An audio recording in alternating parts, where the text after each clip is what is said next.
496. When the scholar woke up, he felt a splitting headache. He found himself on the edge of a cliff. Not far away was a long iron bridge that looked like a snake. It swayed slightly in the wind. The robe called the Hundred-Eyed Tautai was already gone. The talisman that was originally in his sleeve naturally fell into someone else's pocket as well, and it was tied up by a golden demon binding rope. Looking down, the quality was not low. It actually used 2 dragon whiskers. The old dragon's age was definitely not low. The so-called dragon whiskers of the green copper lake carp were probably the same as the moon palace species of the Empress of the Summer. Did it encounter a real moon palace toad? Maybe it was not that exaggerated, but it was not far off. The scholar could not help but laugh. He did not struggle at all, because between his eyebrows and back there was a natal flying sword hovering in front and behind. Fortunately, as long as he did not wake up from the soul-returning lotus flower lantern in his ancestral hall, it was not the worst outcome. The scholar sighed. "Good brother, you borrowed it. Remember to return it to me later."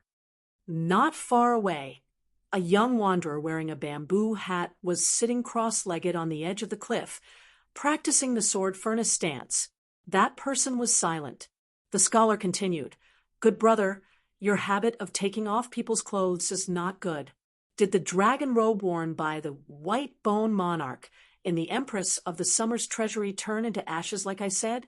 I did not lie to you about the robe of the clear virtue sect female cultivator. Its quality is very ordinary. It is the same as the ceremonial wine bowl from the clear virtue sect's ancestral hall. It is only a spiritual tool and cannot be sold for a good price. Unless you meet a cultivator who likes to collect robes, there will be some profit." Chun Pingon did not reply. The scholar did not get angry at all. It was just a robe that could not see the light of day. It was not like he was naked. The 3 golden talisman inside the robe felt a bit of heartache. One of them belonged to a branch of the mountain talisman and was known as the Azure Sky Mansion Talisman. It could transform into a Thunder City True King Mansion. If a cultivator was inside, they could withstand several attacks from a Yuaning cultivator's natal magic treasure. If it was a Jindan cultivator, they would not be able to break through the mansion's door within half an incense's time. A clear jade light talisman was tossed out by a cultivator. It illuminated the netherworld and shook away monsters and ghosts. Its range was extremely great, enveloping several miles of heaven and earth. It wasn't targeted at great cultivators, but was specifically used to break through formations. The last one was the most precious. It was the Cloud/Slash Talisman, the secret of the family. The talisman's gallbladder contained 4 priceless divine lights. Once it was used, the Dharma images of the god of thunder, the goddess of lightning, the count of wind, and the lord of rain would appear and attack together. Previously, in the backyard of the Guanghan Palace on Peeling Mountain, the talisman that the scholar twirled in his sleeve was this item. However, at that time, the other party was also slippery and had some hidden movements in his sleeve. The scholar couldn't grasp the other party's depth. Both parties were close to each other, and the talisman's power was too great. It could easily cut off half of the entire Peeling Mountain. The scholar didn't want to kill the enemy at the cost of 800 of his own men. As for the talisman that was later destroyed by the talisman, its killing power was also not weak. However, it wasn't as majestic as the Cloud/Slash Talisman. Moreover, it wasn't a secret of the family. It was a special skill of a talisman sect in the North Continent. It specialized in restraining sword cultivators in the world. Therefore, until that moment, the scholar was not forced to use his special skill by the group of demons. He only looked embarrassed. Previously, his real intention was to deliberately create a huge commotion that could be seen by the mountains. The scholar was sure that the other party would definitely secretly return and hide in a certain place. Then the other party might see the situation and wait for an opportunity to assassinate him. How could the scholar not have thought of showing weakness to the enemy and taking advantage of the situation to kill the other party?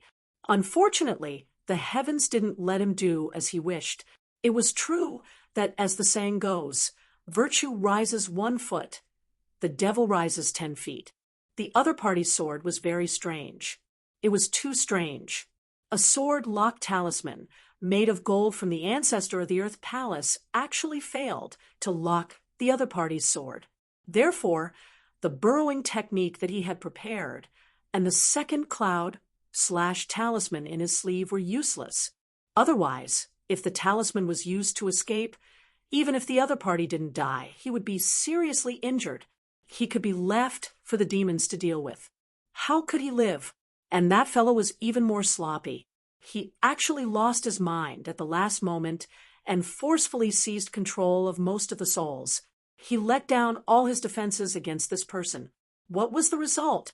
Wasn't he still punched by the other party without hesitation, causing him to be reduced to this state? However, the silver lining in this misfortune was that the other party didn't decisively kill him to steal his goods and destroy his corpse. Wasn't this a bit of good fortune accumulated from the other party's benevolence? Otherwise, when he woke up in his family, although he barely managed to keep his life, he would have to pay a huge price by losing a soul and a spirit.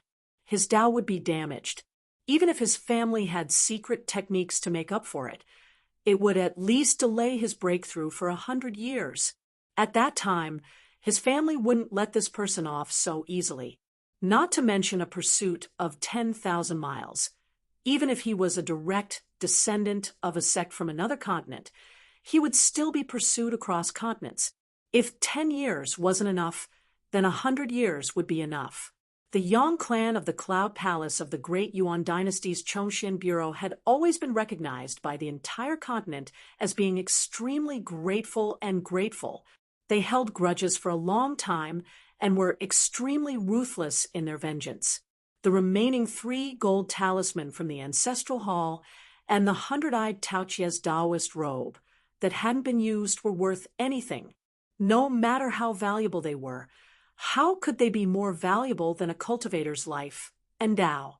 Therefore, the scholar was very open-minded. His father had always reminded him that on the path of cultivation, he must suffer small losses. The scholar smiled and asked, "Good brother, how did you bring me out of the demon's encirclement? It must have taken a lot of effort, right?" After the 18 halts of sword chi was completed, Qin Pingan put away the sword furnace and stood upright, saying, "It didn't take a lot of effort. The demons had fought with you for too long and were already exhausted. They were also afraid that there would be reinforcements other than me, so they didn't dare to move forward. The encirclement was a little pretentious, but it still took some time for me to take advantage of an opening and run all the way south to the Ghost Valley. However, your robe was stripped off by them, and I couldn't stop them in time. I felt very guilty." Chun Pingan smiled. "I was afraid that after you woke up, you wouldn't listen to a single word of explanation from me, and would want to fight with me the moment you opened your eyes. Wouldn't that have made the misunderstanding even deeper? Now, can we be considered to have talked things out?" The scholar nodded. "Good brother, not only do you have a chivalrous heart, what's even more commendable is that you're so meticulous. I really can't find any fault with you." Chun Pingan smiled. "Brother Mu Mao, can you tell me your surname now? We've been through life and death together. It wouldn't be good if you still hide it from me." The scholar smiled brightly and said with incomparable sincerity, "My surname is Yang, and my name is Mu Mao. I was born in the Chongxian agency of the Yuan dynasty. Since I was young, due to my good aptitude, I relied on the connections of my ancestors in the Chongxian agency and was fortunate enough to become an inner disciple of the Yunshao Palace's prime minister. He personally bestowed the surname. This time, I traveled all the way south, and before I reached the Ghost Valley, I didn't have much immortal coins left. I wanted to slay demons and devils in the Ghost Valley and accumulate virtue while earning some small money.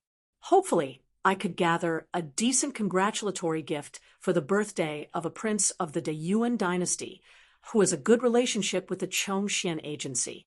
Since this person recognized the two words Dragon Gate, then the three talismans' origins were most likely seen through. Therefore, the scholar did not treat the other party as a fool, lest the other party flew into a rage out of humiliation and punched him again. Chun Pingon smiled faintly. This Chongxian agency of the Yuan dynasty. Even I, a foreigner from another continent, have heard of its great name. I wonder if Brother Mao knows the natural Taoist Yang Ningxin? The scholar rolled his eyes. As an inner disciple of the Yunshao Palace, how could I not know this famous little immortal? Not only do I know him, I also know the eldest young master Yang Ningxin, who likes to travel the world. I have a good relationship with them. Of course, these two are the high and mighty direct descendants of the Yang family. I'm only acquainted with these two brothers and can't be considered very good friends. The scholar saw that he was half believing and half doubting. The scholar could not do anything about it. The other party could not possibly interrogate him. Could he? However, if that was really the case, a magic treasure, the demon binding rope, and two flying swords might not necessarily be able to trap him. Chun Pingon suddenly asked, "You were playing with a bunch of stray dogs earlier because you wanted me to misunderstand that I had a chance to beat them up when they were down. You were bent on killing me?" The scholar was just about to make up a story when he suddenly frowned. He felt a stabbing pain between his eyebrows and sighed. In the next moment, the scholar's entire person changed. It was just like when he first met Chun Pingon, who claimed to be full of pure yang. Be it a qi practitioner or a pure martial artist, their qi could be concealed and their momentum could be changed. However, it was very difficult to fake the aura of a person who was born from the unseen. Chun Pingon frowned. "You're suffering from the soul dissociating syndrome? Both parties are fighting over the soul?" It was just like how brothers would fight and argue endlessly within the walls. Generally speaking, this was a great taboo for cultivators. If that was the case, it would be extremely difficult for a qi practitioner to break through the level. It would already be a great fortune for them to become an earth deity in the core formation stage. It would be an extravagant hope for them to overcome the mental devil in the nascent soul stage. The scholar was sitting straight. His eyes were clear as he smiled. "In order to save me, you were heavily wounded and exhausted. The Golden Land withdrawal talisman that you offered in the end was not only precious, but it should also be related to the talisman in my family. Therefore, consider the robe, 100-eyed Taotai, and the 3 talisman in your sleeve as my thank you gift. As for me, my name is naturally not Yang Mumao, but I am indeed from the Chongxian Bureau of the Great Origin Dynasty. However, I won't tell you my real name. You can just guess." Chun Pingon asked in confusion. After he passed out in his own small world, "You were actually able to see the big world outside clearly?" The scholar nodded, but he did not explain anything. Chun Pingon said, "But it was your intention to kill me." The scholar smiled and said, "Isn't that also your original intention?" Chun Pingon was speechless. The scholar said, "Since you ultimately chose to save me and not kill me, I feel that there is a need for me to come out and meet you again. The battle of the great Tao that I envision should be open and above board. If you agree with this, we can choose a day when our training ends and have a battle to the death on Cooley Mountain. Right, there is one more thing that I need to remind you of. I keep feeling that there is someone spying on you from afar in the Ghost Valley. It is intermittent and does not last long. I can only vaguely sense that it is somewhere in the north. His cultivation is profound. So, you must be careful." Chun Pingon did not comment.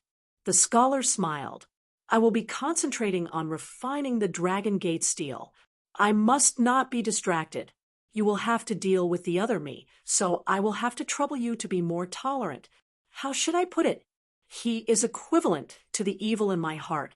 Although all my thoughts have been reduced to a mustard seed, they are actually very big and very pure. Evil is true evil, so there is no need to hide it. His nature is fearless. However, every time I am distracted and let him appear to control this body, I will make a pact with him. There are too many rules that cannot be broken. Right when he is doing something, I can watch from the sidelines. I can use this opportunity to observe Tao and train my heart. However, when I speak, he can only sleep. Ooh, Chun Pingan was shocked. Just as he was about to speak, the scholar had already closed his eyes. During this time, Chun Pingan noticed that the scholar seemed to look to the side when he closed his eyes. When he opened his eyes again, he was the familiar scholar who had peeled off the mountain. He had an awkward expression on his face, as if he had taken a dump in his pants. The two of them were silent. After a while, Chun Pingan said, "Yang Mingxing, you are good. You are one of the top 10 in the North Continent and the young Lord of Heaven of the Cloud Palace. Why do you have to hide such a prestigious title?" The scholar was confused. Chun Pingan sneered. The scholar felt that he would not be so honest with others, so he continued to set up a trap.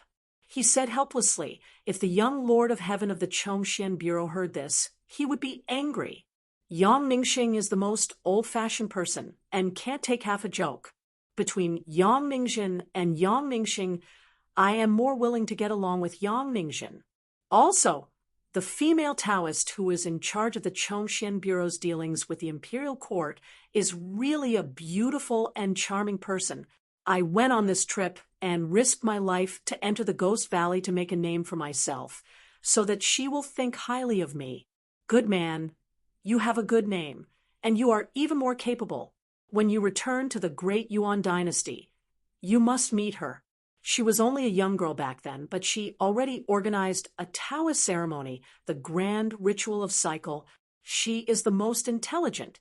When you meet her, you will most likely fall in love with her. In the end, she will not like you either.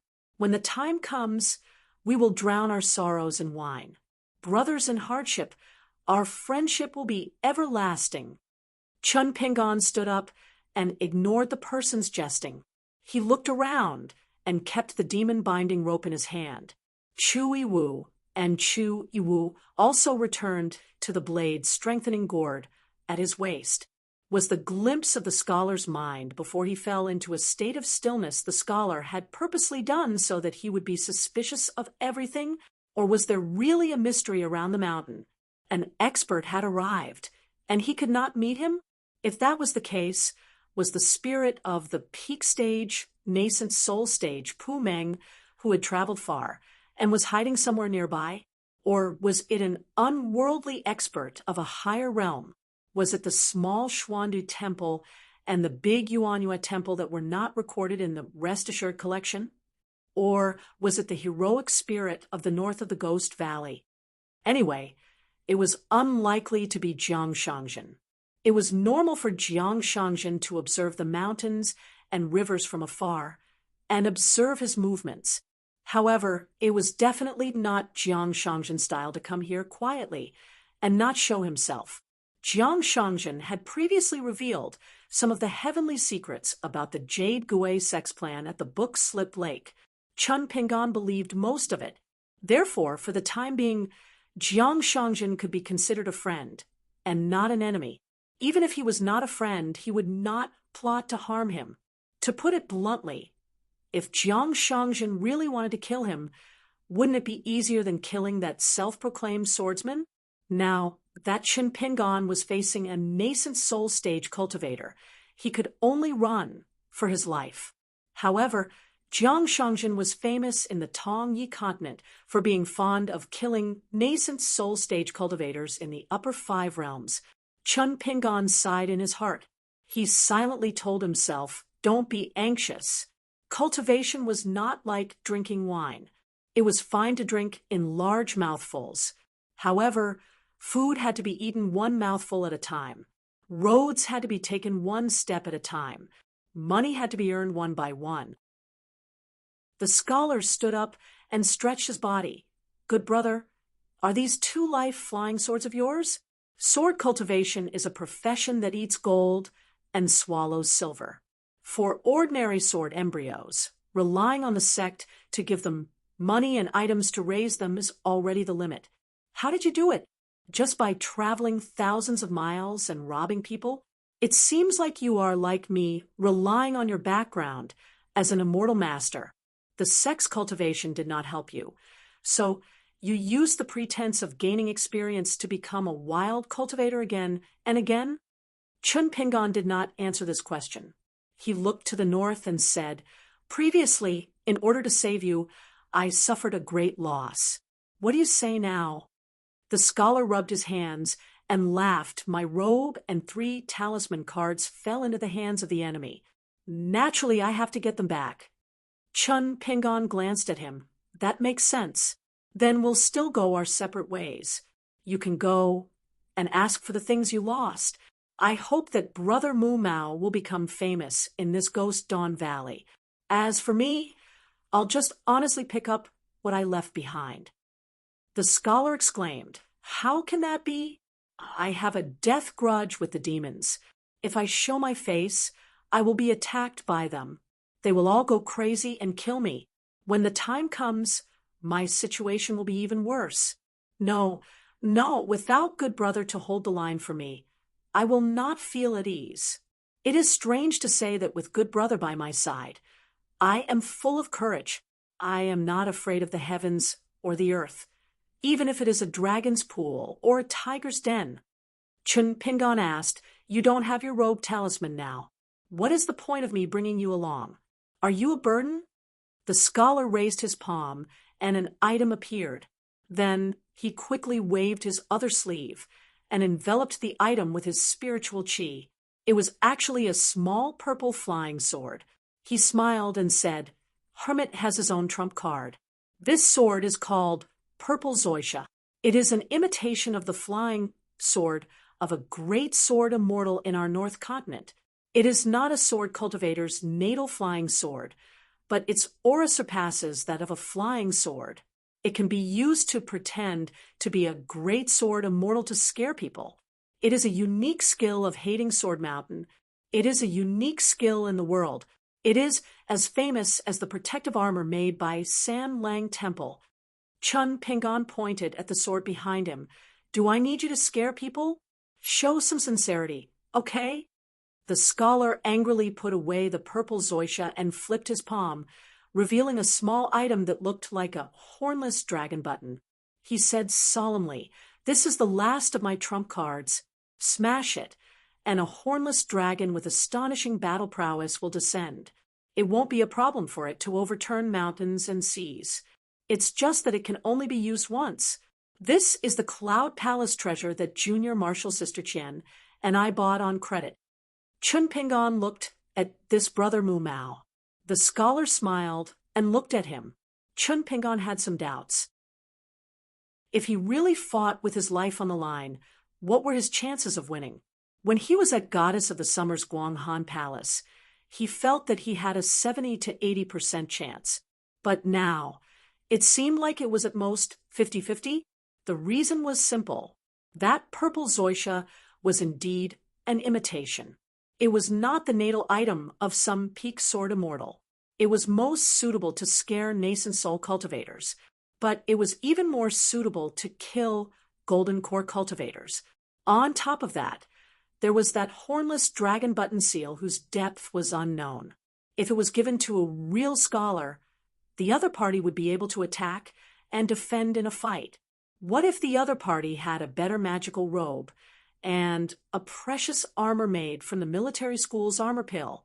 After all, the so-called 100-eyed Taotai robe was only a disguise used by this scholar to cover his eyes and ears. A true disciple of Chong Xian, who was most likely born with natural Tao quality. How could he not have an ancestral robe and precious armor to protect himself? The scholar's eyes were full of resentment. He said with a face full of grievances, "Good brother, why are you not speaking? Are you tempted by the wealth? Anyway, I can't beat you. I can only take out the robe and precious armor to save my life." Didn't you say that the copper seal was your last trump card? Chun Pingon said, being rich is really amazing. I'm afraid of you. The scholar sighed. My junior sister said that if one's ability is mediocre when they go out to train, they can't talk freely. Chun Pingon said, let's go. The scholar rubbed his hands. To the mountain-moving sage's mountain, or to the earth-gushing mountain? Chun Pingon said, follow that black river and find the old dragon cave. The scholar was puzzled. Why? Chun Pingon began to walk down along the ridge of the mountain. He said slowly, the protective formation of the earth-gushing mountain has been torn to pieces by you. The demons must have gathered at the mountain of the mountain-moving ape. Maybe the primogenitor Pai Chun of the earth-gushing mountain has hidden all her belongings well, or simply carried them with her, and moved them to her ally's side. Go to the earth-gushing mountain and drink the northwest wind, or go to the mountain-moving ape's side and beat them up again? The scholar clapped his fists together and praised. That's right. Good brother, you've got a good plan. Those two turtles didn't even show up during the battle at Gushing Mountain. In your words, they don't care about the morality of Jianghu at all. Therefore, even if we went to trouble them, the demons on the side of the mountain-moving apes would probably hold a grudge against us and refuse to help us. Chun Pingon sneered. What I am worried about now is whether the backer of the goddess of the summer will come after you kill and eat her. Tell me, who exactly are you? The scholar chuckled and said he was an old Yuanian cultivator from the Ghost Valley. He was quite famous among the northern cities and even dared to disobey the orders of Jing, Guan City's city lord. When he was alive, he was a great general of the Divine Providence Kingdom and had outstanding achievements. When he was alive, he was never praised as a godly commander. But after his death, he was praised by later generations of military strategists for being able to command troops properly. If it weren't for the fact that the stupid emperor he was loyal to fell for the trap and forced him to lead the army to attack, causing more than 30 members of his family to die on the battlefield, it would have been a critical turning point. Otherwise, it would have been hard to predict the final outcome of the Battle of Skeleton Beach. Ooh, the scholar paused for a moment and was a little melancholy. As for how the goddess of the summer clung onto this spirit, I am not a prophet, so I don't know. The scholar squatted not far away and widened his eyes. He asked softly, Good brother, you are in such a situation where your soul is agitated and your muscles and bones are trembling. Don't you feel any pain? Chun Pingon twitched the corner of his mouth and looked into the distance. If I said it was just scratching an itch, would you believe me? The scholar nodded vigorously. Yes. However, he was cursing in his heart. Like hell I would believe you. The scholar began to count silently. He wanted to see when the blood on that guy's face would stop flowing. Chun Pingon turned his head and asked, What about the Lady of the Ocean? The scholar smiled. She was tied to a demon-binding rope. She will come whenever I summon her. Chun Pingon had a strange look in his eyes. The scholar smiled and said, Good brother, only you can have a demon-binding rope, but Yang Mamao, can't have ones? The scholar stretched out a hand, and a snow-white rope appeared in his hand. He shook it gently, and the burly woman was thrown out from the frozen river far away. Then, as if someone was pulling her hair, she ran all the way. In a few blinks of an eye, she was dragged to the side of the scholar's feet. Chun Pingon's eyelids trembled slightly. Just how many trump cards did this guy have on him? The scholar asked, How should we deal with her? Good brother, you say the word. I will follow your lead. Chun Pingon said, As long as she is willing to open the cave abode, she can live. The scholar nodded and smiled at the little turtle. Did you hear that? However, the woman did something strange. After glancing at Chun Pingon, she turned to look at the scholar. I want you to make a vow before you open the door. The scholar laughed and stretched out his finger. He stopped smiling and coughed a few times before saying seriously, All right. I, Yang Mamao, swear to the heavens The woman suddenly burst into tears.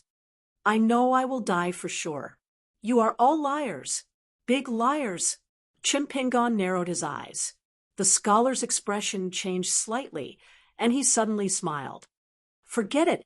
Spare her. I have other uses for her. The great Yuan dynasty happens to be short of a granny he. If I succeed in recommending her, it will be a merit. It is more worth it than killing her to accumulate merit. After she was far away from Chimpingon, she suddenly asked carefully, Immortal Master, why don't you kill that person while he is weak?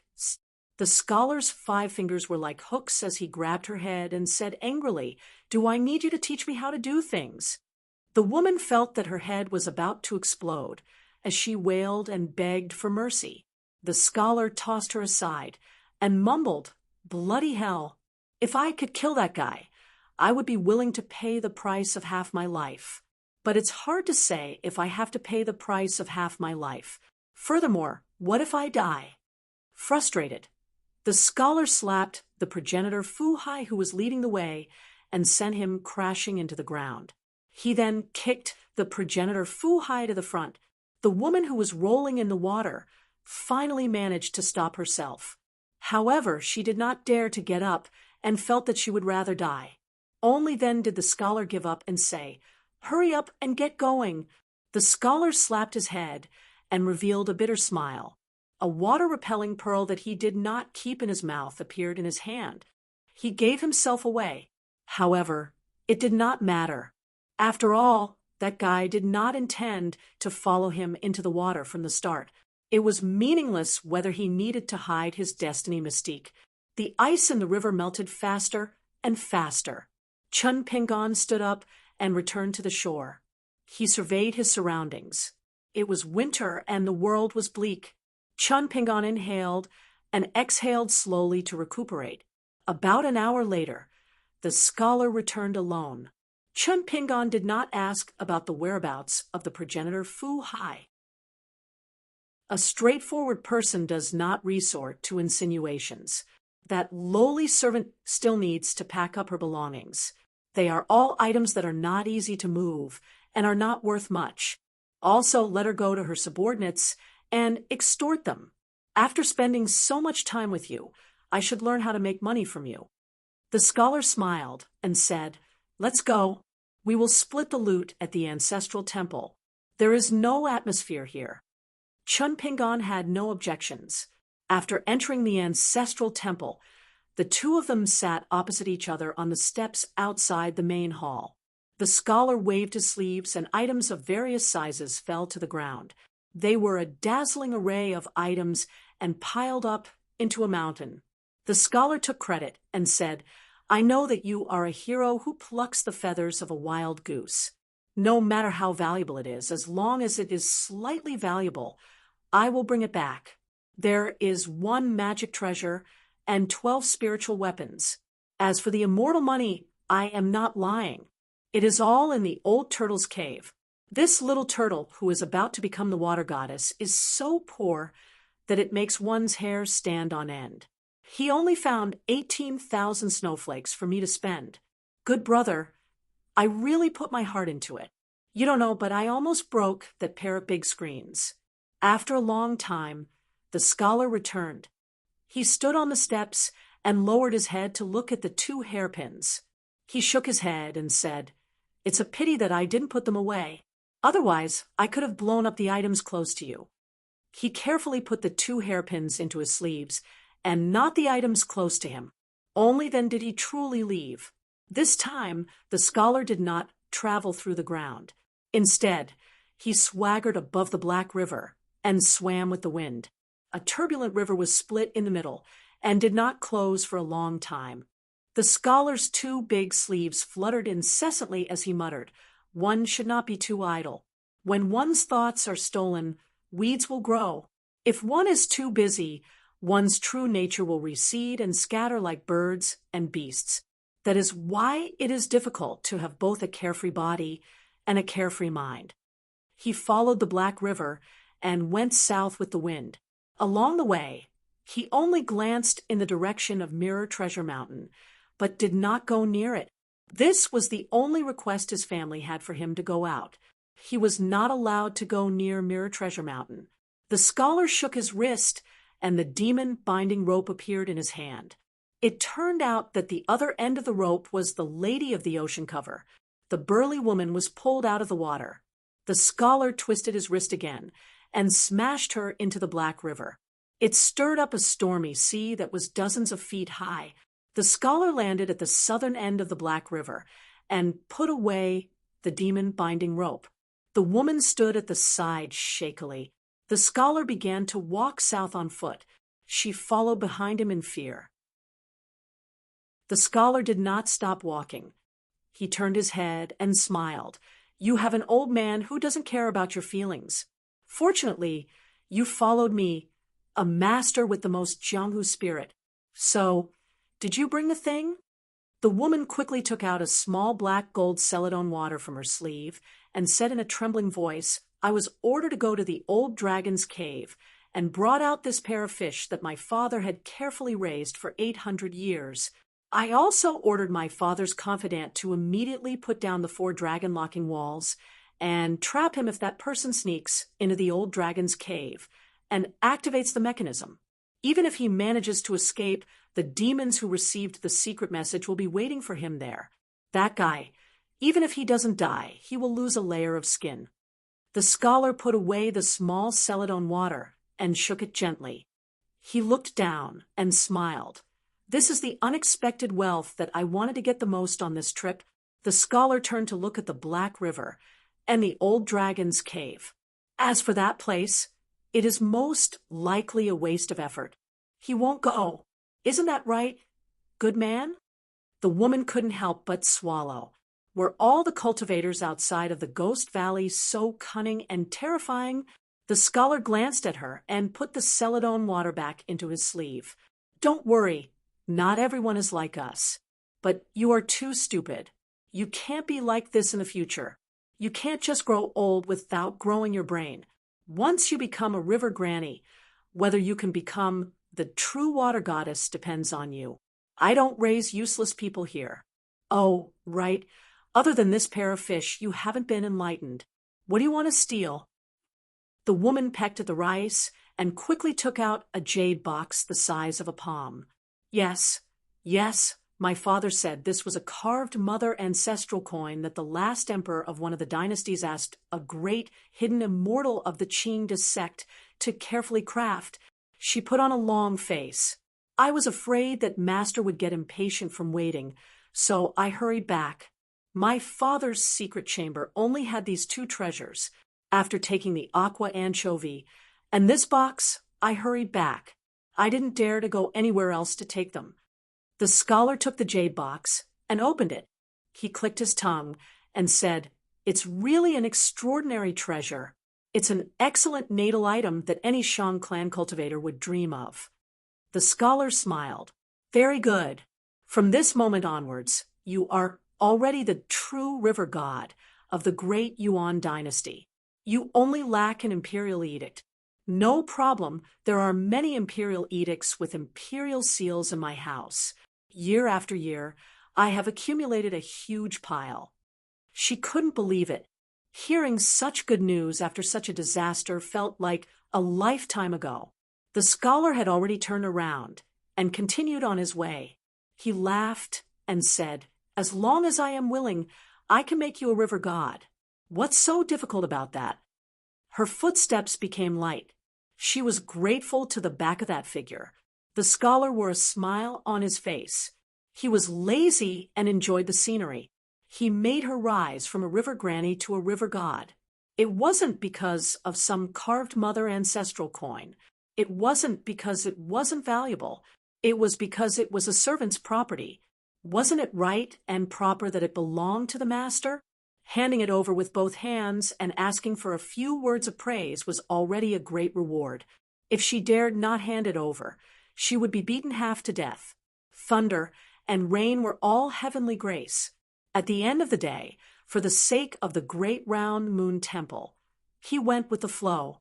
After all, the old turtle would most likely travel the river under the nose of the Yang family in the future.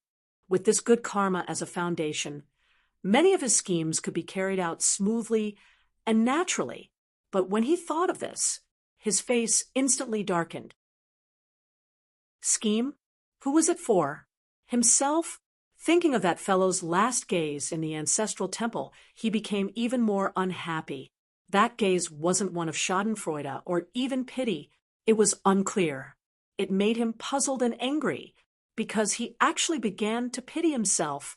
He suddenly thought of the iron chain bridge between the two cliffs, as well as the two ant-like monsters. Kill them. Just treat it as a parting gift to that good man. But at this moment, he stopped in his tracks, his face twisted. Then, her expression slowly relaxed. That's enough. There are 3 rules, not child's play. It turned out that the real Yang Ningxing had returned. He smiled and said, I traveled thousands of miles and gained a lot. What's there to be unhappy about? Lady Fuhai also noticed the change in the person in front of her. She stopped in her tracks and was filled with fear. That person turned around. His expression was gentle. In her eyes, his bearing was completely different from before. He smiled and said, Don't be afraid. Let me introduce myself. I'm Yang Ningxing from the Cloud Palace of the Great Yuan Dynasty's Chongxian Bureau. The woman instinctively wanted to kneel and kowtow. The scholar raised his hand, preventing her from kneeling. The scholar said softly, On the same path of cultivation, you and I are already friends.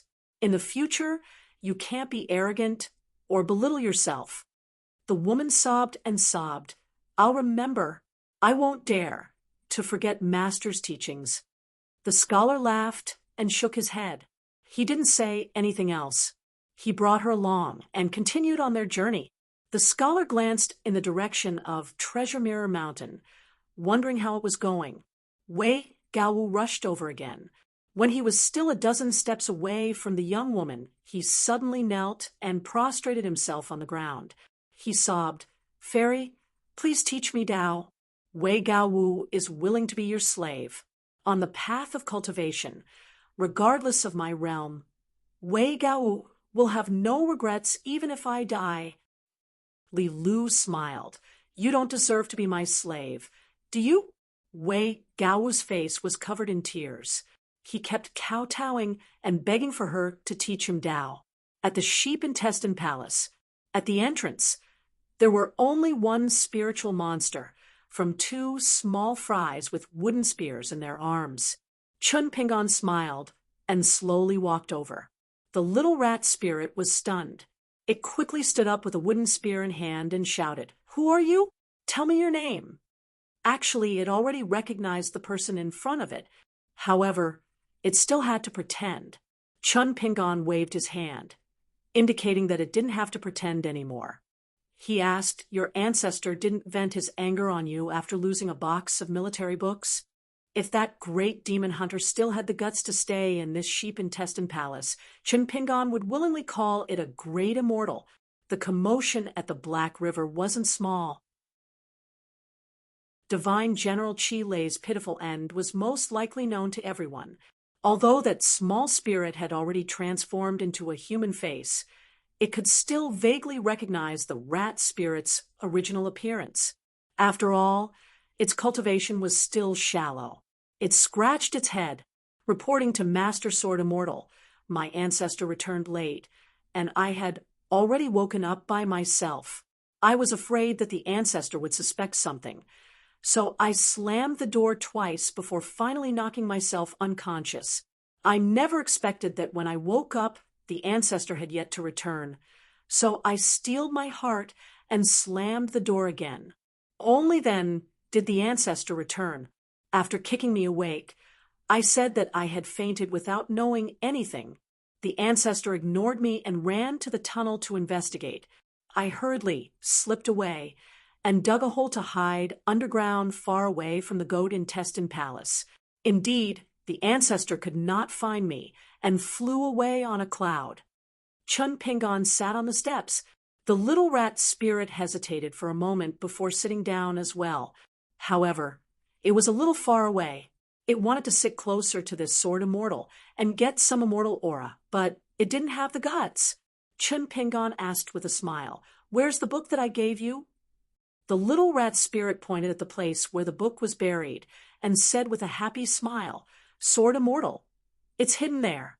I didn't dare to take it out. I was thinking of carefully flipping through it in a few days.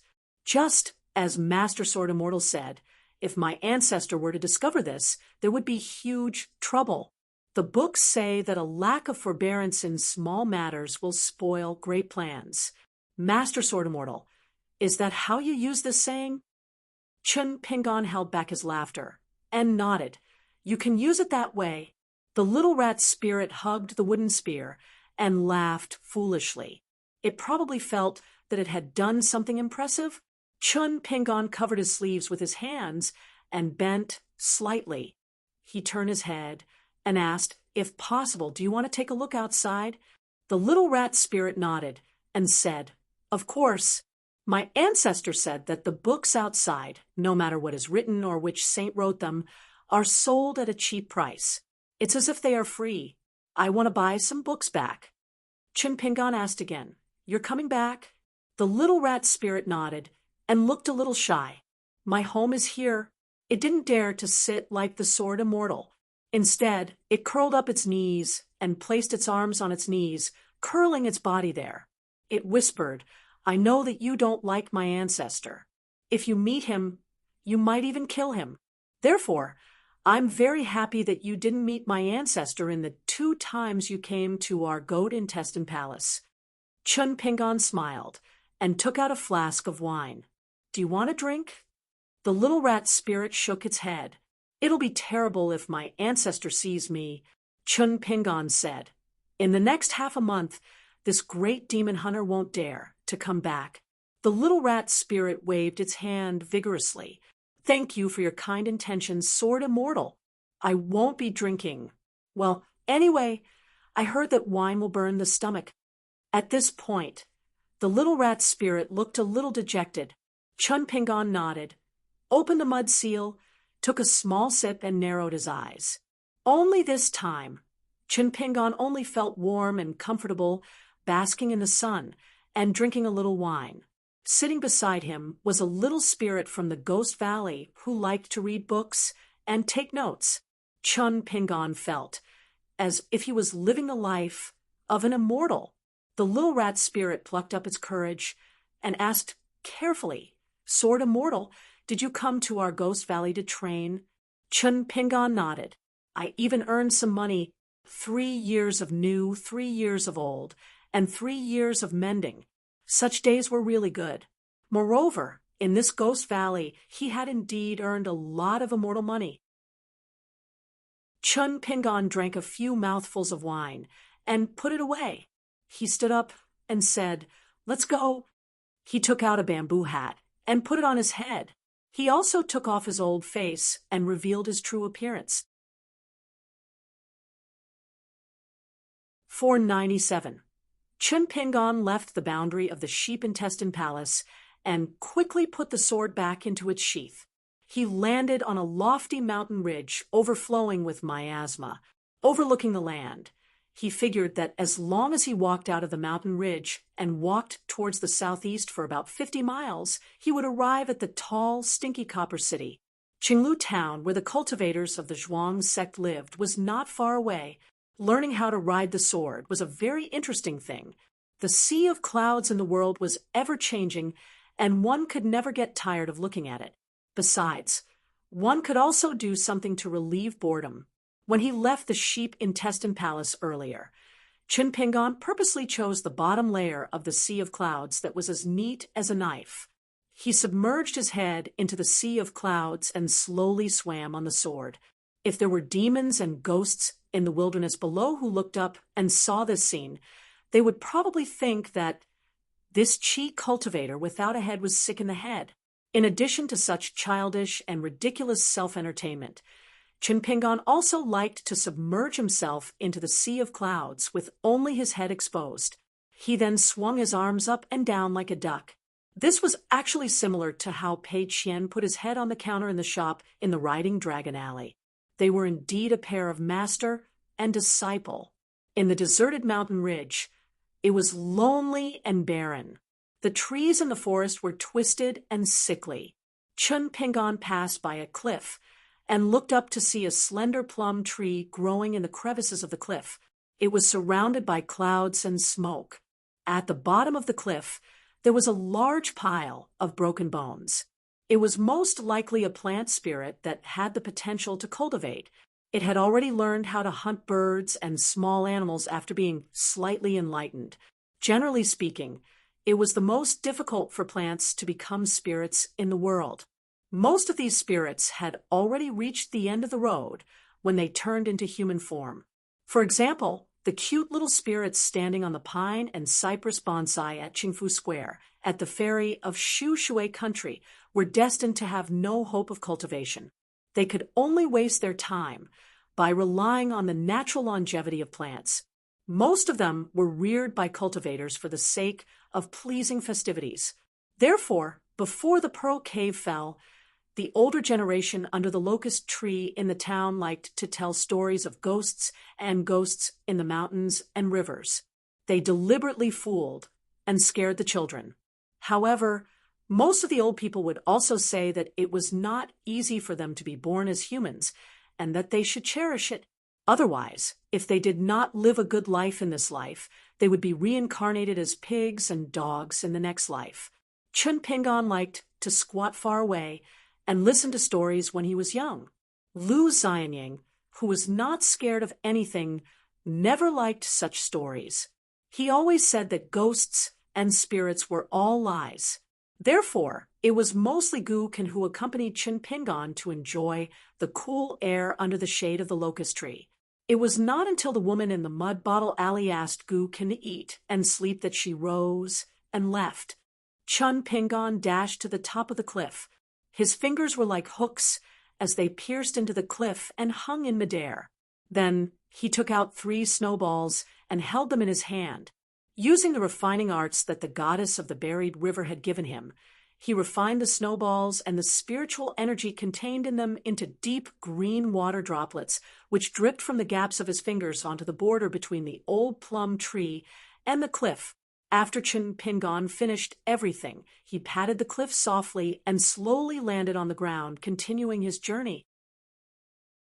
If one's Taoist partner was in a difficult situation and urgently needed a sum of money that could save one's life, he might have seen this strange plum tree. His first thought would be to wonder how much it was worth. In the end, he would have the courage to take the risk, climb the mountain, and cut it down.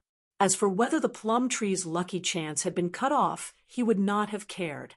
If his Taoist skills happened to be higher and he did not have enough money, wouldn't it have been a battle as dangerous as the competition of the Great Tao when he encountered the 2 monsters on the Iron Chain Bridge? Chun Pingon had never been disgusted by the fights of the Taoists, even if their methods were more ruthless. Chun Pingon could understand it. The only people that Chun Pingon disliked and even hated were the deities on the mountain who had occupied all the advantages. For example, the dragons hiding in the clouds were high and mighty, but they did not have the slightest pity for the human world. As long as their level was lower than theirs, their lives were as worthless as grass in their eyes. After suppressing and killing the eyesores casually, they would be able to keep their Taoist heart as firm as a rock by simply saying that the great Tao was merciless. What kind of Taoism was that? Walking alone in the forest, Chun Pingon mumbled to himself, "What I don't like must be wrong. Aren't you a bit too domineering, Chun Pingon? Who do you think you are?" Chun Pingon asked himself again. The merciful don't command troops, and the righteous don't command wealth. Chun Pingon shook his head. Chun Pingon felt that when the ancients spoke, they only said half a sentence. It was not the real enlightening words. Once some words were taken out of context and were regarded as a standard by the world, it could indeed save a lot of trouble in life. It was not that it was bad, but in the end, it was still a fly in the ointment.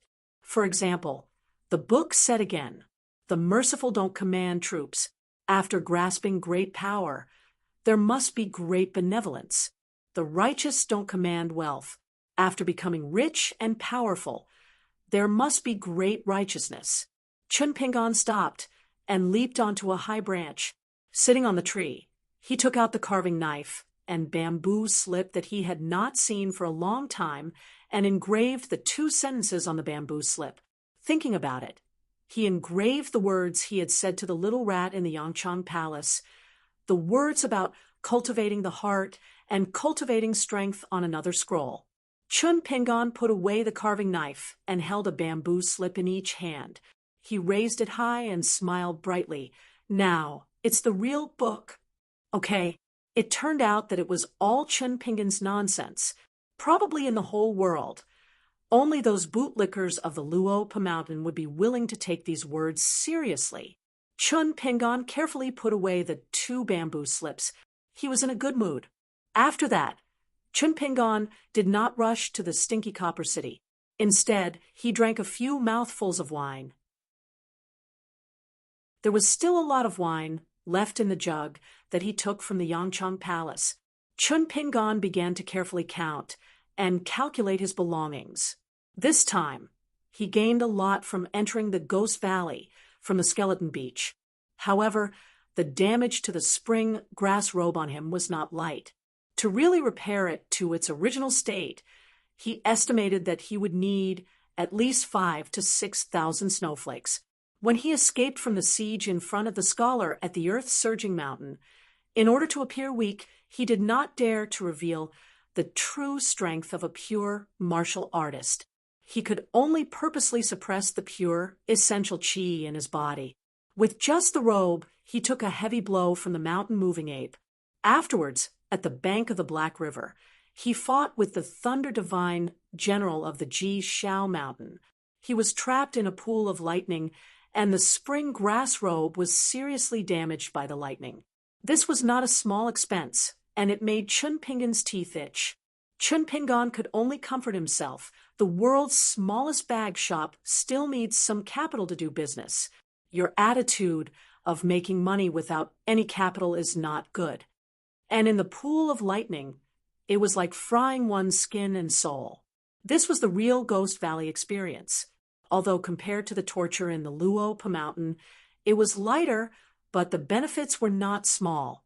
Moreover, the pool of lightning was the most torturous cage in the world. There were other benefits to being tortured. Chun Pingan actually felt that his bones and soul had become slightly tougher. At the Crow Ridge, he took a snowflake robe from the white concubine of the greasy city. According to Fan Yun Luo, the market price was 2 or 3 grain rain coins. If he sold it to the greasy city, he should be able to get a premium of 1 or 2 grain rain coins. But when he thought of the white concubine, who liked to be mysterious, Chun Pingan felt depressed. At that time, she changed her face and used it to bewitch people. This made Chun Pingan angry and guilty at the same time. In addition to the 5 skeletons that the lower 5 realms Dao couple carried out of the Ghost Valley, there were also the skeletons of more than 10 female officials and maids from the greasy city. As for how much they could be sold for after leaving the Ghost Valley, Chun Pingan did not know. Thinking of this, Chun Pingan could not help but look to the south. He did not know if the Dao couple had been sold for a high price, the so-called 1-month agreement. In fact, Chun Pingan did not take it seriously from the beginning. He just let the other party be at ease and collect the money. It was not easy for the Dao couple to earn money in the Ghost Valley.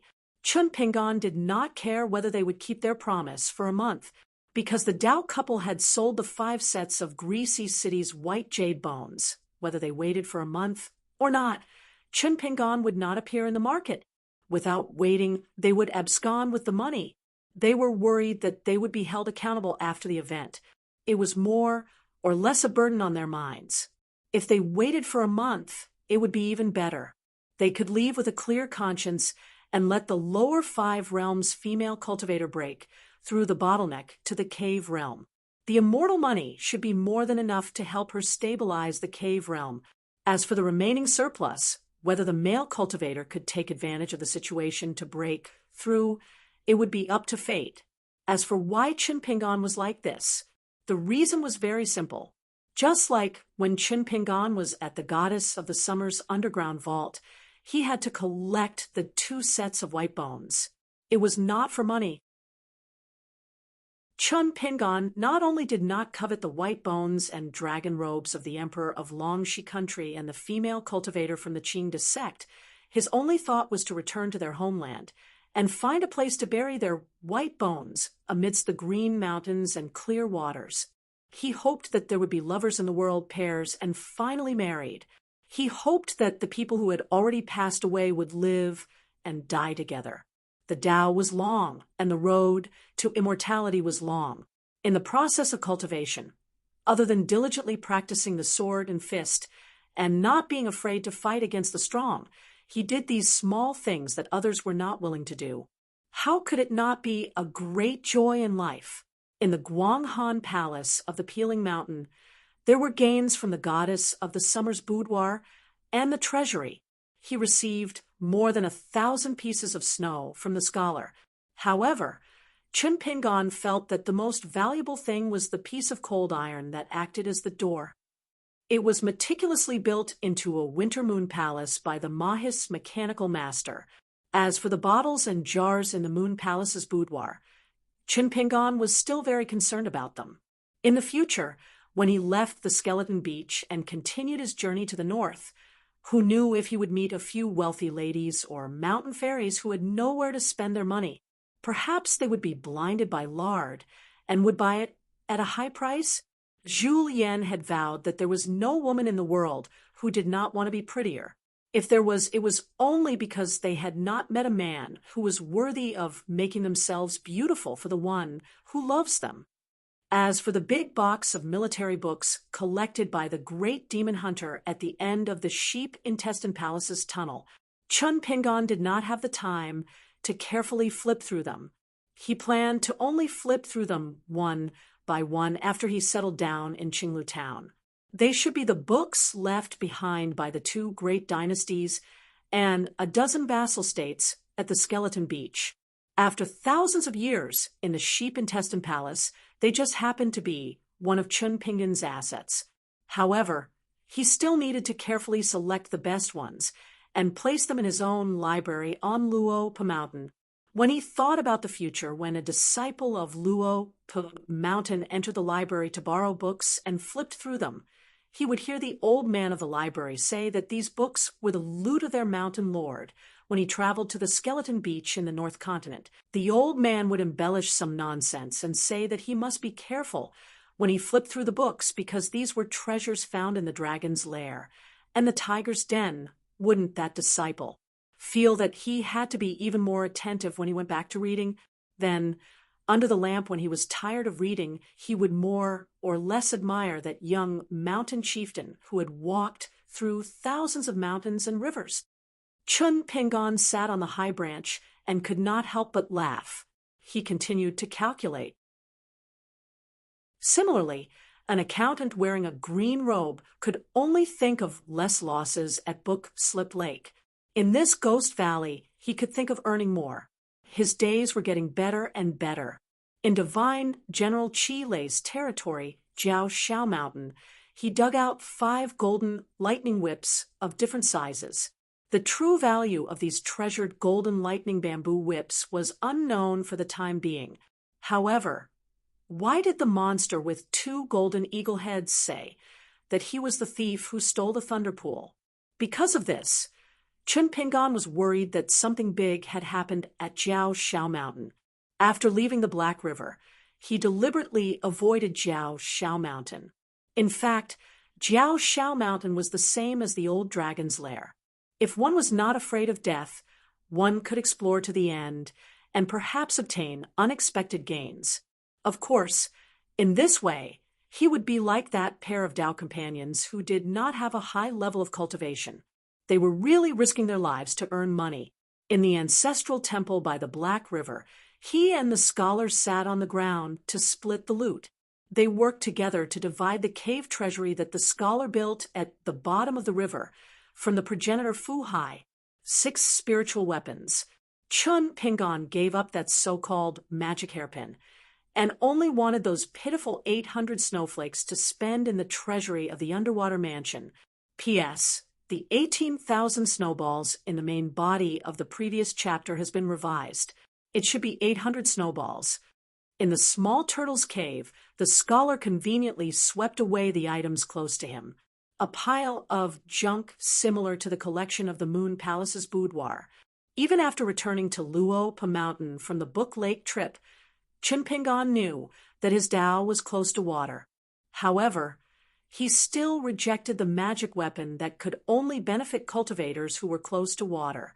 Occasionally, a few pies would fall from the sky and hit his head. However, Chunpingan did not believe that Yang Ning of Chongshin Bureau used a mysterious Tao technique to condense all the evil in one's heart into a pure mustard seed. However, Chunpingan was very curious about how this unique Tao technique of Yunshao Palace's Yu Yi Qingxiang was able to refine the mind like refining an object. After Chunpingan finished calculating, he discovered that he had actually earned so much from this trip to Gui Ming Valley. On the way, he discovered that the mountains and rivers at Mirror Treasure Mountain had collapsed. It was very likely that Yang Chongxian had finally obtained a mirror opportunity. Moreover, the thunder pool of Jixiao Mountain had been secretly moved to the sky. This was a great fortune. However, Chunpingan didn't feel that the bountiful profits of others were enough to make him jealous. In reality, the scholar who schemed everywhere and lost to Chunpingan in everything, on the other hand, when he left Gui Ming Valley, even if he did not mention the 3 mountains that Yang Ning painstakingly made for him, just the golden fish in the small pond of the old dragon cave, and the carving mother ancestral coin that a certain great hidden immortal of Qing sect had personally made, just these 2 items, he could already be considered to have returned from a fruitful trip. However, even if he knew the truth, Chunpingan would not take it to heart. You walk your path, I walk my single plank bridge. You take your great fortune, I pick up my little junk. Chunpingan suddenly laughed, a smile that could not be concealed. He said cheerfully, "This kind of junk, the more the better." Then Chunpingan shook his sleeves and said, "Besides, you're not trash. You're all godly money." Moreover, in the big sleeve of the 100-eyed Tao Tai that he had taken from Yang Ning, there were still 3 talismans that looked extremely valuable. Chunpingan jumped down from the high branch. His footsteps were cheerful, imitating Chui Dongshan's swaying sleeves and imitating Pei Qian's footsteps. Chunpingan felt that he was indeed a little carried away. But so what? I am very happy now. Chunpingan carried the wine jug. After drinking, he did not even bear to throw the jug away. After keeping it close to him, he felt a little regretful that he did not encounter any demons or ghosts along the way. It was similar to Mount Tongguan. However, just as he was about to leave the mountain, he suddenly discovered that at the foot of the mountain far away, there were 2 groups of people arguing. Both sides were facing each other, with weapons pointed at each other. Chunpingan quickly, stealthily moved over with familiarity. He restrained all his qi and chose a place to hide. On a huge coarse carriage, although it was called a carriage, there was actually no cover around it. It looked more like a wooden raft with a throne. On it sat a burly man with bulging muscles. He was 2 feet tall, his fists were as big as alms bowls, and he held a huge wine bowl in one hand. He was drinking with his head tilted back. The wine casually poured out, and his dense chest hair looked like it was raining. Empty wine jugs were placed beside the burly man's feet. Beside the throne, a female demon with 2 pointy ears sat curled up. She held a big bowl full of wine with both hands. From time to time, she secretly glanced at a certain person in the enemy camp. Her eyes were like silk. The carriage was carried on the shoulders of the 8 little demons. Near the carriage, dozens of demons were wearing iron armor, holding swords and spears, clamoring incessantly. Confronting this group of demons from the mountain were more than 10 tall ghosts in elite soldier attire. They were armed with swords and crossbows like elite soldiers on the battlefield. The leader was a general ghost in silver armor, his face full of anger. Beside him stood a living man, who was a head shorter than him. Accompanied by the ghosts and demons, he was still arrogant and fearless. He was actually wearing a bright red civil official's uniform embroidered with a white pheasant on the chest. Inside, he wore a white gauze shirt, white socks, black shoes, and a jade belt around his waist. This young official was pointing a finger at the carriage, cursing incessantly. The burly man who was sitting like a small hill heard the man's long-winded curses. He lifted his leg and lightly kicked the woman beside his feet, asking in a low voice, "What are you talking about?" The charming woman smiled and said, "He's saying that you're not a human, master." The burly man was stunned for a moment. When was I a human? Between us and those skeletons in Stinky Copper City, which one is a human? Isn't this pale-faced scholar the only one who's a human? The woman lowered her head and covered her mouth, giggling. When the burly man threw away the wine bowl in his hand, she quickly raised it and caught it. The woman massaged his legs and laughed. "Master, the words of the scholars in Stinky Copper City are all so nonsensical. It's good that you don't understand. Even if you do you still want to go to Stinky Copper City to be an official?" The burly man grinned and said, "I actually want to be a Sesame official for that prime minister. During the day, I'll talk with her about books, and at night, I'll have a great battle with her. Listening to her moaning sounds like she's singing. Just thinking about it is enough to make me ecstatic." That ghost general heard it clearly. He gripped the hilt of his sword, his face gloomy as he angrily said, "My family's prime minister is like a fairy. Is she someone that a beast like you, who hasn't even shed all of its fur, can insult?" The burly man did not take it to heart. After drinking half a bowl of wine, he spilled half a bowl of wine and smashed it outside the carriage. He wiped his mouth and leaned forward. As he reached into his mouth to pick his teeth, he smiled and said, "I'm the sworn brother of the great demon-catching immortal. I'm also one of the adopted sons of the mountain-moving great sage. Eating a few woodcutters in your city Lord Tang's territory is nothing to me." The civil official loudly scolded, "You old dog, stop pretending to be stupid. We're here to ask you for that new grand scholar. This person is the prime minister's most valued scholar. Hurry up and return him, or else our Stinky Copper City will send an army to your border. We won't care about the relationship between neighbors anymore. You better weigh the pros and cons. Is your life tough, or is our Stinky Copper City's army sharper?" Chun Pingon vaguely saw that the burly man on the carriage had the appearance of a mountain dog behind him. However, the image was very blurry, appearing and disappearing from time to time. The grand scholar of the great demon hunter? Could it be the rat spirit that stole the sharp knife at the entrance of the sheep intestine palace and then flicked him to death? Chun Pingon looked at the carriage. He was afraid of comparing goods to goods. Compared to Fan Yunluo's treasured carriage, it was indeed too shabby. No wonder he would become sworn brothers with that sheep intestine palace rat spirit. The new grand scholar from Stinky Copper City must be the one who was captured by the gentleman with the fan to Peeling Mountain to claim credit, Yang Ningxing. Chun Pingon was more interested in the civil official. It could be seen that when he left Stinky Copper City this time, he had official business to attend to. But looking at the hint of schadenfreude in his expression, in the depths of his heart, he must still be hoping that the colleague who could compete with him for favor in the palace would be eaten by the mountain dogs and turned into fertilizer for the mountain. The burly man who was exposed was also furious. Spitting everywhere, he started to scold the Stinky Copper City official for being a short-lived person who couldn't enjoy life. Both sides cursed for a long time. Chun Pingon also didn't see anyone make the first move. In the end, they just went back to their own homes. Chun Pingon was also a little convinced. After patting the blade's strengthening gourd, he jumped down from the tree and followed the Stinky Copper City ghosts from afar. On the carriage, the burly man didn't move.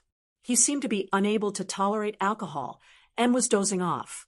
When they returned to the cave residence and the carriage slowly landed, the charming woman suddenly screamed. It turned out that his master, whose divine power was invincible, had died suddenly and inexplicably. Only a bead of blood seeped out from between the brows of this Mount Tong, Guanshan's mountain dog, that had transformed into a human form. When Chun Pingan got close to Stinky Copper City, he took out the Zhuang sect token and hung it on his waist. She also carried a large bag on her back which contained the bottles and jars she had obtained from the Mountain Moon Palace's boudoir and the Black River underwater mansion. As for whether or not he would give himself away, Chun Pingan naturally didn't care. He hoped that the demons would follow the clues and seek revenge. However, that demon hunter didn't even dare to stay in his own sheep intestine palace. Why would he dare to come to this Stinky Copper City to die? Previously in the blade-strengthening gourd, Chu Yi didn't seem willing to show himself to kill demons. It was the demon that Flying Sword 15 killed. Chun Pingan held his bamboo hat and then covered the old man's face. Previously at the Water God Temple by the Black River, the scholar said that he wanted to keep the young man's face as a small memento. Chun Pingan didn't agree. The scholar took a step back and said that he was willing to buy it at a high price. Chun Pingan said that he could buy it, but the price was 10 grains of grain rain money. Since they were good brothers who had gone through thick and thin together, talking about money would hurt their relationship, so he gave a 10% discount. Only then did the scholar reluctantly return the skin of his face. He said that it was hard to find such a good brother in the world. Stinky Copper City was located in the southern part of the Ghost Valley. It was not a small city with tall walls and 3 city gates, because the northern part of the city was built to look like a monarch's palace.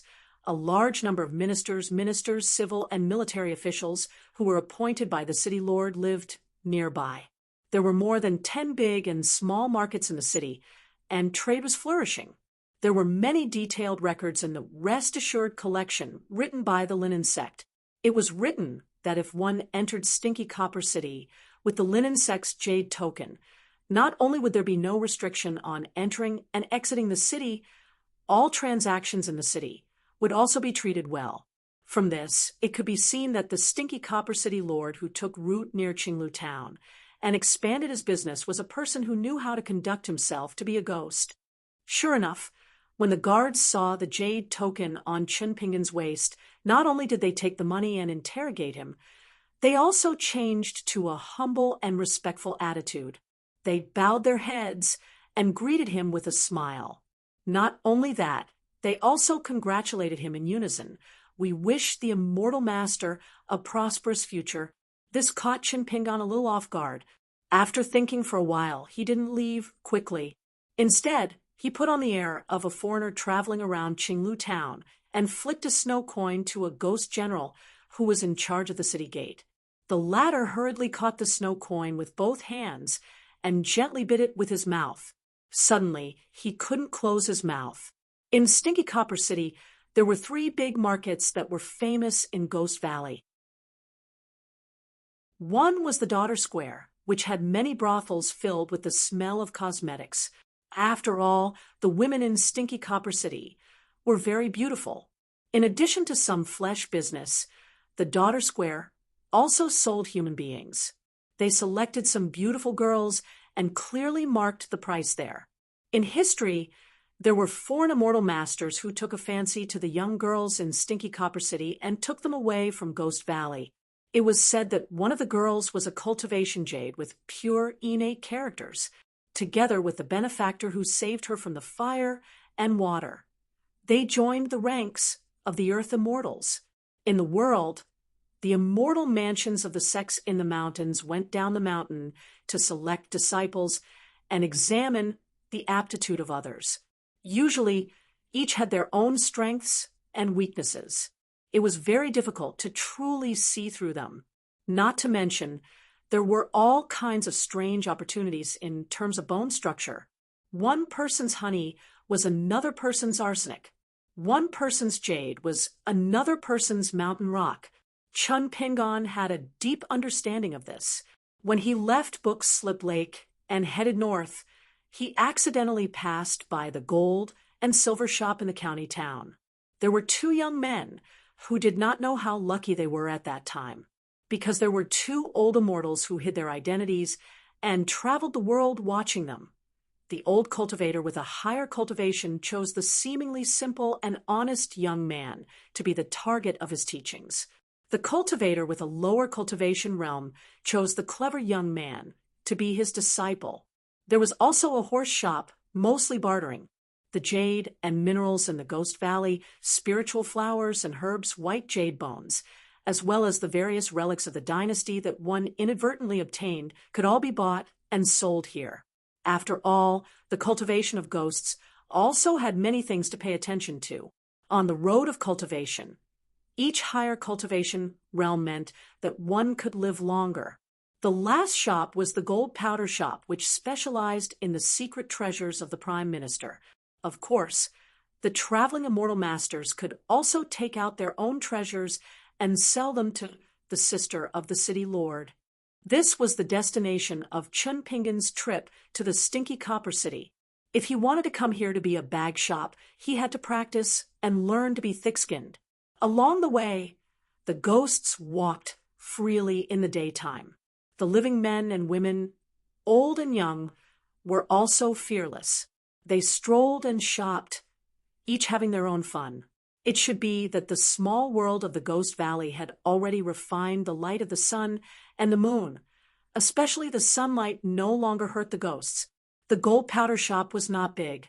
Outside the shops on the street, most of them were scholars who had not yet passed the imperial examinations, but had spread far and wide. This girl's idea of the Prime Minister was indeed a bold and imaginative one. Chun Pingon came to the first shop at the corner of the street. The shopkeeper was a young female ghost in luxurious clothes, and there were two little ghosts with snow-white faces, a boy and a girl. Seeing Chun Pingon with the hemp sex jade token hanging on his waist, the two little guys were a little scared. There were many disasters in the history of the stinky copper city, but they were all caused by these foreign immortals killing and injuring countless people in the city. The girl's expression was normal and politely asked, "Old immortal master, do you want to buy or sell? Since this shop of mine can be opened on the street, naturally the goods are not bad, nor are they fake." Chun Pingon changed his voice and said with a hoarse laugh, "If I came from that side, wouldn't it be the end of the street?" The girl smiled sweetly and did not mind. After all, the shop's business had always been up to the customers to decide whether to buy or sell. The two little guys who were originally timid looked at each other and smiled. This old immortal wearing a bamboo hat actually knew how to joke. Chun Pingon looked at the antiques and treasures on the shelves in the shop. There were very few that had spiritual energy flowing, and most of them were relics of the previous dynasty excavated from the ancient battlefield of the Skeleton Beach. They were similar to the armors and equipment at the Crow Ridge, except that one was well-maintained and bright as new, and the other was lost in the wilderness, covered in rust. Moreover, the treasures on the mountain could not be called spiritual weapons just because they could hide some spiritual energy. Only when a cultivator refined them meticulously could they be used to nourish chi cultivators and nourish the chi residents could they be considered spiritual weapons. Furthermore, they had to be able to absorb the spiritual energy of heaven and earth and be able to refine it to make it pure. This was another difficulty, and was the so-called shape of heaven and earth and spiritual weapons. There were many palace treasures in the world, and they were priceless in the eyes of ordinary teachers. However, the masters on the mountain did not pay attention to them, and regarded them as worn-out shoes because of this. However, the treasure of the shop was a well-deserved spiritual weapon. It was a featherless heavy iron arrow. Presumably, the owner of this object must have had astonishing physical strength when he was alive. He must have been a valiant warrior on the battlefield. The tip of the arrow was stained with blood. Even now, the blood had not faded and had soaked the arrow. The female ghost shopkeeper saw the man staring at the arrow and smiled. "Old immortal master, you have a good eye." This object is called mountain-breaking arrow, and it was once used by a general in the Longxi kingdom. That general was a military cultivator, and his natal item was a mountain-breaking bow. Together with 12 mountain-breaking arrows, one arrow could blow up a mountain, and its power was amazing. This mountain-breaking arrow is even rarer because the arrowhead was stained with blood because it pierced through the eyeball of another military general. Therefore, my master named it mountain-breaking arrow. Old immortal master, if you buy it, you can travel across mountains and rivers with the arrow, and you will be able to ward off evil spirits and ghosts. Chun Pingon smiled and asked, "Where is the mountain-breaking bow now?" The female ghost shopkeeper said regretfully, "In the soul-stirring battle at the Skeleton Beach, it was pulled taut by my master on the battlefield. Not to mention the broken bowstring. The body of the bow was the same." Chun Pingon sighed. "What a tragic battle." The female ghost smiled. "If it was not so, how could we ghosts have the chance to come back to life? We have to thank those warriors on the battlefield who did not hesitate to sacrifice their lives." Chun Pingon nodded. "I'll walk around a bit more." The female ghost did not force him and let the old man with the bamboo hat leave the shop. Chun Pingon walked around all the shops on the street and found that they were all similar. Each shop had a spiritual weapon. For example, at the end of the street there was an iron pipa, and it was in good condition. As for the rest of the scattered antiques, they weren't really up to standard. Even if Chun Pingon wanted to buy them at a low price and resell them at other places, he could not pick out one or two. Presumably, the real good things had been given to the girl, and the prime minister had kept them in the palace. Chun Pingon had learned a little from Ma Duyi and the old ghost from the book Lake about picking up scraps and discerning eyes. However, after seeing so many good things, Chun Pingon had some confidence in whether an item was good or bad. But as to how good it was, he still lacked experience and skills. In the end, Chun Pingon returned to the shop he first set foot in. The two little guys were no longer afraid of him and were sitting on the door sill, basking in the sun. They just moved there, but to make way for him. The female ghost shopkeeper smiled and asked, "Old immortal master, did you have any unexpected gains in our gold powder shop?" Chun Pingon shook his head. "I couldn't find anything with a suitable price." She glanced at the big bag Chun Pingon was carrying and asked, "Old immortal master, are you selling your treasures?" Chun Pingon nodded. "I'm just trying my luck. I don't know if it's good enough for you." She smiled. "Let's see first. If it's really good, I'm not afraid of spending money in this shop." Chun Pingon took off the bag and gently placed it on the counter and moved the items out one by one. This was only 30% of the items in the Lady of the Summer's room and the Lady of the Sea's mansion. It was obvious that Chun Pingon had the ability to scavenge 3 feet of the ground. It could be said that wherever he passed, not even a blade of grass grew.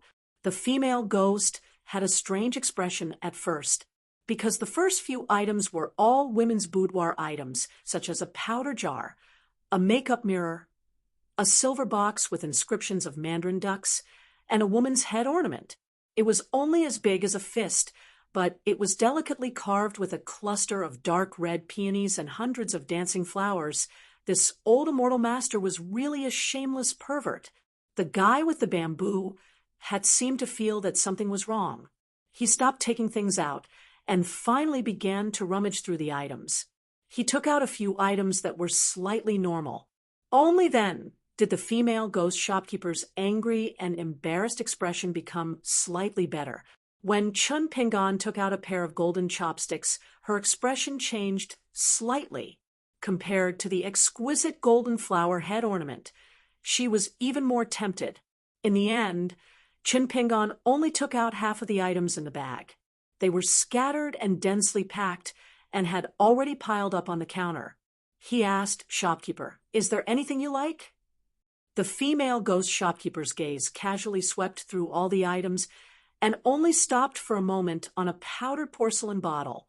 She seemed to be slightly tempted, but more than that, she was greatly disappointed. Chun Pingon sighed. "Since neither of us can take out anything I like, I can only waste my trip to Stinky Copper City." The female ghost saw that the old man was about to pack up the bag. She gently stretched out a finger and pressed on the top of the powdered porcelain bottle. She said, "Old immortal master, may I know the price of this small porcelain bottle? I think it's small and cute, so I plan to buy it myself." Chun Pingon glanced at the small powdered porcelain bottle and deliberately revealed a hint of sarcasm.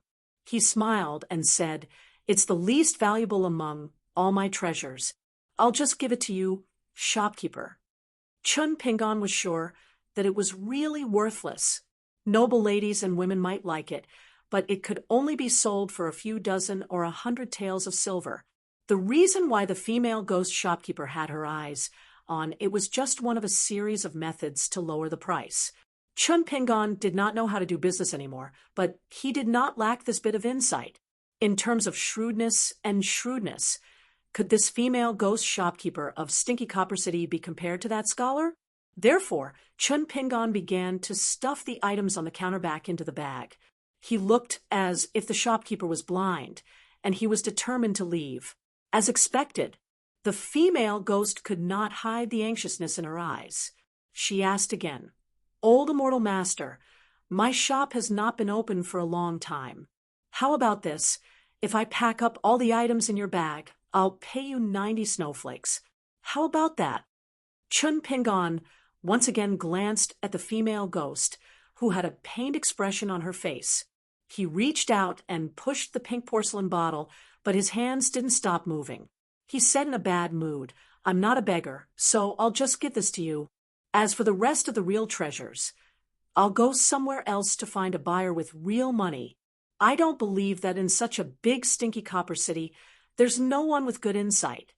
The female ghost seemed to be angry from embarrassment. She did not pick up the powdered porcelain bottle, nor did she say anything to persuade the old man to stay. She let him put all the things he took out back into the bag and carried it on his back. Seeing that she did not pick up the porcelain bottle, the old man did not hold back. He took it in his hand. If she did not want it, then forget it. Finally, he stepped over the threshold and left. When the bad-tempered old man left the shop, the female ghost shopkeeper murmured a dozen times. Then she hurriedly waved her hand and called a little ghost girl to the counter. She said, "Follow that person. If he turns around and walks back to our shop, don't bother about him. If he walks all the way back and doesn't seem to want to go back to Golden Powder Shop, go up and tell him that our shop is willing to negotiate the price with him." Ooh. About a quarter of an hour later, the little girl ran back to the shop with a sullen face. Her little face was wrinkled, and she was about to cry. She said, "Sister Jingguan, I followed that old grandpa secretly all the way, and he really didn't notice me. I followed him for a long time, but when he passed by the daughter's shop, he turned into an alley. I didn't dare to follow too quickly, because I was afraid that he would see me when he turned around. In the end, when I stuck my head out and waited for him to leave the alley, I ran in and out, but he was gone." Sister Jingguan, that old grandpa really disappeared with a whoosh. I ran up and down that street several times, but I still couldn't find him. The little ghost girl covered her face with both hands. She began to sob when she spoke of her sadness. The female ghost shopkeeper was worried and distressed. She hurriedly went around the counter and squatted down. She stroked the little girl's head and said softly, all right, it's not a big deal. Don't cry." The boy standing to the side made a funny face and gloated. He said, "Sister Jingguan, if you let me follow that old man just now, he definitely wouldn't have been able to run away. Little Kay is stupid. Sister Jingguan, you know that." The little girl finally managed to stop crying. "Now, She started bawling. The female ghost shopkeeper glared fiercely at the little ghost. Then she went behind the counter and took out a silver bell. She threw it to the little ghost. "I can't leave the shop. Take this token, and remember not to lose it. Then quickly go to the northern palace gate and report to General Chu, who is guarding the gate. Say that an old immortal master from outside the village came to Gold Powder Shop earlier and has many treasures on him. Tell the Prime Minister not to miss this opportunity. It would be best if she could meet that immortal master in person." The little ghost boy nodded vigorously. "All right, Sister Jingguan, don't worry. I'm much more reliable than little Kay." The little girl cried even harder. The female ghost shopkeeper pointed outside the door and glared at the little bastard who kept adding fuel to the fire. "Quickly disappear." "Understood." The little boy immediately dashed out. A moment later, the shopkeeper, who was squatting on the ground and comforting the little girl, turned her head and was dumbfounded. Outside the shop, a tall woman was carrying the motionless little boy. She walked into the shop with a smile and said, "Jingguan, you don't have to look for me. Stinky Copper City has been very tense recently.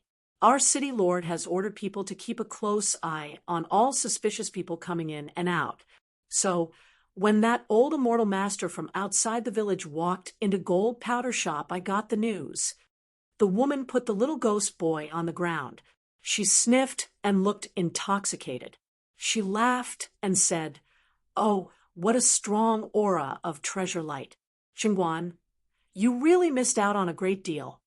The young ghost girl said guiltily, "This servant wanted to help the Prime Minister lower the price. I didn't expect that old man to have such a bad temper and leave in a fit of anger." The woman waved her hand. "No matter. As long as he's still in our Stinky Copper City, we can find him. I've already sent people to invite him over." The woman was the sister of City Lord Tang of Stinky Copper City. Her name was Tang Jinxiu. For a long time, she was like a child playing house. She built a court in the city and even prepared for the imperial examination. The city lord Tang Jingyi was an old gold core ghost, but he had never fought with anyone before. This was not surprising, as Pu Sheng was the most powerful ghost in the 10 cities in the south. If not for his own sins, he would have been a shocking, unpolished jade, level ghost sword cultivator. As for the other city lords, except for the Grand Tudor City spirit near Lawn Musk Town, none of them had reached the Yuanying realm. Further north, there was only one Yuanying city lord. He was the hidden backer of the goddess of the summer, the powerful spirit of the city of Unyielding. He was one of the 3 ghost commanders of the Divine Providence Kingdom who died on the battlefield. He was also the owner of the Mountain Breaker Bow in Stinky Copper City. He had personally visited the Gold Powder Shop and only took a glance at the Mountain Breaker arrow in the shop. Not only did he not take it, but the Jindan Ghost Commander did not accept it when the Stinky Copper City offered to return it. Tang Jinxiu said with a smile, "When he comes, I'll tell him that I'm the owner of this Golden Powder Shop, the one who really manages the money. Once my identity is exposed, that immortal master will raise the price to death." The female shopkeeper smiled and nodded. Tang Jinxiu glanced at the 2 little ghosts and scolded with a smile, "You 2 idiots! Go play somewhere else." The 2 little ones quickly ran out of the shop. A slender figure appeared in the shop out of thin air. The surrounding yin qi rippled. Tang Jinxiu was stunned. She smiled and said, "Brother, why are you here? If I remember correctly, this is the first time you come to my Gold Powder Shop." Alas! The young female ghost called Jun Guan was already kneeling on the ground.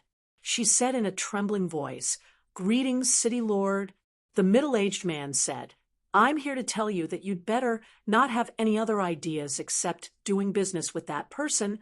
Tang Jinxiu smiled and said, "Isn't he just an old man?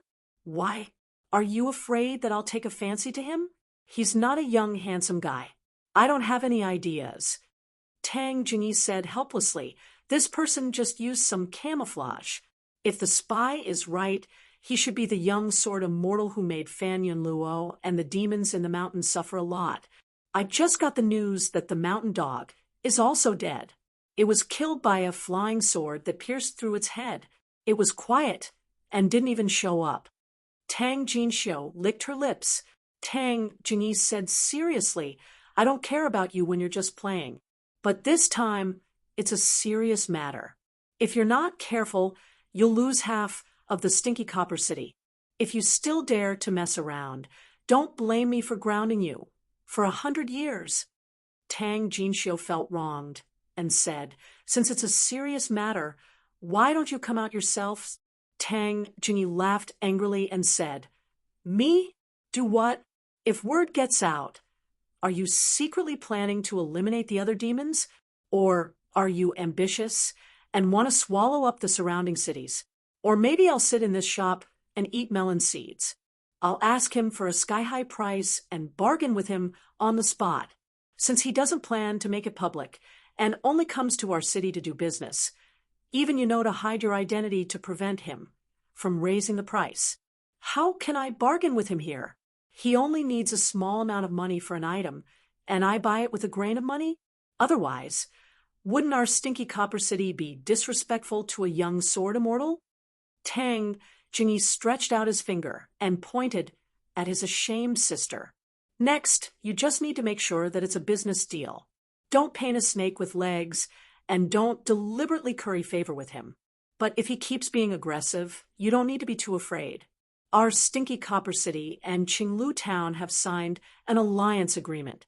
Those Zhuang sect cultivators will definitely not sit by and do nothing. Tang Jinxiu said with resentment in her eyes. I know. Tang. Jingyi turned to look at the young female ghost and reminded her. Remember to remind her not to be infatuated with him. Our stinky copper city's prime minister really doesn't deserve a young sword immortal. Tang Jinxiu stomped her foot. Brother, how can you talk about your sister like that? The spirit of the city lord had already hurried over and quietly returned. About an hour later, a female ghost woman, who purposely didn't wear her palace attire, led the old immortal master to a shop on the corner of Gold Powder Lane. The female ghost, Zhang Guan, looked as if she was facing a formidable enemy. Tang Jinxiu was already standing at the shop's entrance with her hands behind her back and one hand gently pressing the air, indicating that the real shopkeeper behind her didn't need to be nervous. After the woman explained the situation, Tang Jinxiu looked at the old man who wore a bamboo hat and carried a luggage bag and said with a smile, Old immortal master, you didn't enter Gold Powder Lane and hid to drink. It took us a long time to find you. Tang Jinxiu then began to introduce herself. I'm the shopkeeper of all the shops in Gold Powder Lane. Zheng Guan is blind and doesn't have much money in her pocket, so it's better for me to do business with you. Chun Pingon smiled and said, Okay, I hope you don't bully the customers. My old bones can't withstand a few knocks. I can't even listen to half a sentence of those threatening words. Tang Jinxiu cursed in her heart, but the smile on her face deepened. The shops in Gold Powder Lane are the youngest, but they are 400 or 500 years old. They have a golden signboard and a lot of returning customers. Old immortal master, don't worry. Chun Pingon entered the shop. Tang Jinxiu and the female ghost Zheng Guan stood side by side behind the counter. The woman who found Chun Pingon guarded the shop's entrance. Chun Pingon took off the bag and took out the items one by one, putting them on the counter. He still took 30% of the items first. There was a dazzling array of treasures. Tang Jinxiu picked them up one by one and put them down one by one. When she saw the beautifully carved golden flower jewelry with hundreds of peonies, her heart trembled slightly. She smiled and said, It's really a beautiful item. Even if it's placed outside in the market, it should be worth 10,000 taels of silver. After all, this item has a great origin.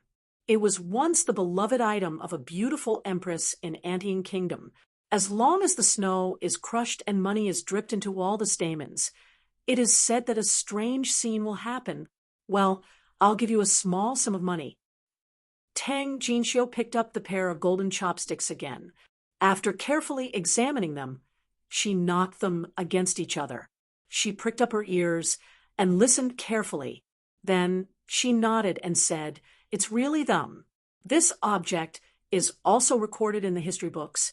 It was bestowed by the last emperor of the Magpie Mountain country to a famous minister, Song Jing, at a banquet. In order to commend Song Jing's honesty as an official, he specially ordered the immortals to make this pair of chopsticks. It's not made of ordinary gold, but some secret treasures of the mountain. Therefore, the knocking sound is like someone whispering honest and upright in the ear. Song Jing is worthy of this item. As a civil official, he led the army to fight. He has outstanding military achievements and made great achievements in the battlefield. It's a pity that he alone can't resist the general trend. Chun Pingon suddenly said, "In that case, this item is not for sale." Tang Jinxiu was stunned. "Old immortal master, why? I'm willing to give you a small sum of money. What's more, this pair of golden chopsticks can't be sold at such a high price elsewhere." Since I took the initiative to tell you the history before you named the price, you can see the sincerity of our gold powder shop. It can be said that we really treat people with sincerity. Sincerity is naturally very sincerity. Chun Pingon nodded and said with a smile, "But I plan to give this pair of golden chopsticks to someone Tang Jinxiu had to give up. Normally, she would be tempted by this pair of golden chopsticks, but she would only offer 50 pieces of money. She would just treat it as the other party saving money for her." In the end, Tang Jinxiu bought about half of the items in the bag, including the golden flower headdress. The total was 9 small summer coins. Including the premium of the small summer coins to the snow coins, Tang Jinxiu bought about 920 small summer coins. Among them, there was an old gilded incense burner that Chun Pingon couldn't find any clues about. Unexpectedly, the price was the highest. Tang Jinxiu didn't explain in detail. She only said that she was willing to pay 4 pieces of money. Chun Pingon raised the price by 1 piece. Tang Jinxiu also hesitantly agreed. When she asked the female ghost Chen Guan to put away the small incense burner, Tang Jinxiu suddenly laughed and was very proud of herself. Chun Pingon knew that he sold it cheaply. But it didn't matter. Tang Jinxiu was earning money for her eyesight. In fact, including this package, Chun Pingon estimated that he could sell all the bottles and jars in the remaining items. At most, he would be able to sell them for 500 snowballs. If he could sell 300 pieces of money, it would be a big profit. His trip to the bag, Shai, was originally a shady business of chopping the meat off the legs of birds and eating the fat in the abdomens of mosquitoes and flies. He didn't expect to make a fortune. He just wanted to accumulate small amounts of money. Tang Jinxiu endured for a long time, but in the end, she couldn't bear it anymore. She took the small incense burner from Zhenguan's hand and rubbed it with both hands. She really loved it. She looked up and smiled at the bold man who took off his bamboo hat. The origin of this small incense burner is very, very complicated. It was once a great recluse, immortal of Qing sect, when he was young. It's just that the seal script at the bottom doesn't show the Qing sect's identity. However, this great recluse immortal once wrote a travel book that was handed down to the world.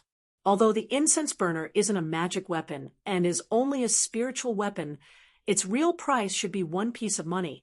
Under the land immortal, no matter if it's a ghost or a demon, as long as they light a landscape incense, they can quickly calm their qi and enter the state of meditation. It's very rare. The female ghost, Zhangguan, was a little anxious and gently pulled her sleeve. Tang Jinxiu then resentfully stopped talking and didn't continue to show off her textual research.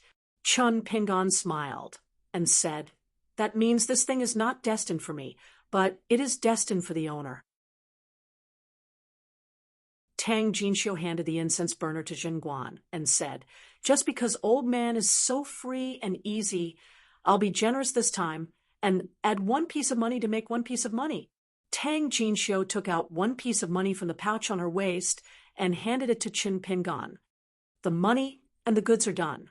Chun Pingan took the immortal money and rubbed it with 2 fingers. After weighing it for a while, he carefully put it into his sleeve and nodded with a smile. Both sides are happy. It's rare. If I get some rare treasures in the future, I must come to the owner's place to show them off. Tang Jinxiu pointed at the package and then covered her mouth with a smile. Old Immortal Master, did you forget that there are still 60% of the items in the package? Chun Pingan patted his forehead and said, I haven't touched many pieces of money in my life. The owner of the musical house is laughing at me. I'll slowly take out the rest of the items and you can look at them carefully. Tang Jinxiu smiled and didn't say anything. She was very considerate. She sneered in her heart. You continue to act. As for the young female ghost holding the incense burner, she felt that it was an eye-opener. This young sword immortal who disguised himself with the camouflage skill was really born to do business. When Chun Pingan took out the items from the package, Tang Jinxiu didn't stay idle. She began to put the treasures she bought with money on the shelf behind her for the time being. As for the items that she failed to buy, she first moved them to the side of the counter. Her movements were skillful, and she stacked them cleverly without any collision. Therefore, even if Chun Pingan took out more than 30% of the items, the counter still didn't seem crowded. Tang Jinxiu picked 3 items one after another, but this time the price was only 2 pieces of money. One was a mutton fat jade handpiece, and the other was a spear point inscribed with gold inscriptions. It was also because they were the relics of the emperors of the 2 dynasties. However, Tang Jinxiu frankly said that if the spear point was sold elsewhere, it might be sold for 2 pieces of money if it met a military cultivator who knew the value of the goods. However, in this ghost valley, the price of the spear point was not high, and it could only be a decoration. No one of the golden powder shop didn't offer a high price. Chun Pingan didn't care, and still chose to sell it to the golden powder shop. The counter couldn't hold the items. So Tang Jinxiu asked Chun Guan to put down the incense burner, and then move the items on the shelf behind the old immortal master. This time, Tang Jinxiu picked out 4 small items: a silver duck goose ball, a scroll with 2 peonies painted on it, a golden cricket cage, and a pair of small boots. When Tang Jinxiu put down the scroll painting and picked up the small boot, Chun Pingan's expression was normal. It was all money. In the end, Tang Jinxiu spent 4 small coins on the most precious painting. It was a painting of 2 peonies leaning against each other, named Little Yellow Lady and Husband in White. They were 2 of the 10 most famous peonies in the Divine Strategies Kingdom. This painting cost 3 pieces of money, and the other 3 items were just pleasing to Tang Jinxiu's eyes. Because of the historical illusions of the Skeleton Beach and other countries, they were not worth a few pieces of money. Tang Jinxiu of the Stinky Copper City sold them to the old man in front of her. As for the painting scroll, the golden flower headdress, and the incense burner that she and Stinky Copper City had picked up, as long as one was not an old man from the Skeleton Beach or the Ghost Valley, no matter how good one's eyesight was, they would have missed it. After paying the bill twice, she handed out the pieces of money. Chun Pingan began to pack. His trip to the Stinky Copper City's bag shop was a little unexpected. It was 1 piece of grain rain money and 6 pieces of grain rain money. The rest of the items in the bag that could not be sold were not really junk. Even after leaving the Ghost Dawn Valley and the Skeleton Beach, there was still a chance to sell them for real money. Chun Pingan made up his mind. When he left the Stinky Copper City, he must reward the ghost of the gate officer with a piece of snow money. That guy must be blessed. His trip to the gold powder shop was a great way to make money. Carrying his bag, Chun Pingan put on his bamboo hat again. He took out the pink porcelain jar from his sleeve and placed it on the counter.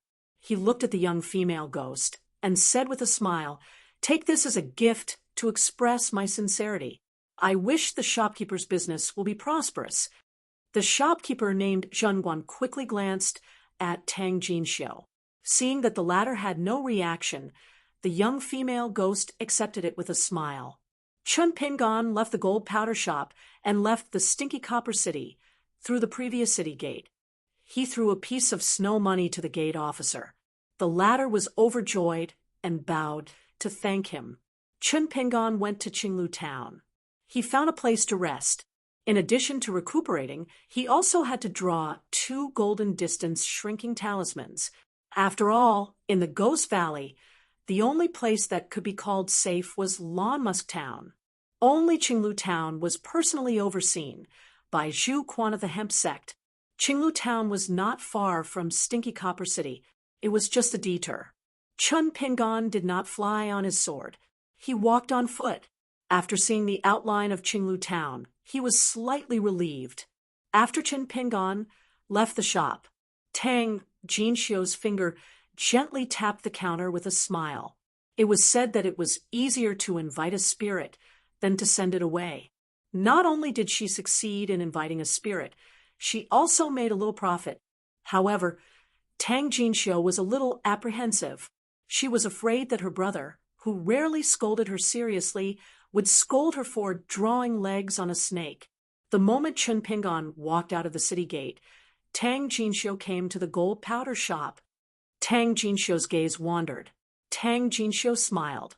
Very good. Your response was appropriate. You even made a good deal. How rare. You even know how to help Stinky Copper City earn money. Tang Jinxiu was relieved. Tang Jinxiu was proud. She asked, Brother, do you think that guy knows my identity? Tang Jinxiu's mouth twitched. At first, he might not be sure. When he left the shop, he should already have a good idea. Tang Jinxiu was puzzled. Did I give myself away? As the owner of Gold Powder Shop, he should know so many historical stories. It shouldn't be a flaw, right? The few female officials by my side have followed me to read hundreds of years of books. They can also count them like family treasures. Tang Jinxiu glanced at the female ghost Shenguan and pointed at her. The fair-skinned female ghost was so frightened that her face turned even paler. She knelt on the ground with a thud. Tang Jinxiu exclaimed and said in hindsight, that guy gave out the small pink jar. Was he deliberately testing Shenguan? Tang Jinxiu seemed to be in a good mood. He smiled and said, Get up. It's not a big mistake. It's something that can't be hidden. For qi cultivators, the truth is often not important.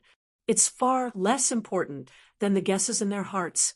Furthermore, as long as any cultivator of the outside world could reach this level, they wouldn't have lived in vain, even if they had lived for a long time. Your words and actions and the final result are already the best. As the city lord and brother, I have no reason to be strict with you. Before Tang Jinxiu left, he said to his sister, Remember to reward her with a small sum of money. If you can give some of the generosity of the men in Stinky Copper City to women, it'll be good. Tang Jinxiu rolled her eyes. On the other side, Chun Pingon had already taken off his mask and walked into Qinglu town. It was not big. It was even smaller than the market at Naiha Pass. There were only 2 crisscrossing streets. The total number of buildings was estimated to be less than 100. Moreover, there were no mansions or mansions. There were only a few pedestrians on the streets. However, there were tea stalls and restaurants. Those who sold tea and wine were all outstanding young women. They must be the women who made a living in Stinky Copper City. Moreover, most of them had some cultivation foundation. It was a pity that they could not become cultivators of the linen sect. There were 2 immortal inns in Qinglu town, one in the south and one in the north. The one in the north was more expensive. It cost 10 snowflakes a day and a night. The one in the south only cost 1 snowflake. Chun Pingon asked if it was because of the difference in spiritual qi. He did not expect the woman in the north to smile sweetly. She was very honest and said that there was no difference. It was just that the inn in the north was closer to the sect master's cultivation cottage. Rich immortal masters were willing to gather here. Moreover, Immortal Master Du lived in this in all year round. Therefore, they often met. Therefore, Chin Pingon turned and went to the south. The woman blinked her eyes and seemed to be a little surprised. The cultivators and pure martial artists who were able to reach Qinglu town were all rich and overbearing. There really wasn't a single person who lacked money in their pockets. There were only two types of people who had money, and those who had more money. How could the most precious face under the heavens be thrown to the ground, and not picked up just because of 9 snowflakes a day? After Chin Pingon asked for a room, he began to move the things in front of him and the bag. He exchanged them for some fresh things and put them into the bag. He planned to go to Stinky Copper City's golden powder shop in a few days. This was called catching a fat sheep and using all his strength to pull out the wool. If he missed this village, there would not be another shop like this. After doing all this, Chin Pingon continued to use snowflakes to repair the spring grass robe on his body. After about the time it took to drink a cup of tea, Chin Pingon stopped. Repairing the robe was not something that could be done just by throwing money. It was a meticulous job. Chin Pingon began to practice the sword furnace stance. He still could not completely break through all the barriers of the 18-halt sword chi. 2 hours later, Chin Pingon drank a large mouthful of the deep stream water in the blade-strengthening gourd and began to refine the essence of the water to replenish his water mansion. It only took him more than 2 hours to refine 3 drops of spring water in one go and give them to the 3 boys in green clothes in the water mansion.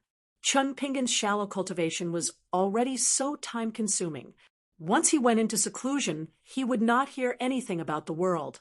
That was why there was a saying that the mountains did not know the weather of the world.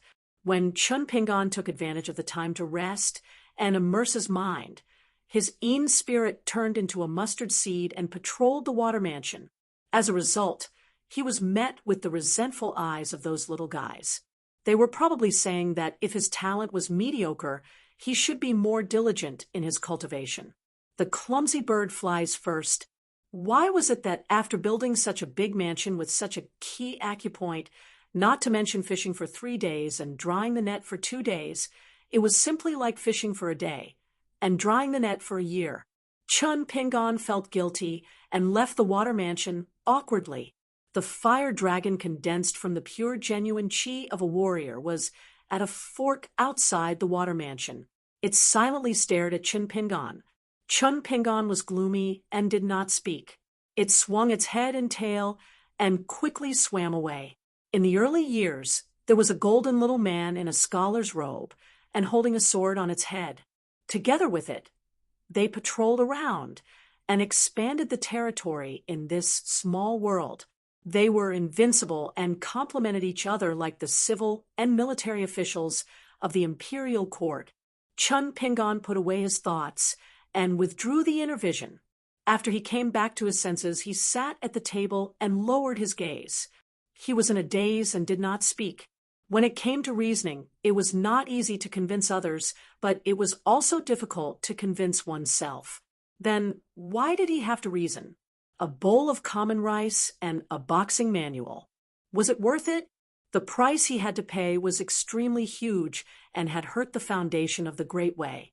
But was his choice really right? What if it was wrong? Chin Pingon was not entangled in the first question that he already knew the answer to, and the question that he was destined to not know whether it was right or wrong. But Chin Pingon was afraid, and his heart was palpitating because he did not know why he was thinking about these things. Chin Pingon suddenly took a deep breath and stood up. He left the table and turned upside down. His green robe fluttered. He closed his eyes and began to walk upside down with the heaven and earth pillar. On the lake, there was a green bamboo raft. The youth from Sanling Temple, Yuan Xian, was fishing as usual. This time, there were no outsiders, so he was even more relaxed and carefree. The female martial retainer and the old Jindan sword cultivator each held a fishing rod. The young man had just returned and was a little disappointed. It was said that the young ranger who had made a name for himself in the Ghost Valley did not come. Yuan Shen glanced at the surface of the lake that remained still all along. He turned his head and asked, "Big Sister Fan, Grandpa Lu, didn't you say that person was a pure martial artist? Why did everyone in Qinglu Town say that he was a sword cultivator with an unfathomable realm? They were only guessing whether, or not, he had stepped into the Golden Core realm. Or was he a terrifying, nascent soul realm sword immortal that concealed his strength?" The woman surnamed Fan looked embarrassed. He should be a warrior. The old man was more experienced and knowledgeable. He smiled and said, "Little Fan and the cultivators of Qinglu Town's guess may not be wrong. There are some strange people in the world who are both chi cultivators and pure warriors. But these kinds of proud sons of heaven, the further they go, the weaker they become. For example, on the path of martial arts, one has already reached the far travel realm, or on the path of cultivation, one has finally reached the nascent soul realm. This will be very troublesome. Unless one has great willpower and courage, decisively abandoning one of the paths, it will be extremely difficult to truly reach the peak.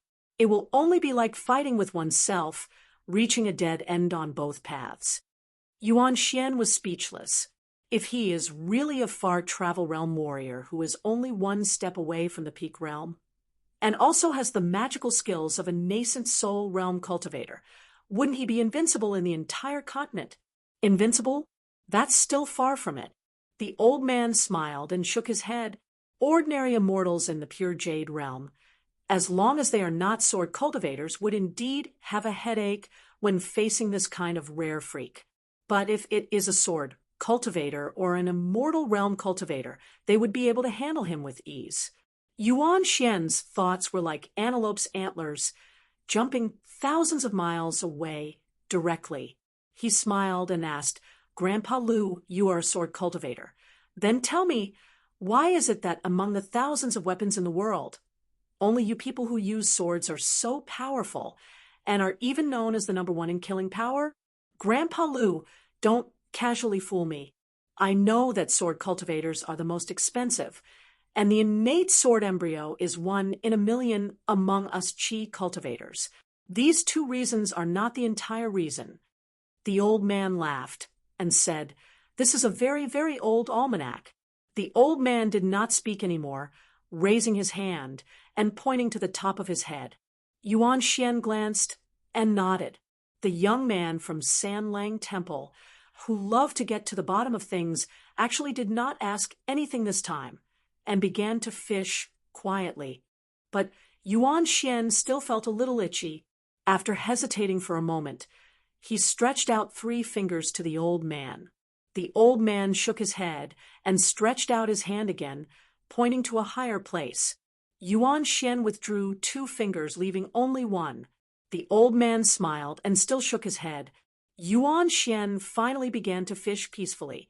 On the contrary, the female warrior who was older than the young man was confused and did not understand what the old man and the young man were talking about. After an hour, there was still no fish. Yuan Xian threw a handful of bait into the lake. There were water veins in the lake. The surface of the lake looked calm, but in fact, there was a lot of attention to the bottom. The young man did not throw the bait casually. He asked casually, "I heard that the old turtle at the Black River raised a pair of golden fish that lived for at least 1,500 years. Grandpa Lu, if I tell Uncle Du, can we kill our way there and buy the fish from the old turtle?" The old man explained patiently, "Unless you kill it. Otherwise, you are destined to not be able to buy such a spiritual creature. But the old turtle has lived in the Ghost Valley for so long. It is extremely difficult to kill it successfully, unless Lord Zhu personally takes action. Otherwise, if it hides in the depths of the old dragon cave, it will be difficult to find it again. Even your Uncle Du can't do anything." Yuan Xian sighed. "Forget about killing it. I won't do it even if I can. Everything in the world has its own reason. Cultivators are originally going against the flow. I always feel that it is not a good thing to kill again. I really don't know why those military cultivators can kill without blinking an eye and not be stained with karma. The old man smiled. As long as it can become a sect, a family, or a sect, it naturally has its own Tao root. It can stand firmly in this world. Yuan Xian scratched his head and said bitterly, Grandpa Lu, our bait, are more stable than the door god. Each one is more stable than the other. The old man laughed. The woman also laughed. Du Wenxi stood at the door of the inn in the north of Qinglu town. The woman who was born in Stinky Copper City, but grew up here, was no stranger to this Jindan cultivator of the hemp school. Du Wenxi was famous for his gentlemanly demeanor, so the woman in charge of the inn's door was not reserved. Seeing Du Wenxi standing at the door for a long time, she asked curiously, Immortal Master Du, are you waiting for someone? Du Wenxi shook his head and smiled. It's stuffy inside, so I came out to take a breather. The woman was speechless, but soon remembered something. Last time, Immortal Master Du was also like this, standing alone at the door in a daze. A few years ago, there was a young Taoist nun with an extremely high cultivation base. She acted domineeringly and did not enter the Ghost Valley through the archway. Instead, she directly split open the sky with a sword. After she appeared, she turned around and left. Then, she split open the legendary indestructible barrier twice. The last time, she happened to be not far from Qinglu town. Only then did she stop and landed in Qinglu town. Then, she stayed in this inn. Immortal Master Du was the guest, and later, even Sect Master Zhu came. She trespassed into the Ghost Valley several times and attracted several heroic spirits to intercept her. The last time, the sect master slashed out with his saber, but the female Taoist priest managed to block it. Moreover, Sect Master Zhu Quan was just a symbolic demonstration and did not use his full strength. After a few words, Zhu Quan directly returned to the thatched cottage and allowed the nun to enter, passing the test of the hemp sect. That nun only stayed in the inn for a day. When she left, she still split open the sky with a sword, very rude and unreasonable. However, compared to when she came, she was slightly more reserved. First, she rode her sword to the sky above a city in the north. Then she broke the barrier and left freely. Then, Immortal Master Du stood at the door for a long time. When she asked him, it was still the same answer as before, stuffy inside, taking a breather. Immortal Master Du was really a gentleman. He did not even know how to lie. Later, she heard from the immortal guests in that the Taoist nun who traveled here was a female cultivator from the Tongya continent. She fought with a cultivation genius named Lu Jinglong on the Julie Mountain. Lu Jinglong was a genius among geniuses. Even a small rogue cultivator like her, who was just a gatekeeper, had heard of Lu Jinglong's great name. He and the Taoist nun from another continent fought fiercely on the Julie Mountain, and both sides were injured. An average-looking woman with a sword slowly walked over from the street. The female cultivator guarding the door hurriedly held her breath and waited for the person to approach the inn. Then she called out in a trembling voice, "Sect Master." The woman with the sword smiled and nodded in return. Then she called Du Wenxi, saying that they would walk together. Du Wenxi and Sect Master Zhu Quan walked side by side. Zhu Quan smiled and teased, "That's enough." That Huang Ting said that when she returned south, she would come to Qinglu town again. But whether she will come or not, when will she come? Is it something you can wait for at the door? Du Wenxi's face slightly reddened. Zhu Quan continued, "I heard that the young sword immortal who caused a ruckus has already entered the small town." Du Wenxi nodded and said, "He just came back from the Stinky Copper City and is staying in the inn south of us." Zhu Quan smiled and said, "This guy is very interesting. The first time the deer-riding goddess left the scroll, she went after him. I don't know why, but it didn't work. I don't know who didn't take a fancy to who, But in the end, the deer-riding goddess followed the youngest sect master in the history of the North Continent. This little girl actually stole my title. If I didn't meet her in this Ghost Dawn Valley, but somewhere else, I would definitely exchange pointers with her. If I win, only the heavens earth me, and her will know. If I lose, she doesn't need to release the news. I will announce it to the world myself and make a name for her. Du Wency smiled knowingly. This was her sect master's temper. Zhu Quan suddenly said, "The Treasure Mirror Mountain was completely destroyed. That fight caused a lot of noise, but I didn't have the face to peek, so I didn't know the details. That young man should be, as you said, the one ranked at the bottom. Yang Rintu. It seems that he has already obtained the opportunity of the Treasure Mirror Mountain. In any case, since he didn't cause any trouble in the Ghost Dawn Valley, he was allowed to return with the treasure. However, in the territory of Ji Shao Mountain and the Peel Mountain, because of this young man who entered the small town and a scholar of unknown origin, the two of them worked together and turned the place upside down. My goodness, they are quite capable and even more scheming. They played all the monsters in the palm of their hands. Guess what happened in the end?" Du Wency smiled bitterly. "Sect Master, how could I guess?" Zhu Quan said helplessly, "Your temperament is too boring. No wonder you are still single. It's not that I want to criticize you, but if you meet that Huang Ting again, if you like her, then say something. If she wants to leave, then you kneel and kowtow. What's the point of having a face? After she is tricked by you, when the time comes, do you still need others to teach you how to deal with your wife in bed? I don't believe that even if you can't beat her in bed you. Forget it. Since ancient times, men can't beat women in bed.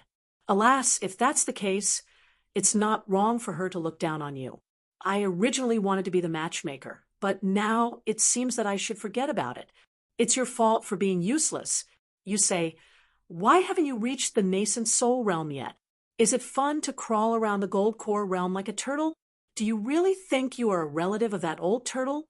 Then why don't you go and marry the old turtle's daughter?" Du Wency's face flushed red, wishing he could dig a hole and hide in it. He angrily said, "Sect Master, fine, fine, fine.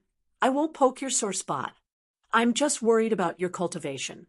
You always say that I am lazy as a sect master. I was just about to put in some effort, but look, you are unhappy. What do you want me to do?" Du Wency began to rub his face. Zhu Quan patted Du Wency's shoulder. "My condolences. I advise you to give up. When that Huang Ting comes to Archinglu town, don't ask me to help you knock her out. Although I am the sect master of you melons, in the end, I am not your parents. However, Wency, I think you are more pleasing to the eye than that Yang Lin. Why don't you try calling me mother? Maybe I, as both the sect master and your mother, will change my mind at the last moment." Even with Du Wency's good temper, the corner of his mouth began to twitch. Zhu Quan laughed heartily. He couldn't hold back his laughter for a long time. When he finally managed to stop, he muttered something that almost made this old lady laugh until her mouth split open. Her appearance was only average, so how could she find a handsome and smooth-skinned husband in the future? Du Wency could only remind him, "Sect Master, can we get back to business? Your marriage, how is it not business?" Zhu Quan coughed and nodded. The old monk from the Great Round Moon Temple and the Taoist from the small mysterious capital monastery both left the peach forest. As for where they went, I still follow the old rules and won't go look. But if you think about it, the young sect master of the drifting cloud boat, the deer-riding goddess, and that smelly bastard who threw the net and took the flying sword twice, as well as Pu Cheng's sudden appearance, plus the several big cities in the central part of the Ghost Valley colluding with each other. Wency, what do you think this means? Du Wency shook his head and sighed. "Sect Master, you know that I have never been good at these kinds of schemes." Zhu Quan nodded heavily, seemingly very pleased. He slapped Du Wency, causing her to stagger. "Very good. You are exactly the same as me. You just saw something interesting. At the end of the street, Zhu Quan took the lead to turn back to the inn. Du Wenxi also turned around. Zhu Quan didn't say anything else. Only when they reached the entrance of the inn did he slowly say, "You're at the critical juncture of breaking through the Jindan bottleneck. So as soon as the battle starts, you should run back to the ancestral hall. There's no need to hesitate. Perhaps that old fellow who squats on the ferry all year round and drinks the wind might be right in saying that our hemp sect needs a sect master who can use his brain. So, if others die in battle, including me, it doesn't matter. The cultivators of the hemp school still have this bit of responsibility. Only you do, Wenxi, if you want to die. You shouldn't die in this foul ghost valley. It's best if you don't die in the skeleton beach. You should die in the north, even further north." Du Wenxi shook her head.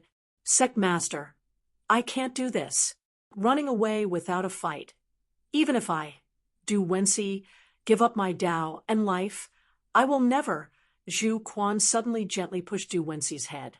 Her expression was calm as she indifferently said, "Don't be silly, Du Wenxi.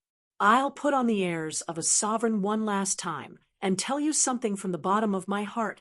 In this world, at least in my eyes, a real man with an indomitable spirit is one who can endure great hardships and even greater humiliation. Even if you're a mountain pressing down on me, my spine will always be straight." Du Wenxi stood in place. Zhu Quan continued to walk forward slowly. On top of the city's towering Jingwan city wall, a handsome middle-aged man was leisurely strolling. In the distance, two women and a skeleton stood on a horse path looking to the south together. Dao sect master He Xiaoyang, the deer-riding goddess, and the owner of the city, Jingwan City's city, Lord Gao Cheng, the most powerful lean spirit in the history of the Skeleton Beach and Ghost Valley, was guarding this small world. It was almost comparable to an immortal realm cultivator who was good at fighting. But Gao Cheng's life experience and background were not recorded in the history books of later generations. It was not that the historians and the cultivators on the mountain did not want to trace back to the origin, but they really could not find any record in the archives of more than 10 vassal states of the two dynasties, not even a word. They only found the name Gao Cheng in the lowest household register of a country's Ministry of War. Foot soldier Gao Cheng. It was as if this ghost who stood up from the millions of bones in the Skeleton Beach was really a nameless soldier lying in the pile of corpses on the battlefield. It was as if when he stood up as a skeleton ghost, he began to rise step by step. Gao Cheng's figure was not tall, and he still appeared as a snow-white thin skeleton. He just wore the most simple and damaged iron armor, and the saber on his waist was even more ordinary. Gao Cheng asked, "He Xiaoyang, after you came to my Jingwan city, you only said that you wanted to take a look. Have you finished?" The young woman wearing a Taoist robe and a lotus crown smiled and said, "City Lord, are you going to drive me away?" Gao Cheng said, "I'll give you 3 more days. If you don't leave, it won't be driving you away, but killing you." The deer-riding goddess on the side was a little frightened. The evil spirit in the Jingwan city was too strong. The 5-colored deer god was a spiritual creature blessed by heaven and earth, and it could not stand the erosion, so she had already put it away. The goddess did not doubt that the city lord's words were not a threat. He Xiaoyang smiled and said, 3 days it is. When the time is up, I will leave the Jingwan city. Gao Cheng glanced at Zhou Fei, who was walking on the wall in the distance. "This Jiang Shangzhen better not leave on your flowing cloud boat, or I'm afraid I can't help but use my saber." He Xiaoyang did not comment. Gao Cheng walked down the wall. Jiang Shangzhen walked back to Xiaoyang, and the deer-riding goddess jumped down the wall and said with a smile, "As long as Lord he still doesn't say anything and doesn't do anything, it's okay if you don't take me with you. At worst, I'll leave Gao Cheng in the Jingwan city. Those white-bone beauties have a different taste." He Xiaoyang asked in his mind, "What do you think this ghost valley lacks the most?" Jiang Shangzhen leaned on the wall and rubbed his buttocks. He also said lazily in his mind, "Of course it's a living person. In fact, the spiritual energy in the small world hasn't changed much, and it can't change anything." After fighting for so many years, it's just to let Gao Cheng attach himself to Pu Cheng's body.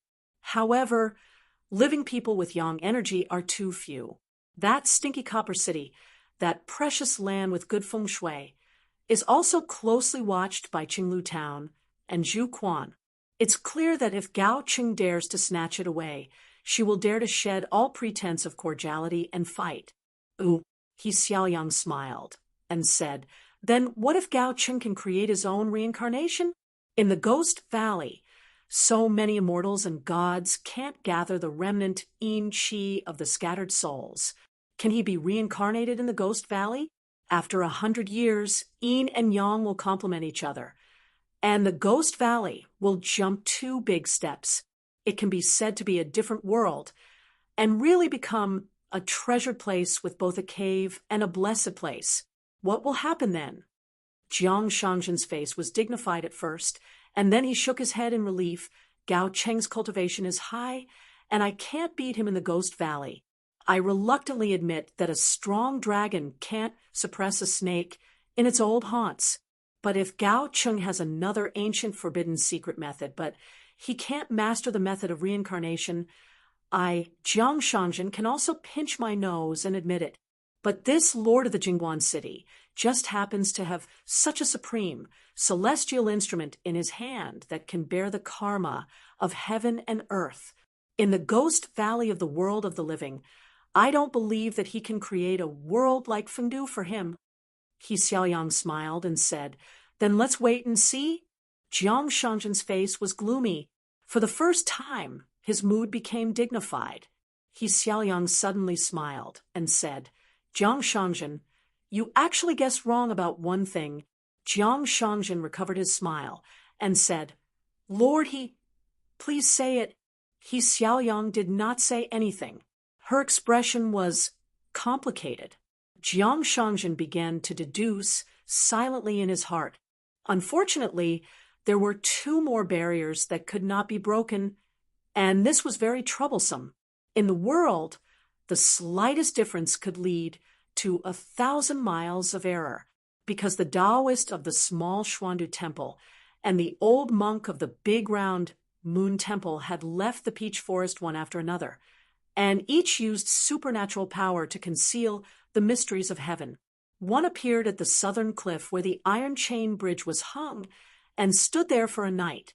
The other appeared at the bank of the buried river near the water god temple. In comparison, the old monk came and went in a hurry. As for Chen Pingan, after arriving at Qinglu Town, he could not watch. Jiang Shangzhen was like this, and presumably Xiaoyang was no exception. As for Gao Cheng, it was hard to say. Over at the inn of Qinglu Town, although Chen Pingan was in a state of unease for a long time, he still forced himself to calm down and wanted to draw 2 golden contraction talismans overnight.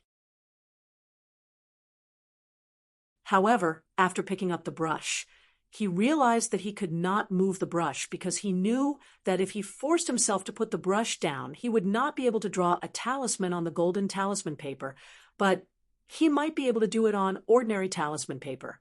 Chen Pingan put down the brush, got up and practiced the sword furnace dance for 2 hours, but he was still unable to calm down. He pushed open the door and walked around Qinglu Town in the night. After returning to the inn, he took out some bamboo slips, flipped them over and over under the lamp, and looked at them for a long time. Just like that, Chen Pingan sat by the lamp for the whole night.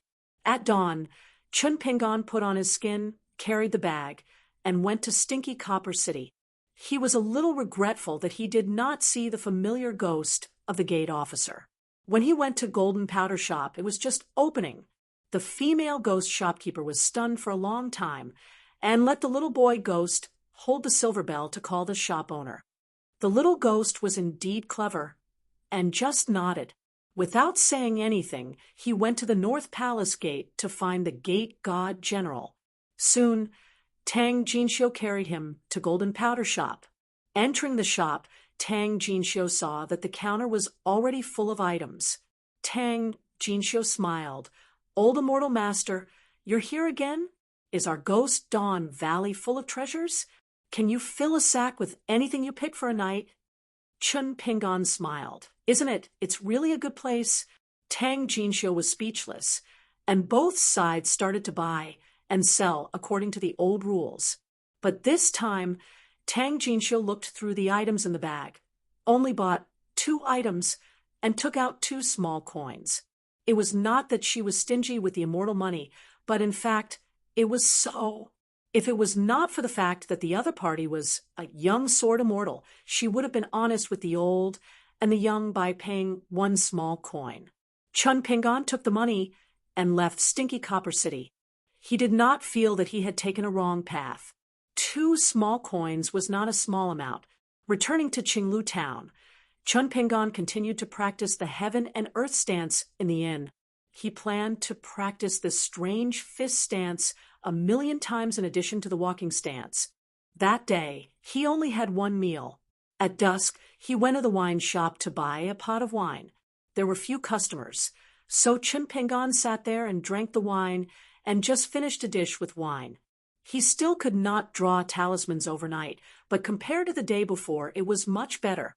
Chun Pingon did not practice the heaven and earth stance in the second half of the night. He lay on the bed and closed his eyes to rest, thinking about the past. The more he thought, the more time passed, until he went up the mountain to pick herbs in his youth. Unknowingly, Chun Pingon fell into a deep sleep. After dawn, Chun Pingon suddenly woke up and felt refreshed. He packed a new bag and went to Stinky Copper City again. This time, he finally met the ghost captain at the city gate. Chun Pingon was more anxious than the other party, so he threw a snow to spend money. Under the guidance of the ghost general at the city gate, he heard the familiar, auspicious words, "Money roll in." Chun Pingon went straight to Gold Powder Shop. This time, Tang Jinxiu was already waiting at the door of the shop. When she saw Chun Pingon, she smiled and said, "Old immortal master, give me a definite answer. Are you coming tomorrow or not? If you're still coming, I'll sleep on the floor in the shop today." Chun Pingon laughed and said, "After today, there will be no more treasures to sell for the time being. It's my fault. After drinking yesterday, I fell asleep immediately. That delayed me from going out to pick up things at night. Nothing could be better than being greedy for wine."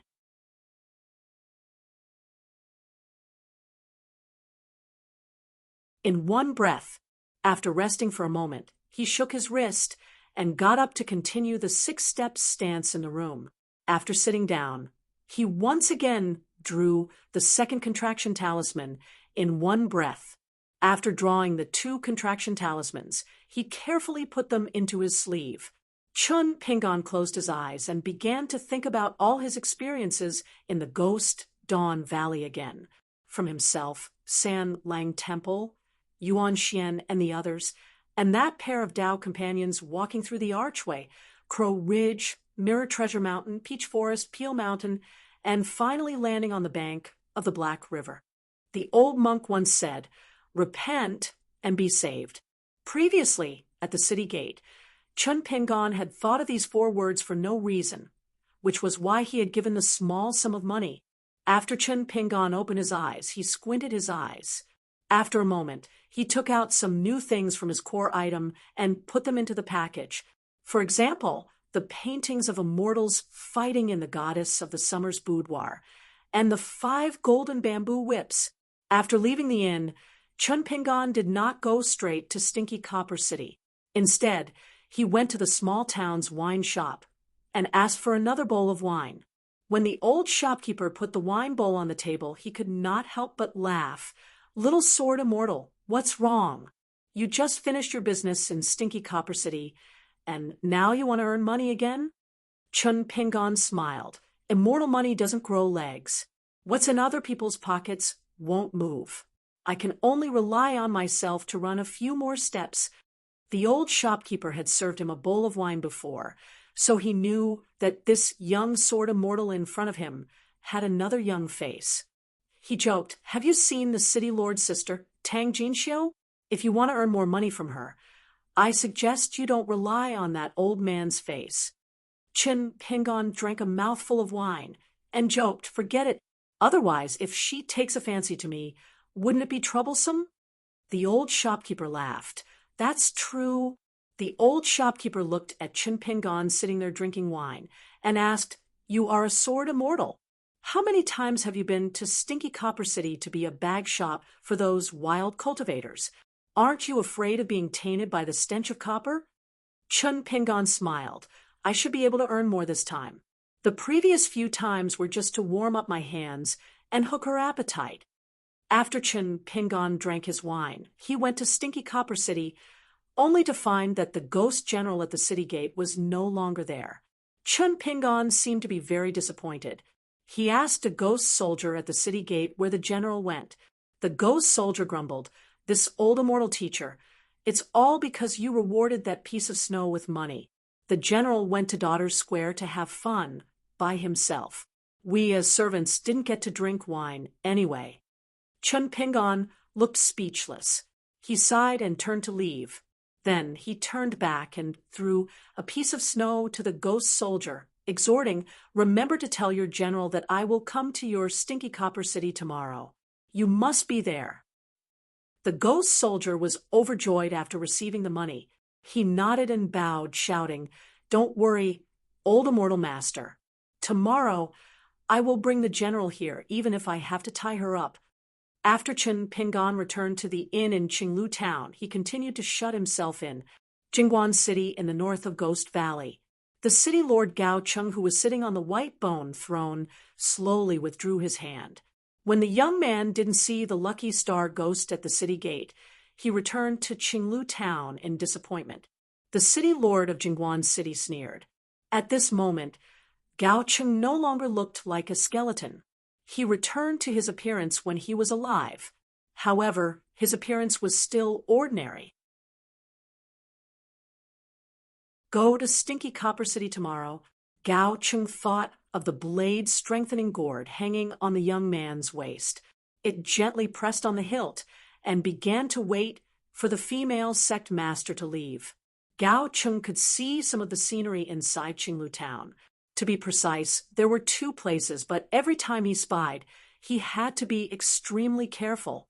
Firstly, strictly speaking, Qinglu Town actually did not belong to the small world of Ghost Valley. Secondly, there was Zhu Quan watching over there, and there was also a precious treasure of Linen Sect. Therefore, when he used the divine ability of mountain and river view, it was very vague and could only be barely seen.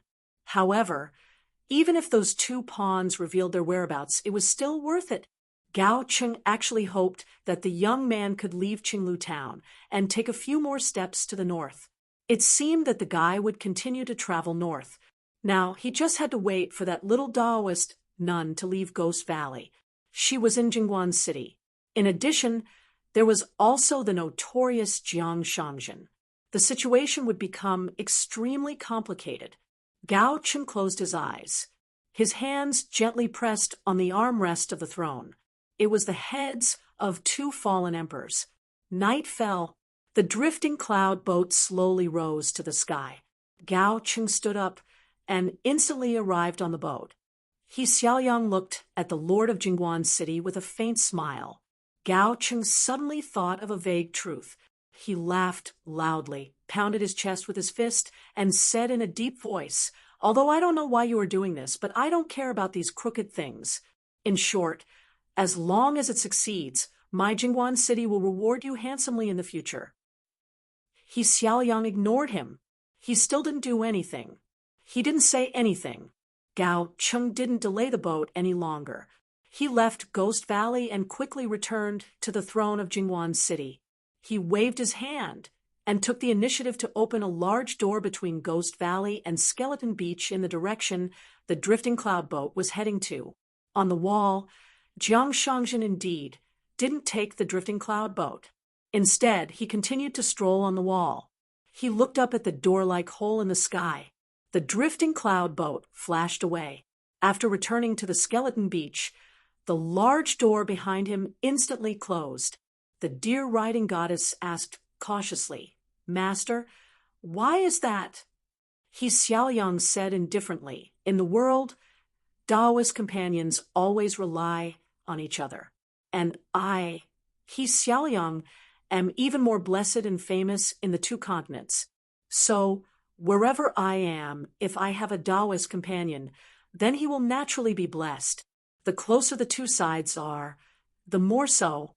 And I'm in Jingguan City, where our Taoist skills are worn down. Naturally, it's not a good thing." The deer-riding goddess was a little speechless. "So I walked out of the picture scroll?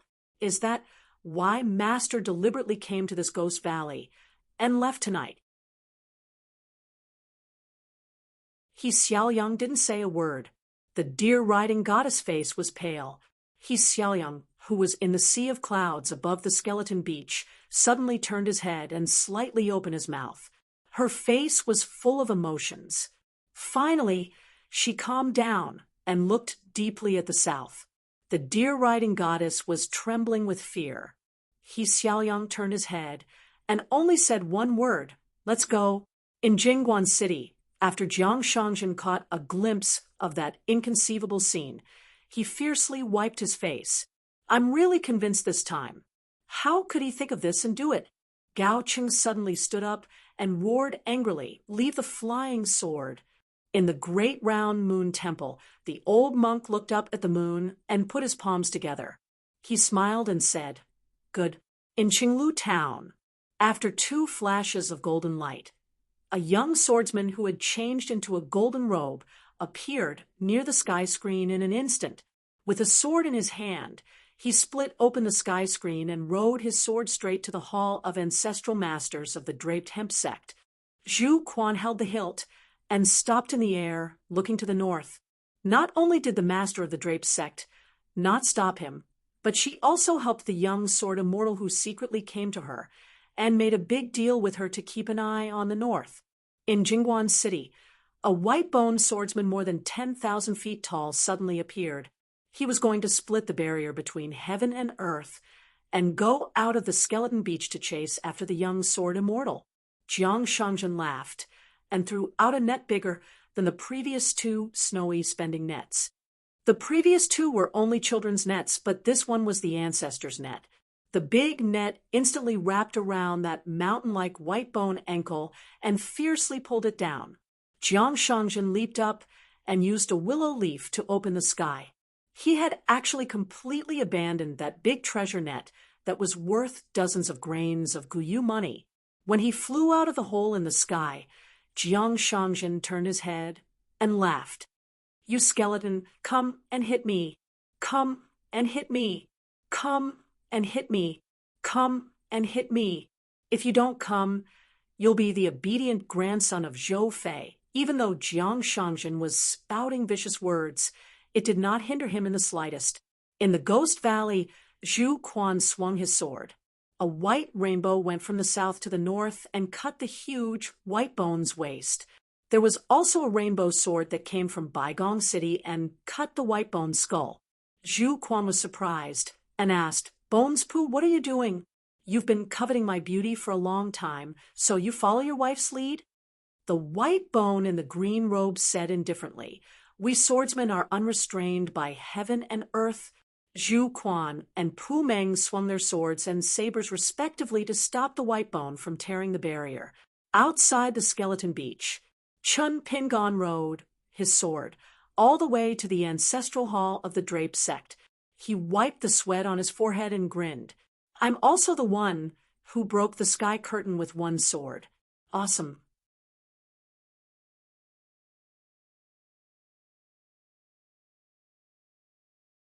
For 98, the ancestral mountain of the draped sect was called Muyi.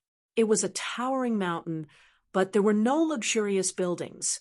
Due to the scarcity of draped sect cultivators, it seemed even more deserted. Only a plaque with Abdharma idol hanging on the mountainside was used to entertain guests. 3 days ago, Muyi Mountain was sealed off and no longer entertained guests. Not only that, the archway at the entrance of the Ghost Valley was also cordoned off.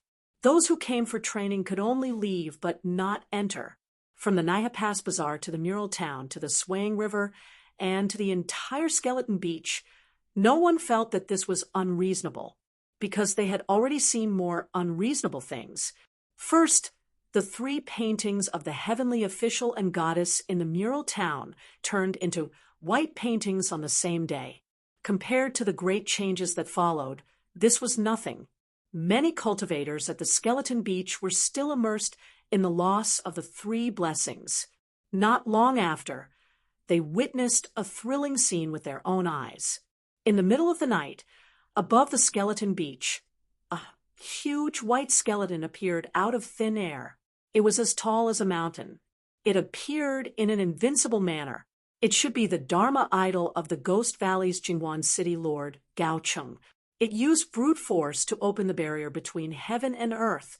When the white skeleton Dharma idol that was supposed to be hiding in the underworld appeared, it clashed with the Yang world.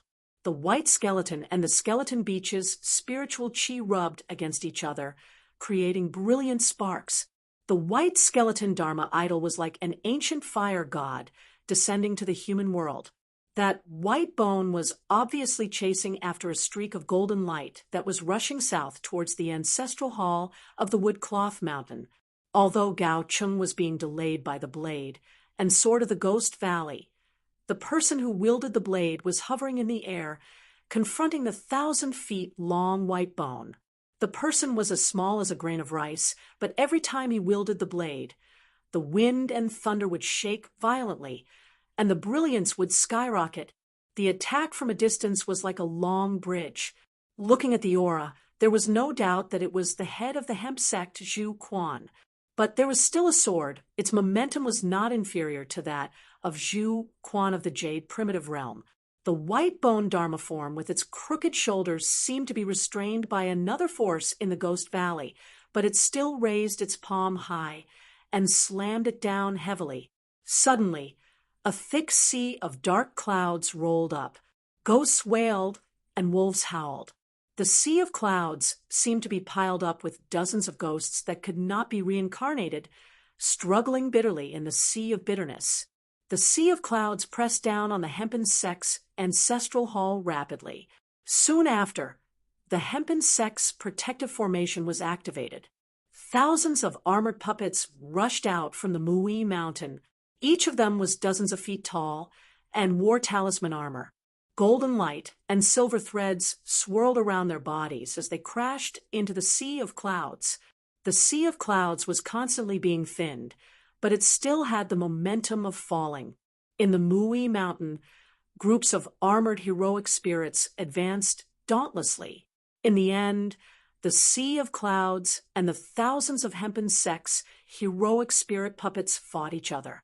At the same time, a ray of light spread down the mountain from the ancestral hall of Mui Mountain like thunder and lightning. It intertwined into a bright formation at the memorial archway. Then, a 5,000-foot-tall golden body god rose from the ground, holding a giant sword, and swept the sword toward the waist of the white skeleton Dharma idol. Jing Guancheng's white skeleton Dharma idol's attack failed. At the border between the Ghost Valley and the Skeleton Beach, another golden body, Dharma idol, suddenly attacked. The giant white skeleton grabbed the sword with one hand, and golden sparks fell on the ground like rain. For a moment, the whole Skeleton Beach shook. The white skeleton Dharma idol swung its arm to shake off the giant sword, and its body fell down into the shadow of the earth. It should have returned to the small world in the Ghost Valley. The golden body Dharma idol also returned to the formation. The ray of light also returned to the ancestral hall of Mui Mountain and condensed into a precious pearl in the mouth of a bronze flood dragon statue in the ancestral hall. The night of the Skeleton Beach slowly returned to silence. In the immortal mansion halfway up the mountain, Pang Lanshi, the young man whom the hemp sect had high hopes for, sat beside a stone table and stared at the young ranger sitting opposite him. The young ranger was reading a yellowed military book that he had plundered from the sheep intestine palace. Although Pang Lanchi was young, his seniority was high. He was the only direct disciple of an ancestor of the Linen sect. Several practitioners of the Gold Core realm had to call him youngest uncle. As for the practitioners of the Middle Five realms, they could only call him youngest uncle master. In the past 3 days, the green-robed swordsman in front of him was the only guest in the mansion. Pang Lanchi had been here several times. Out of curiosity, he talked about what he wanted to talk about and asked what he wanted to ask. The other party was very sincere and did not deliberately beat around the bush.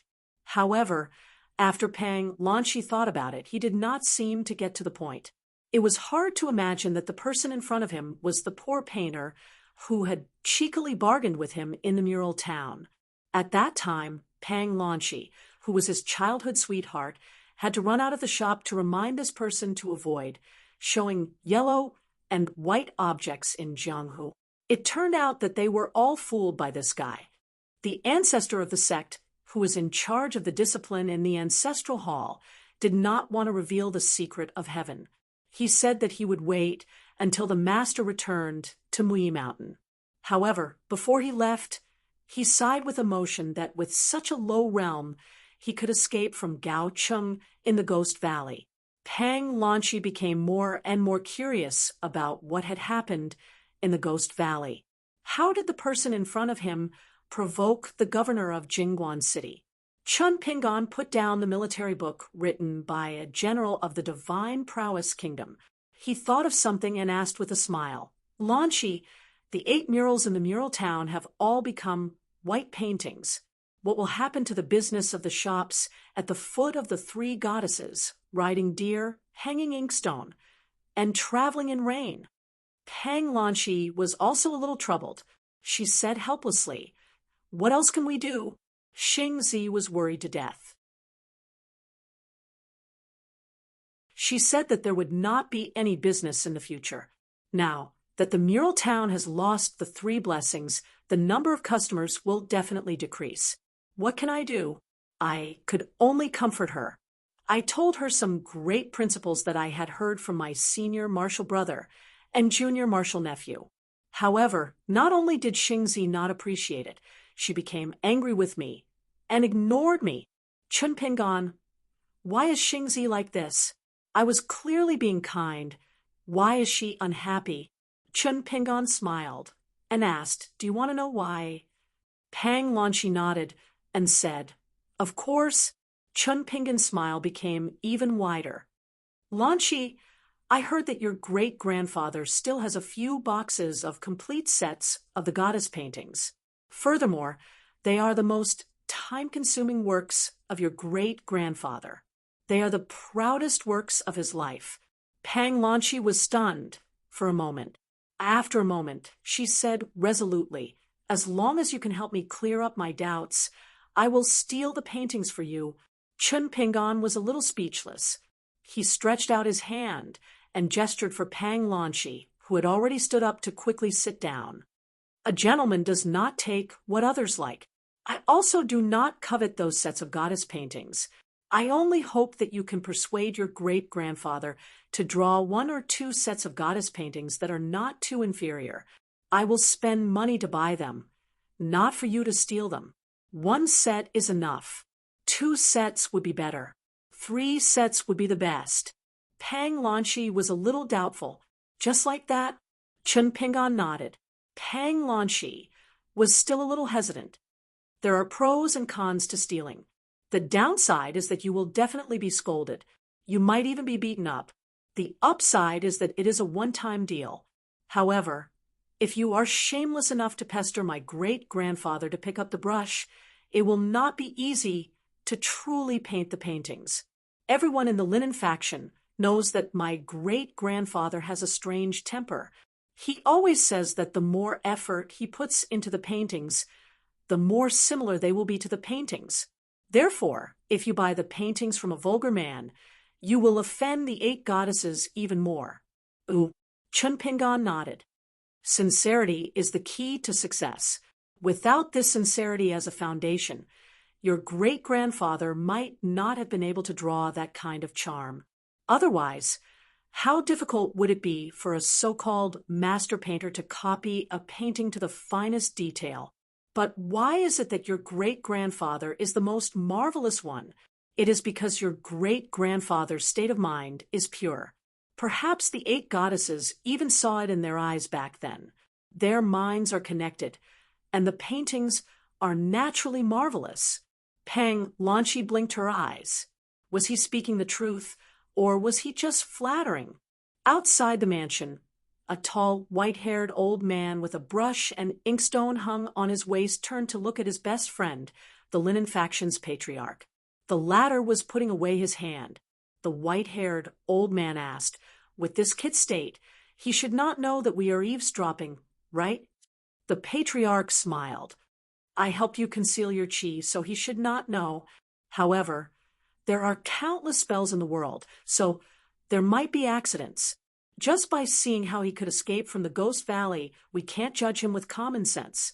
The white-haired old man stroked his beard and smiled. "No matter what you said has won my heart." The Linen Faction's patriarch was the one who followed Jiang Shangzhen into the secret realm of the mural. "Are you really willing to sell it?" Pang Lanchi's great-grandfather, Pang Shanling, had a great ambition when he was young. He swore to paint the most spectacular mountains in the world. However, for some reason, he settled down in the Linen Faction. Pang Shanling asked softly, "Let's wait and see. I'd like to hear how this outsider boy will guide Lanchi." The patriarch frowned and said unhappily, "He is a guest. I couldn't persuade you, so I used some skills. If I continue to eavesdrop, it will not be in line with the Linen Faction's hospitality." Pang Shanling glared at him.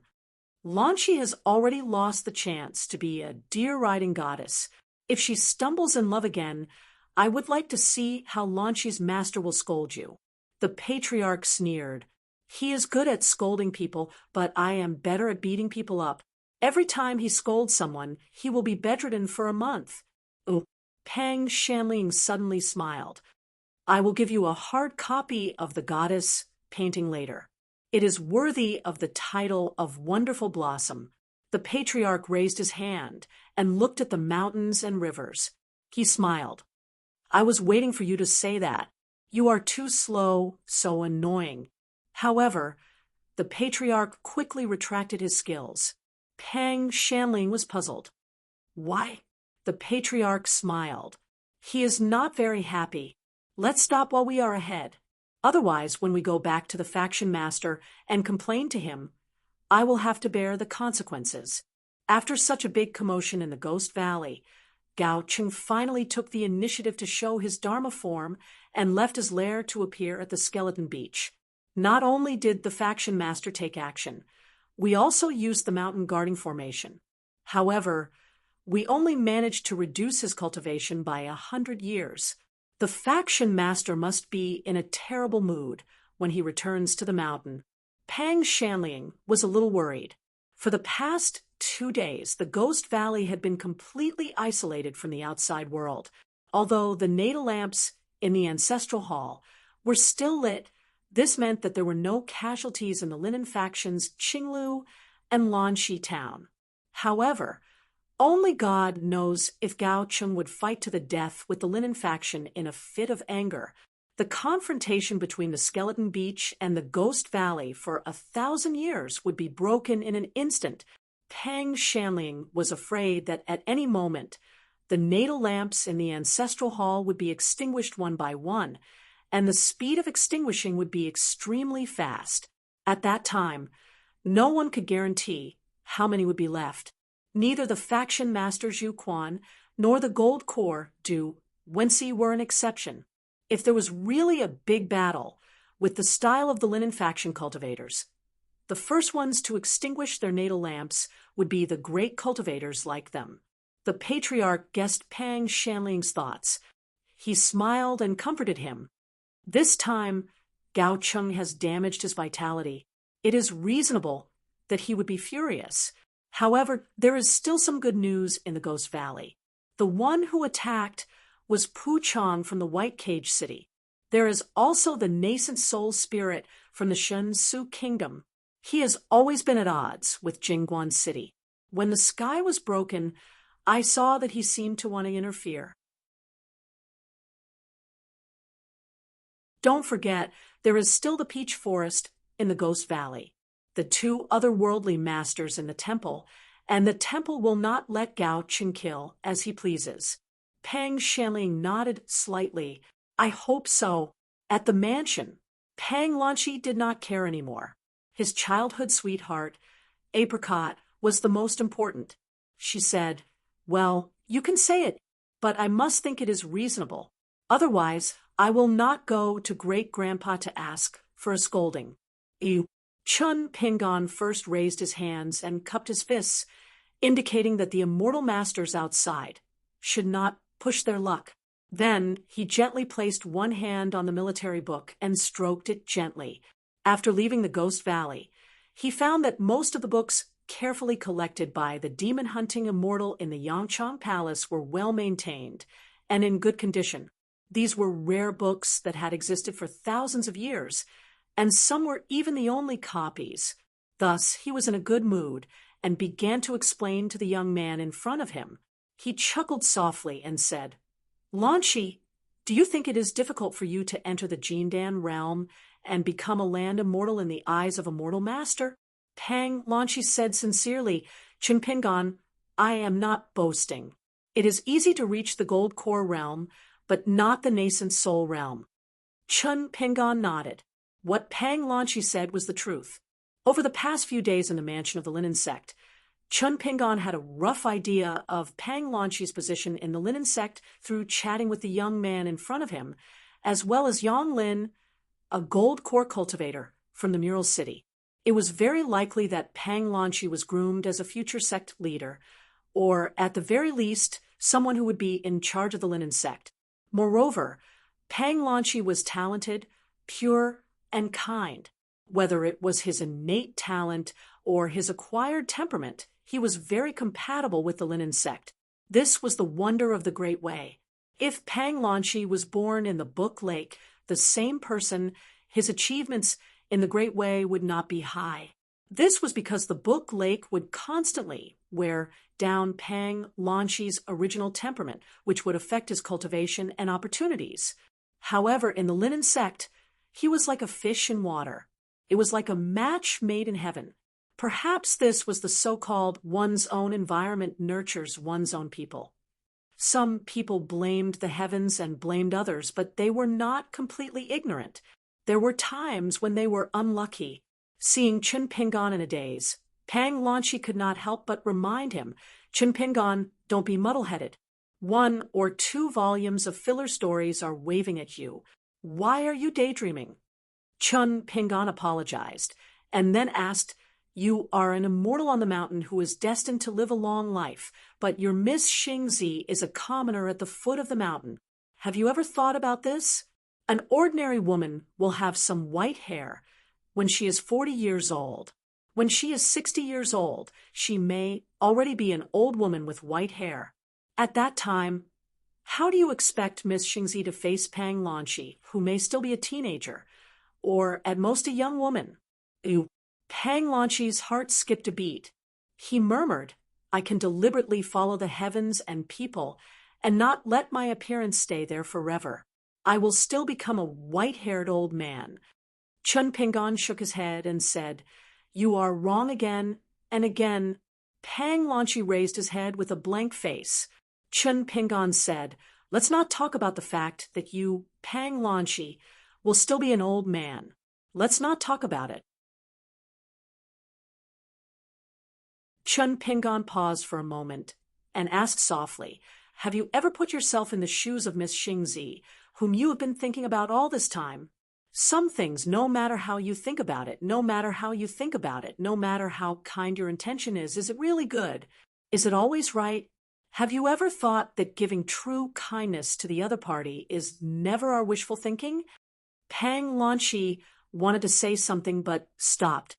Chun Pingon slowly said, At the Mural City, I was just a passerby who had met by chance, since she allowed you to chase after me out of the shop and reminded me to be careful. She must be a good girl who is worthy of your affection. Previously, when I was observing the two of you in the shop as a bystander, I could roughly see that Miss Xingzi is a person with a meticulous mind and a broad-minded state of mind, which is extremely rare. Therefore, just because you are already an immortal who lives on the mountain, and she is only a merchant at the foot of the mountain who deals with money all year round, she would not feel ashamed of her own inferiority when interacting with you. She did not feel that way. Do you really know how rare and how good it is to have such a state of mind? Chun Pingon shook his head and said, "You don't know?" Pang Lanchi was stunned and speechless. Her lips moved slightly. Chun Pingon said, "So all these years, it was actually her who took care of your state of mind. She hoped that you could cultivate in peace and climb up the mountain step by step. If I didn't guess wrongly, every time you went down the mountain to help out in the shop, when you parted, she would not show too much reluctance. After that, you would be a little depressed and worried that she did not like you as much as you liked her, right?" Pang Lanchi's eyes were a little sore, and she pursed her lips tightly. Chun Pingon sighed and took out a pot of wine. It was not some immortal wine, but the rice wine from Longquan County that was sold to Dali's capital. Chun Pingon took a sip and said, "You have never really thought about her thoughts, but always thought about what I should do. Is this good?" "Ooh." Pang Lanchi shook her head. "No, it is very bad." So, this time, the painting of the goddess in the Mural City lost its fortune, and the shop might not be able to continue operating. You only think that it is a small matter because to you, Pang Lanchi, it is naturally a small matter. How much money can a shop in the marketplace earn in a year? How much money do I, Pang Lanchi, receive from the Hemp Sex Ancestral Hall in a year? However, you don't know how big of a deal it is for a young girl in the marketplace to open a shop at the foot of the Hemp Sex Mountain. Without this business, even if it is just moving to the Limbo Pass market, to her, wouldn't it be a big deal? Chun Pingon took another sip of wine. His voice was soft and mellow, and the content of his words was like the wine. He said slowly, "The thoughts of a young girl are always more far-sighted than those of the same age. How should I put it? The difference between the two is like the thoughts of a young man walking on a mountain and only looking at the top. The thoughts of a young girl are like a meandering river that bends and flows into the distance." Pang Lanchi furrowed her face. It was unknown what sad scene she was thinking about. Just thinking about it made this young man, who was originally carefree feel worried. There were already some tears in her eyes. Chun Pingon glanced at her and sighed softly. It could be said that Lu Laoqing of Gong Lu Island, who had a tough Dao heart and seemed to have a heart of stone, had also taken a big tumble when it came to love. Chun Pingon suddenly laughed. "What are you afraid of? Now that you know more, you should do a better job in the future and think more for her. If you can't, if you feel that you are not good at figuring out a girl's thoughts, then I'll teach you the stupidest way. Tell her what's in your heart. Don't feel embarrassed. A man's face is not lost outside, but when it comes to the girl you like, there's no need to force yourself." Pang Lanchi nodded and wiped her face. She smiled brightly. Chun Pingon, "How you know so much?" After all, she was a cultivator. After being enlightened, Pang Lanchi's state of mind became clear again. Chun Pingon raised the wine pot in his hand and shook it. "When I travel in Jianghu, I drink wine." Pang Lanchi asked curiously, "Is the wine really that good?" Chun Pingon did not speak and just drank. He was still patiently waiting for the news from the Ghost Valley. In fact, there were some things that Chun Pingon could explain to the young man more clearly. However, once he did, it might involve the Great Tao. This was a big taboo for cultivators on the mountain, so Chun Pingon would not cross this line. Moreover, the young man and woman's love was muddle-headed, which was a kind of beauty. There was no need to break it down too much. Pang Lanchi said goodbye and left. She said that she would get at least 2 copies of the goddess painting. She just had to wait for his good news. When Pang Lanchi was about to leave the courtyard, Chun Pingan suddenly called the young man and said with a smile, "Oh, right, remember one thing. If you feel that what I said to you makes sense, you still have to think more before you do it. It doesn't mean that it will suit you." Pang Lanchi waved her hand and smiled. "I'm not really stupid. Don't worry, I'll think about it myself." Chun Pingan got up and walked around the stone table to practice the 6-step stance. That day, in the twilight, Chun Pingan stopped his stance and turned his head to look. From the direction where the white bone apparition and the golden-armored deity appeared at the skeleton beach, there was a figure riding on the wind. When an earth immortal didn't hide his aura deliberately and flew away with the wind, there was usually a thunderous rumble causing a huge commotion. However, after reaching the upper 5 states and merging with heaven and earth, they could do it quietly, even without ripples of chi-ji. The figure that rushed to the Mui Mountain should be the master of the school, Zhu Quan, who was in the Jade Primitive State. However, he still caused such a big commotion. Either he was deliberately showing off his power to intimidate some forces lurking in the Skeleton Beach, or he was in the Ghost Valley, where the master of the Draped Hemp School was seriously injured, causing his state to be unstable. After the figure rushed into the Mui Mountain, he suddenly stopped and then shot toward the mansion on the mountainside like an arrow. In the small courtyard, the strong wind blew, making Chun Pingan's sleeves rustle. It was Zhu Quan, who cultivated in Qinglu town. Chun Pingan clasped his fist and said, "Thank you, Master Zhu." Zhu Quan waved his hand and sat by the stone table. He saw the wine pot on the table and waved his hand. "If you are sincere, quickly treat me to a pot of wine to satisfy my craving." Chun Pingan sat opposite him and took out a pot of rice wine. "It's just rice wine from my hometown, not the wine from the mountain." Zhu Quan opened the mud seal and drank a big mouthful. He wiped his mouth and said, "It's a bit bland, but it's wine and not water." She glanced at the young man sitting opposite her and asked, "Are you familiar with Bones Poo? When you were traveling in the Ghost Valley, even when you were running around with Yang Mingxing, I didn't see you.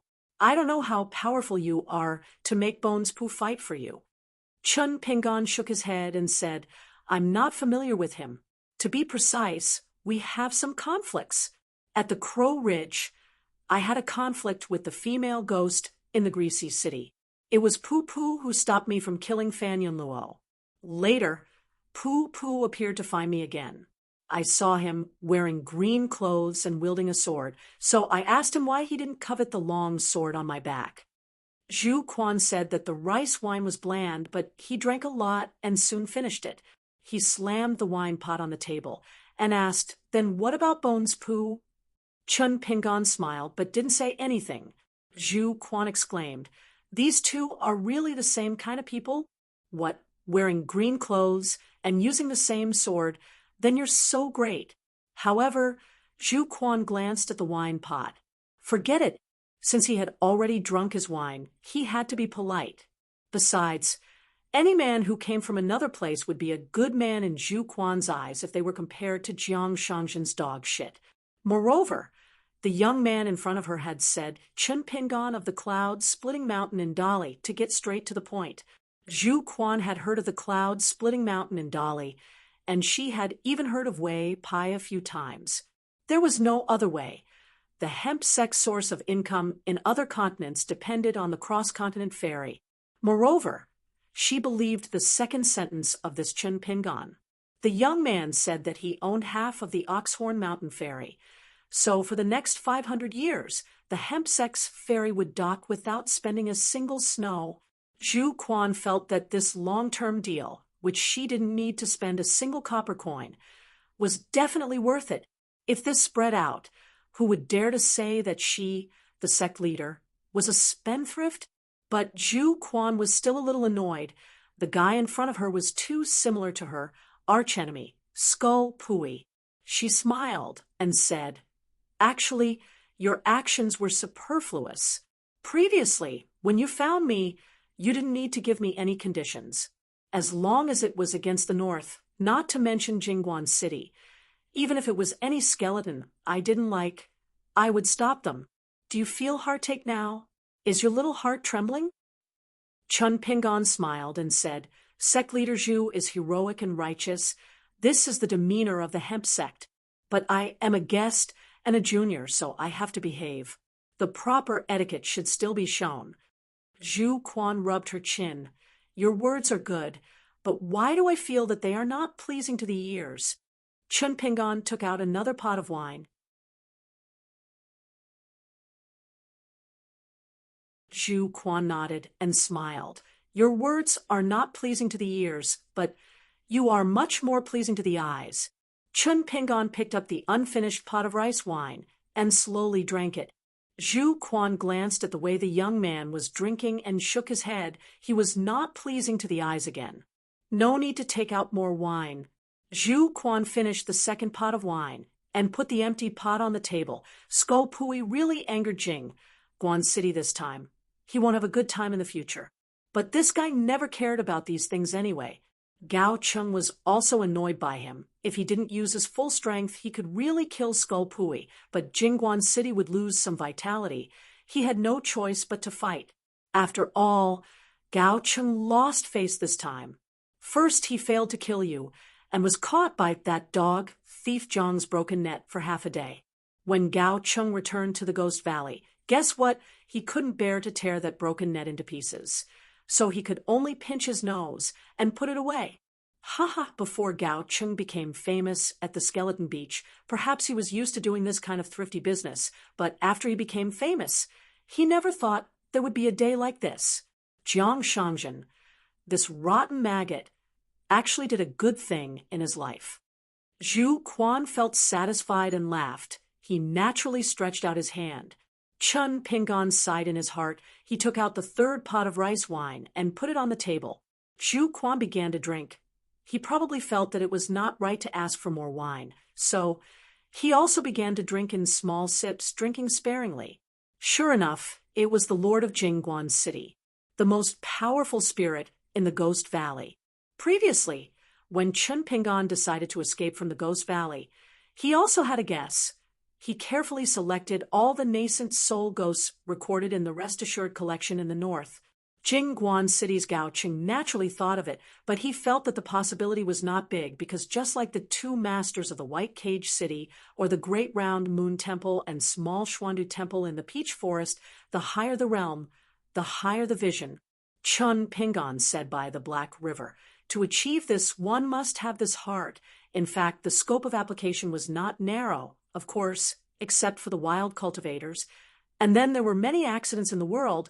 There was nothing inevitable in the world. Therefore, even if Chun Pingon felt that Jingguan City's Gao Cheng was the least likely of Yang Ning's so-called spying in the north, Chun Pingon just happened to be a person who was used to thinking of the worst. He directly regarded Gao Cheng as an imaginary enemy. Otherwise, Chun Pingon was already in Qinglu town, and the leader of the hemp sect, Zhu Quan, was just a few steps away from him. Why would he need to spend 2 golden material contraction talismans to break through the sky and leave the Ghost Valley? Moreover, before this, he began to believe that Jingguan City spies were hidden in Qinglu town. He also deliberately made an extra trip to Stinky Copper City. This self-rescue plan, from the time he threw a small coin to Stinky Copper City's guard officer, Gui Jiang, had already begun to quietly operate. In fact, in the depths of Chun Pingon's heart, he had already found a hidden line, a network. On this line, there would be many key points. For example, at the Cliff's Iron Chain Bridge, Yang Ning spoke of her feelings. On the bank of the Black River, the old monk looked at the opposite bank, sang a Buddhist chant, and said a seemingly casual sentence, "Repent and be saved." Logically speaking, after entering Qinglu town, which was the most stable place in the Ghost Valley, he was unable to put down his brush and draw talismans. The kind of restlessness where he could not even set up his sword furnace was extremely rare. If he were to look further ahead, it would be Tu Fuyuan, the heavenly official of the city of murals. The deer-riding goddess walked out of the painting and went to the crossing of the swaying river, turning into an old woman to test him. The city of murals could be said to be the first place Chun Pingon set foot in the North Continent. Yang Ning's pure evil thoughts were refined into a mustard seed. The scholar once said unintentionally in the ancestral temple by the water that he had never won against Chun Pingon even once. In the world, fortune and misfortune always came hand in hand. Chun Pingon was deeply touched by this. If his mind was blindly immersed in the endless good fortune, what would the consequences be? At this moment, even though Chun Pingon was already far away from the Ghost Valley and was in the Linen Sect's Maui Mountain, he still had some lingering fear. Just imagine if he became the Bag Jai in the stinky Copper City. Under normal circumstances, he would naturally continue his journey to the north. This was because the previous journey was filled with constant disturbances, but it was frightening without danger. Instead, he picked up scraps everywhere. There was no great fortune at hand, but he was lucky again and again, earning a little here and there. Moreover, the deer-riding goddess had nothing to do with him. The thunder pool in the Jiexiao Mountain had nothing to do with him, and the fortune in the Mirror Treasure Mountain had nothing to do with him. Chun Pingon, seemed to rely on his own caution and a little bit of luck. This seemed to be the most comfortable and least dangerous state for Chun Pingon.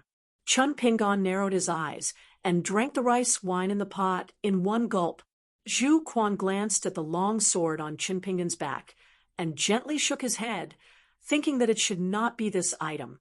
Although Jingguan Cheng was the archenemy of the entire Linen Sect, the previous masters of the Linen Sect all acknowledged this spirit master of the Ghost Valley. Whether it was cultivation or ambition, he was not bad, and could be called a hero among ghosts. Therefore, even if this young man was really carrying a half-immortal weapon, Jingguan Cheng would not be so covetous, nor would he be so flustered and exasperated. It was rare for Zhu Quan to prepare a draft before speaking. After a while, he said, "I won't ask why Jingguan Cheng is against you, and you don't have to take the initiative to say it. This is a grudge between the two of you. Of course, fighting to the death with Gao Cheng and Jingguanqing has always been the duty of us Zhuang sect cultivators. There is no resentment between life and death. Similarly, you don't have to feel that you must get involved in the future just because you escaped this time and hid in my Muyi Mountain. There is no need for you to do me a favor. There is no need for you and I to be so polite." Chun Pingon nodded and said, "Okay." Zhu Quan smiled and said, "Good boy, you're really not polite." In the peach forest of the Ghost Valley, inside the small mystery capital temple, the old Taoist stood under the towering peach tree, with mist around his feet. Then, a huge landscape painting was slowly unfolding.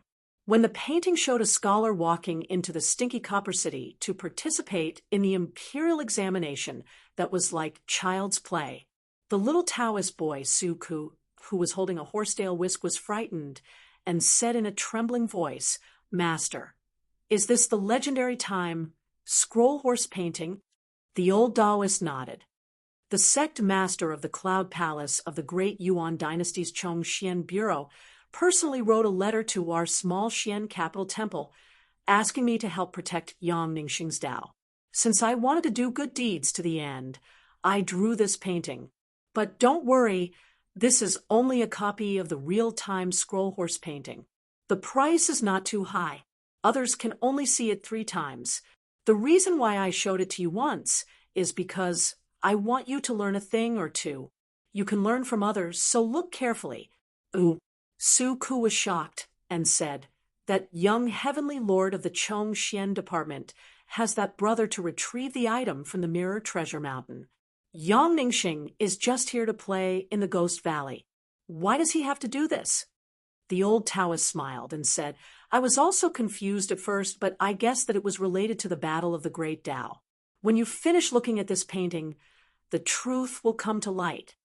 Su-ku widened his eyes, unwilling to miss a detail in the painting.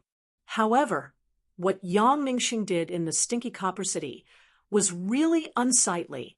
If this painting was not a time scroll horse painting, Su-ku would think that his master was making a fuss over nothing. The headmaster of the Cloud Palace was worried for nothing. But when Su-ku saw the goddess of the summer of peeling Luo Mountain being turned into black smoke and swallowed by the scholar, and the young swordsman squatting on the wall, Su-ku's expression turned solemn. After that, many things happened. Su-ku's heart trembled with fear as his thoughts fluctuated. When the painting finally ended and turned into a painting scroll, his master gently held it in his hand. The old Taoist smiled and said, "What do you think?" Su-ku blushed with shame and said, "If I were that good person, I would have died in Yang Ningxing's hands many times."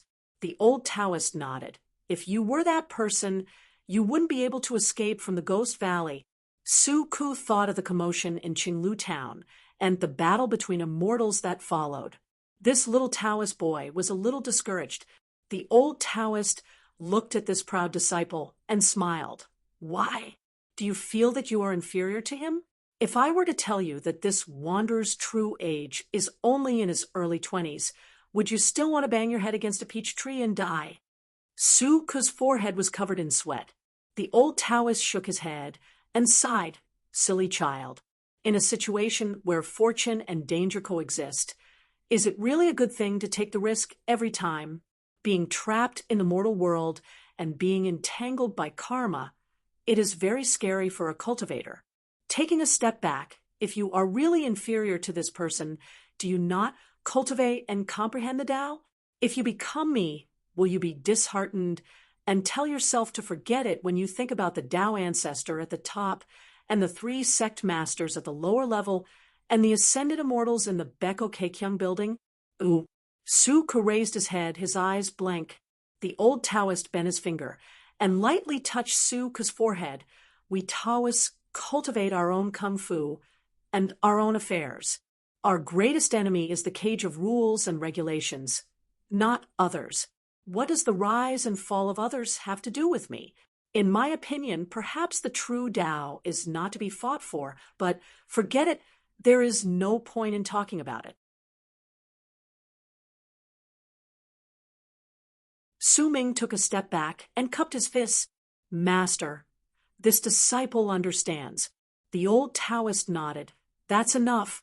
Originally, every mural was a door in the immortal mystic realm.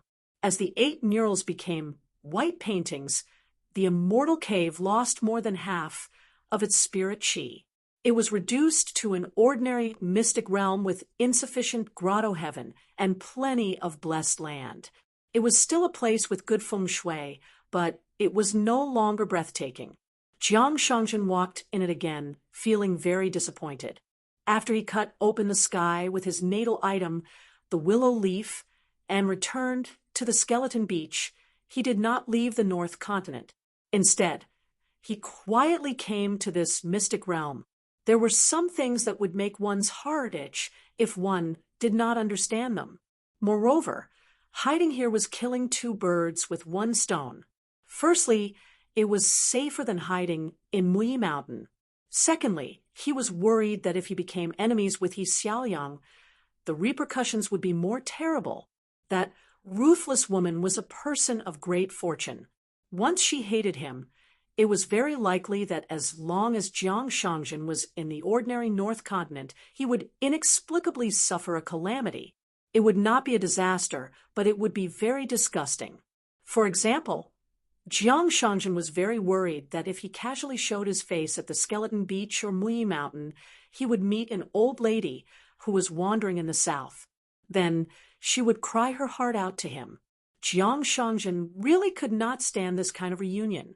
However, as Jiang Shangzhen lay among the flowers in this secret realm and thought, sitting on the bed with beautiful bedding, leaning on the dressing table with a lingering fragrance, and sitting on the railing of the tall building where the fairies must have leaned on, there were still some things that he couldn't think through thoroughly.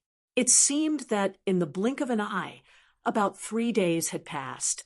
If he could not figure it out, he could just ask. Jiang Shangjin controlled his natal item and kept knocking on a door. Soon, the familiar elder of the hemp sect came. When he saw this person, he was furious. He shouted angrily, Jiang Shangjin, why are you still here?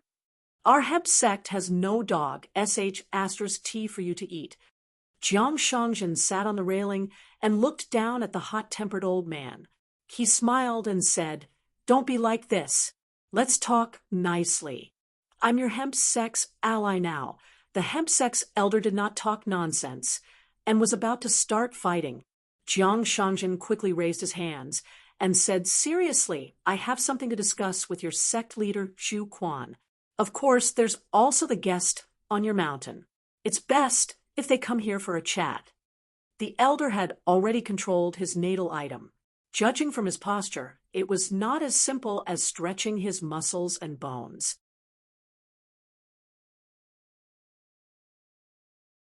Jiang Shangjin patted the railing with both hands and said helplessly, This is a precious property of your hemp sect. Won't it be your loss if we fight here? The old ancestor sneered. When the life-bound wooden tablet appeared, there were already 4 heavenly king statues standing around.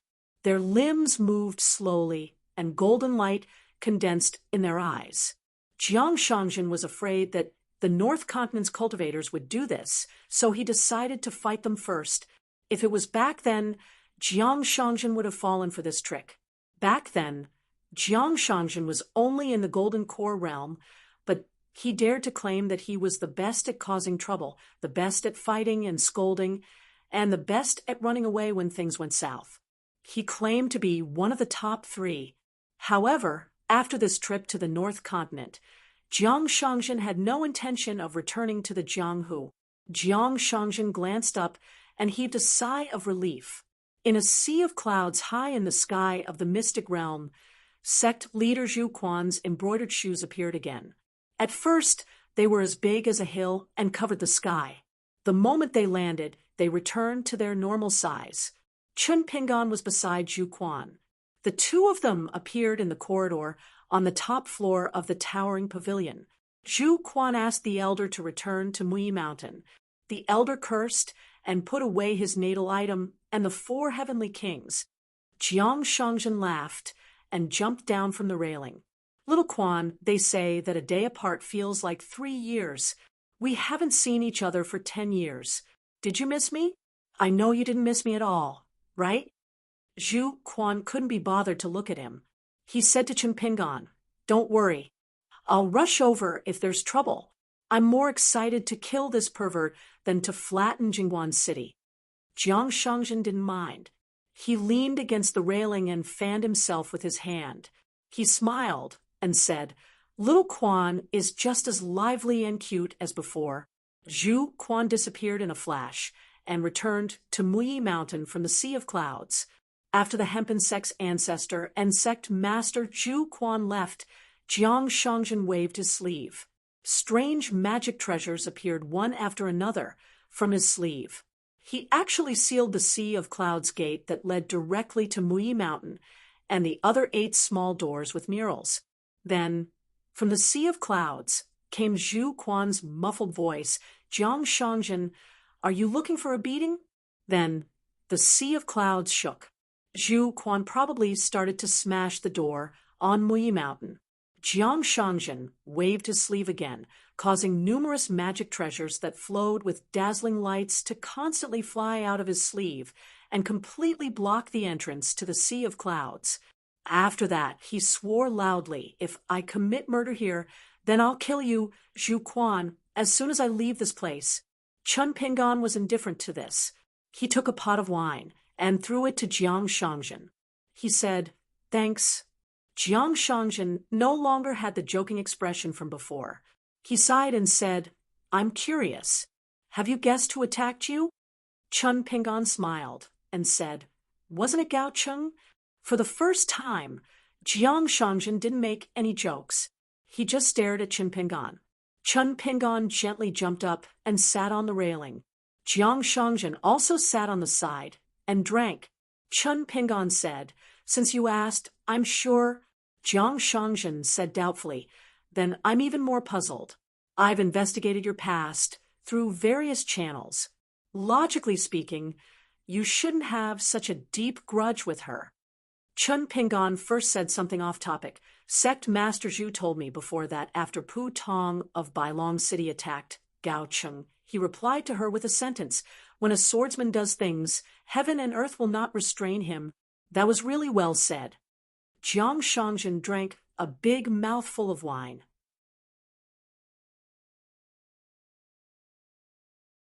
His cheeks moved slightly and made a gurgling sound, as if he was gargling. Then he raised his head and swallowed. Jiang Shangzhen raised his head and drank another mouthful of wine. He was still not in a hurry to swallow it. He had only lost a broken net worth 70 or 80 grain rain coins in the Ghost Valley. But he had watched such a good show from beginning to end. He didn't lose anything. To talk about money with me, Jiang Shangzhen, is he trying to humiliate me? The reason why you're involved with He Xiaoyang is unclear. Chun Pingon was expressionless. He slowly said, "It's that bastard Lu Qin who tricked me." Jiang Shangzhen spat out a mouthful of wine.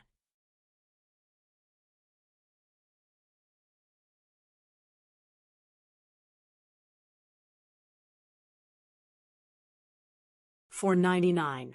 Jiang Shangzhen hurriedly wiped his mouth and said bitterly, even in the ruins of the immortal mansion, it's not appropriate to call a saint by his name. Chun Pingon smiled and said, there are some grudges that can be scolded more or less. Nothing will change. Chun Pingon, tell me something from the bottom of your heart.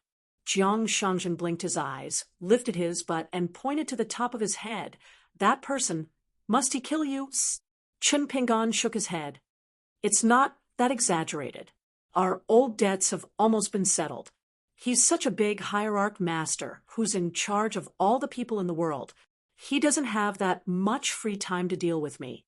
But I'm sure he doesn't like me. So I'm very hesitant about going to Qing Ming World in the future.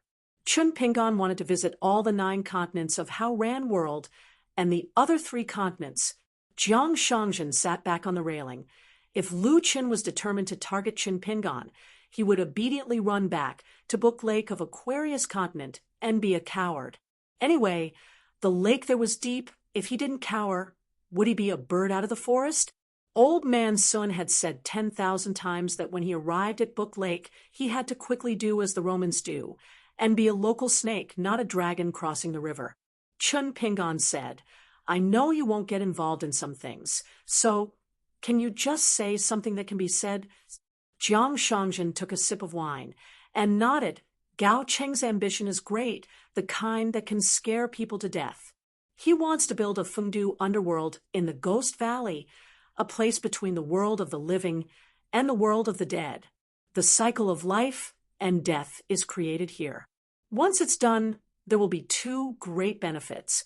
One is to reverse the feng shui of Ghost Valley and upgrade it into a complete paradise, no longer a small world.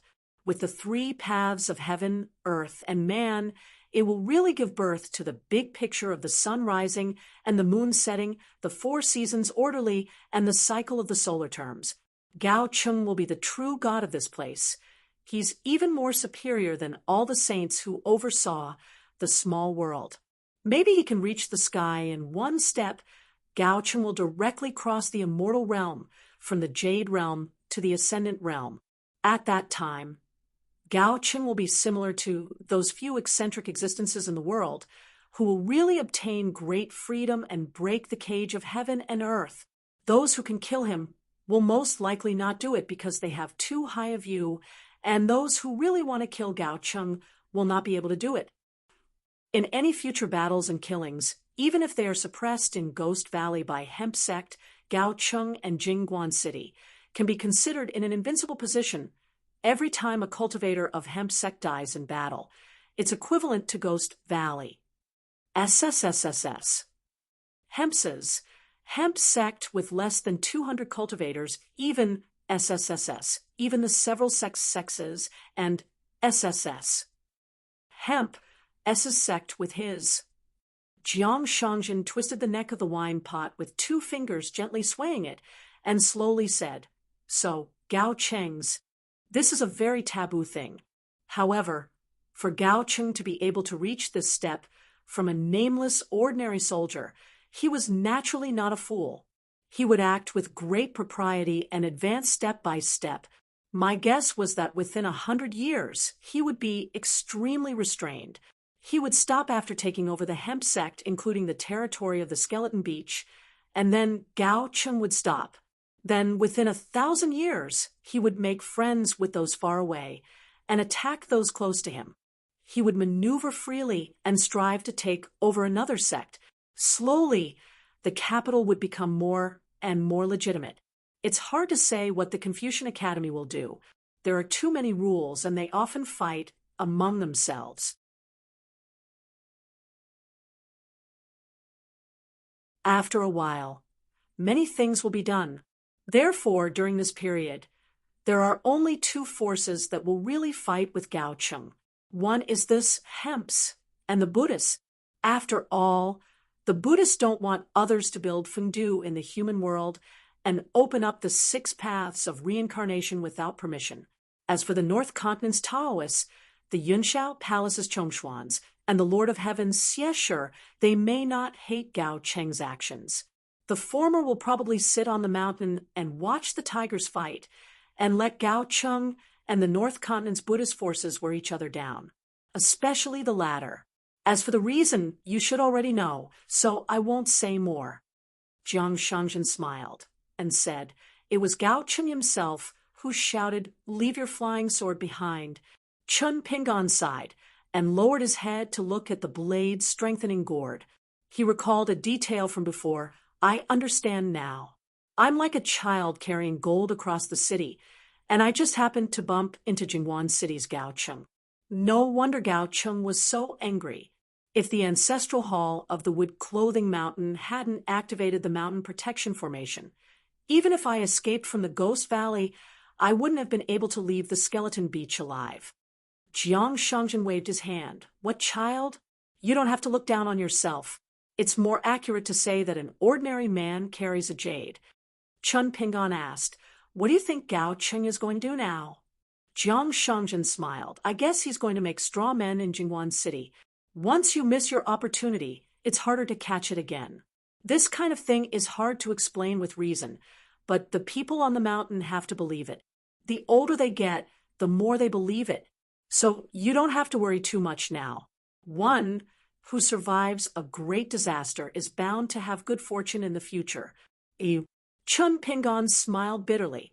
"I don't even dare to leave the Wood Clothing Mountain now, let alone cross the Skeleton Beach and head north. Who knows if Gao Cheng will sneak out of the Ghost Valley and stab me?" Jiang Shangjin wanted to explain. Chun Pingon suddenly looked into the distance, his eyes gloomy. "If I were Gao Cheng, Chin Pingon would definitely die if he still dared to travel around the continent of Jalu." Jiang Shangjin was speechless for a moment. If he said too much, persuading Chin Pingon to continue traveling around the continent of Jaluzu would make it seem like he had ulterior motives. Chun Pingon turned his head and smiled. "Jiang Shangjin, why did you do something unnecessary in the Ghost Valley? Why did you deliberately make enemies with Gao Cheng? If I'm not wrong, according to what you said, since Gao Cheng is so ambitious, it's very likely that he'll do business with you and Yugue sect. Then you can take advantage of the situation and become an honored guest in Jingwan City."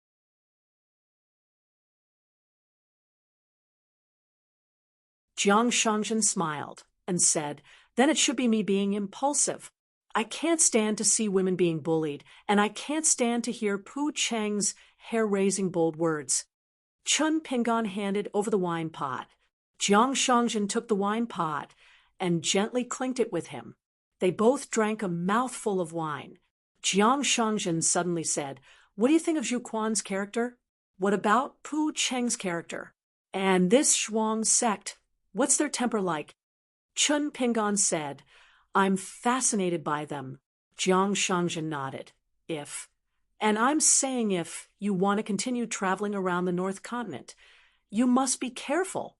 This place does have people like Zhu Quan and Pu Cheng, but there are also people who seem to be the same as Zhu Quan and Pu Cheng, but are actually much more cunning and sinister than I, Jiang Shangjin am. Jiang Shangjin drank slowly. I've suffered two great losses in the North Continent. One of them was like this. I almost lost my life and even helped count the money. When I turned around, it turned out that the person who stabbed me was my best friend in the North Continent. That terrible feeling is still fresh in my memory. How should I put it? It was very vexing. The first thought that flashed through my mind wasn't despair or anger. It was that I, Jiang Shang, had done something wrong to make a friend like you do this. Chen Pingon said. I'll be careful, Jiang Shangjin sighed. With a bitter face, he said pitifully, if I'd known that you had a grudge against that person, I wouldn't have come to the Ghost Valley. Why did I come here? Chen Pingon wanted to laugh, but felt that it would be too unkind. He quickly drank a mouthful of wine, drinking it along with his laughter. Jiang Shangjin shook his head and thought of something. Let me tell you some bad news. That Yunxiao Palace's natural Taoist seed, Yang Ningxing, left behind the evil seed after he killed 3 corpses. Although the scholar suffered losses on your side, he didn't delay his business. The old Taoist from the small Xuandu temple should have protected him for a while. In the end, he even got a pair of valuable golden fish from the old dragon's lair. They were raised by the old turtle for 1,000 years and lived for at least 1,000 years. It's quite a good opportunity. Don't think that it doesn't matter. For me, Jiang Shangjin, to say that it's quite valuable. It's really valuable. Looking at this kid's luck, he's in his prime. If you leave the Ghost Valley, she won't be around anymore. Then you can continue to travel north alone. If you meet that scholar in the Great Yuan Dynasty, it'll be even more difficult to deal with him. Chen Pingon said, compared to Gao Cheng in Jingguan City, these are nothing. Chen Pingon suddenly asked, how did you know about Yang Ningxing's background? How many years has it been since you came to the North Continent? Jiang Shangjin laughed and said, Chen Pingon, do you know how many women I have in the North Continent? Almost every 100 years. 1 or 2 of them would come to the Jade Gui sect to look for me. They would use all kinds of excuses to catch up with me. There was even one who specially came to the Cloud Cave Blessed Land. This is the hardest place to lose weight. Therefore, I know everything about the North Continent like the back of my hand. Chen Pingon glanced at him from the corner of his eyes. It's a skill for a man to be liked by many women. However, if a man can focus on one woman, that's a real skill. Jiang Shangjin waved his hand. People who walk different paths cannot make plans together. The only thing in this world that can make me focus on is spending money. Chen Pingon thought about his trip to the Ghost Valley. In retrospect, he had really risked his life to wander around and pick up scraps. He was earning more money than those wild cultivators. In the end, Jiang Shangjin was telling him this.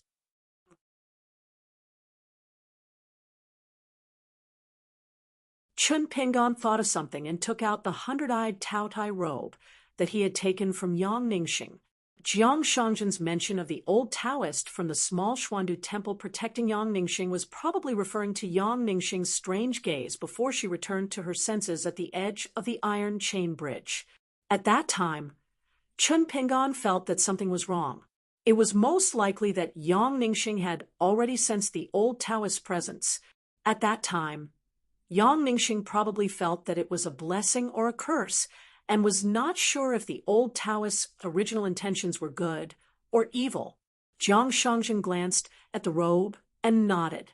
Perhaps it had caught Jiang Shangjin's eye, so he said slowly, for the time being, it's slightly better than the green robe you're wearing, but its foundation is much better. Because the black robe in your hand is ugly, but it can grow just like plants and trees in that world can grow when they encounter rain. It can be considered one of the most valuable spiritual weapons. The one you wore in Tongya Continent and the sword in Sui Yu's hand are both the same.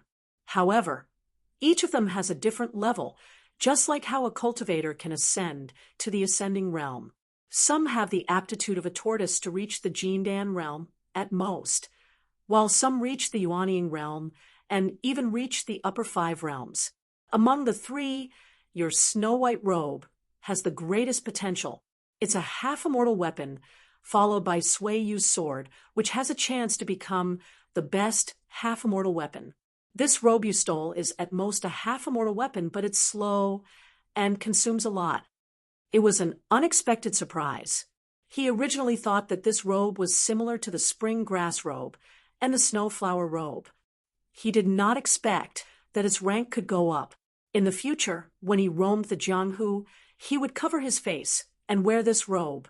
He reckoned that it would be easier for him to be a wild cultivator. Chun Pingon took out the 3 talismans from the sleeve of his robe.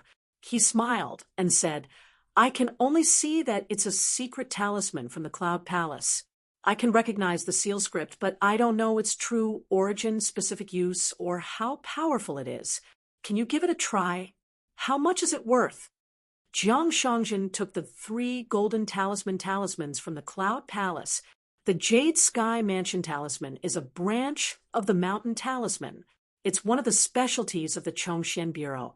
The Jade Clear Light Talisman is very imposing and has a large range. However, its killing power is mediocre. If it's only used to scare people, it's very good. Finally, this Cloud/Talisman is the real good thing. The talisman contains 4 grains of divine light. Even I was a bit tempted. However, a good talisman cannot be used by just anyone. It requires a secret to open the door.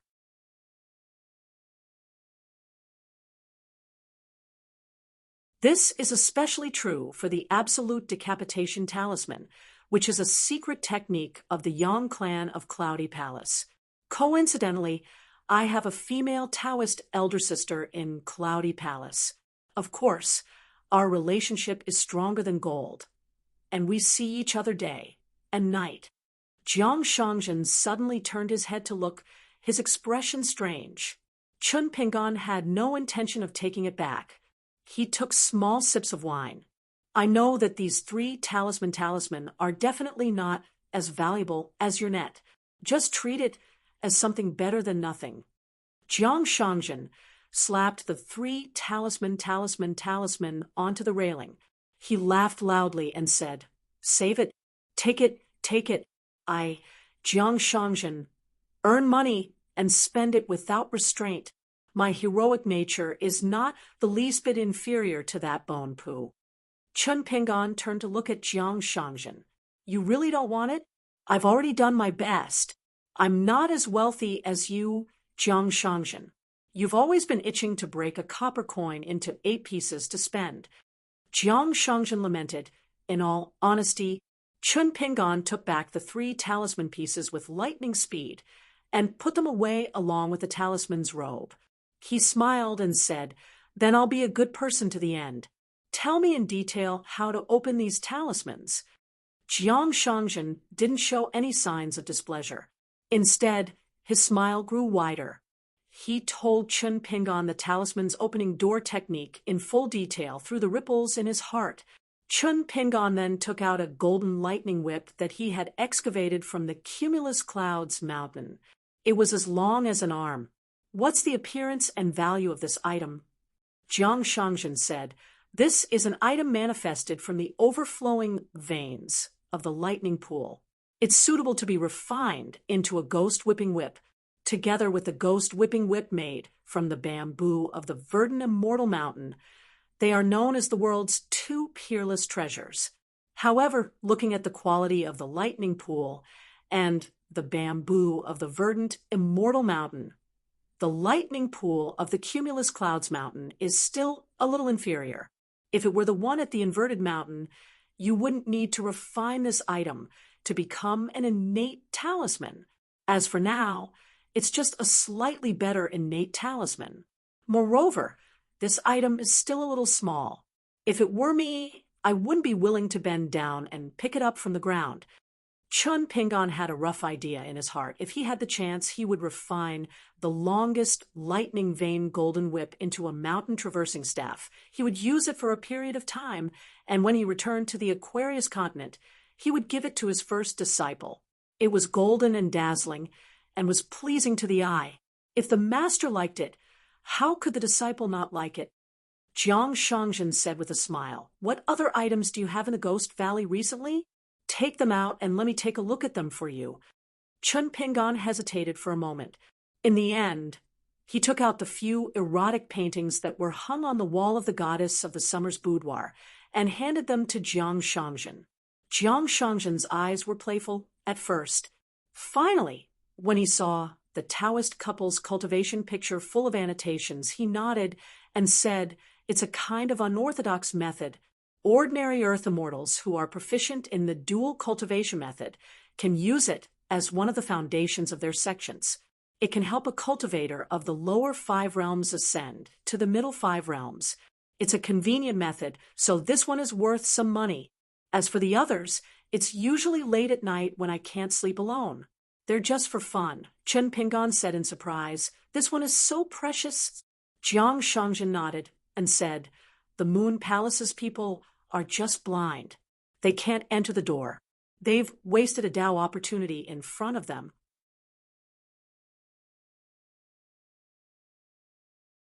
This painting is a copy of one of the 12 Taoist couples cultivation pictures in the mountain. It should be the work of a cultivator who defected from the May-Er sect in the central divine continent. If you meet someone who knows the goods, you can easily sell it for 20 or 30 grains of Guyu money. At this point, Jiang Shangjin sighed in his heart that he's Xiaoliang. He was really a powerful character. His fortune was so deep that it made one's hair stand on end. Therefore, Jiang Shangjin was originally a little envious of this inexpensive painting in the mountain, but he did not dare to ask Chun Pingon for it, or buy it. After Chun Pingon put away these scrolls, he also began to fall silent. Jiang Shangjin began to change the topic. "Do you know that there's a real Xuandu temple in the Qingming world?" Chun Pingon shook his head and said, "I've never heard of it." For the first time, Jiang Shangjin showed a touch of fascination. After drinking the wine, he casually ran away with the wine jug. "That's really an immortal cave. The old temple master had a peach tree grotto heaven. His Tao skills were extremely high, and he was known as one of the ancestors." Chun Pingon asked, "Then the small Xuandu temple in the peach forest in the Ghost Valley?" Jiang Shangjin lowered his voice and said with a smile, "It's equivalent to the Xuandu temple left behind in the vast world, but it's not a proper name. I'm not too clear about the specific inheritance. Back then, I was in a hurry to go to the north of the Julu continent, so I did not enter the Ghost Valley. After all, there are no beauties in the Linen sect. If Shu Quan was more beautiful, I would definitely go to the Ghost Valley." Chun Pingon glanced at the Tianmen Sea of clouds that bordered the Mui Mountain and this place. It had been silent for a long time, but he always felt that the female master had not given up, but was preparing for the final blow. Jiang Shangjin continued, "The small Xuandu temple is not a big deal, but the big Yuanyu temple is not simple. Before the skeleton beach appeared, the old monk was already an eminent monk whose name shook the entire continent. His dharma was profound. Rumor had it that he was a bodhisattva who had lost in the debate between the 3 religions. He had sealed himself in a temple, and that Pugu, the Pugu that you, Chun Pingon, admire so much, is a..." Jiang Shangjin held his belly and laughed until he almost cried. "Actually, it's a woman. I spent a lot of money to buy this secret, and the whole Linen sect may not know about it. In the Ghost Valley, only Gao Chun knows about it." Chun Pingon said in a bad mood, "What's wrong with a woman sword fairy?" Jiang Shangjin stopped laughing and sighed. "It's a pity that she fell in love with a monk. This is a headache." Chun Pingon was surprised and asked in a low voice, "Is it the old monk from the big Yuanyu temple?"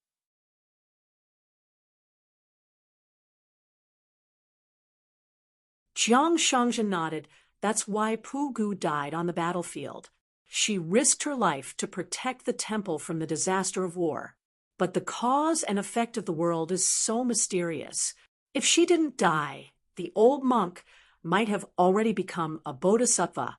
The right and wrong, gain and loss, who can say for sure? Chun Pingan came to a realization. Through Jiang Shangjin's words, the reason why the old monk said the 4 words had already floated to the surface. With the addition of Pu Gu, it became even clearer. Jiang Shangjin suddenly said, "There's something wrong with your state of mind. If you only sense danger, according to Chun Pingan's previous style, you would have been more decisive. In the last trip to Stinky Copper City, even an outsider like me could see that there's something wrong with you." Chun Pingan nodded. The source is flowing water. If it's not clear enough, the heart will naturally be turbid. Jiang Shangjin laughed. "This is not a small matter."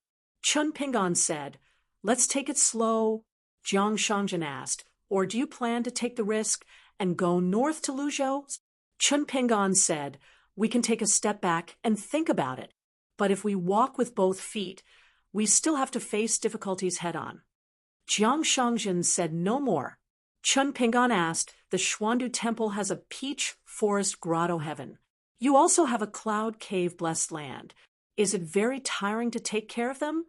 Jiang Shangjin held the back of his head with both hands. "If we go down a dead end, it'll be an endless problem to think of, and an endless problem to do." Chun Pingan nodded and looked into the distance. Jiang Shangjin crossed one leg.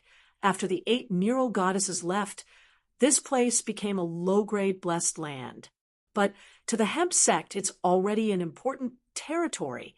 If it's taken care of well, it'll be equivalent to having another pure jade realm cultivator. If it's not taken care of well, it'll delay 1 or 2 nascent soul cultivators. In the end, it all depends on Zhu Quan's methods. After all the blessed lands and secret realms in the world are bottomless pits if they're taken care of well. They'll need more money than a sword cultivator. Maybe you, Chun Pingan, will have one in the future. Remember, when you have such a day, don't be a living bodhisattva who saves people. Otherwise, a good thing will become a disaster. In business, it's inevitable to recognize money and not people. Take my cloud cave blessed land, for example. At its peak, there were 50 million ants. Take the bamboo forest, for example. It welcomed a once-in-a-thousand-years great harvest. Earth immortals appeared like bamboo shoots after a rain. I was so proud of myself that I almost died when I went down for a trip. In a fit of anger, I harvested a lot of them. That's how I have today's family business. Chun Pingan did not comment. Jiang Shangjin began to put away his magic treasures. He kept all the items that sealed the doors of the 8 murals into his sleeves. Only the gate of the Sea of Clouds remained unmoved. Jiang Shang really wanted to see Zhu Quan's last saber strike as a parting gift for him when he left the North Continent. Chun Pingan said, "If I really treat you as a friend one day, won't it be scary?" Jiang Shangjin smiled and said, "Will you feel that it's against your conscience? Will you change too much? Maybe it's a bad thing for you, Chun Pingan. Maybe this is the pros and cons of different das. I, Jiang Shangjin, seek change and go with the flow. As long as I have an anchor at the bottom of the lake, I don't need to care about the turbulence on the lake. Therefore, the path of Tao cultivation has been quite comfortable. Moreover, I've lived for so long and have seen all kinds of things. I've become more adept at dealing with them. You, Chun Pingan, are probably immobile. Plus, you're still young. Therefore, when you see good and evil, you feel that you need to be careful.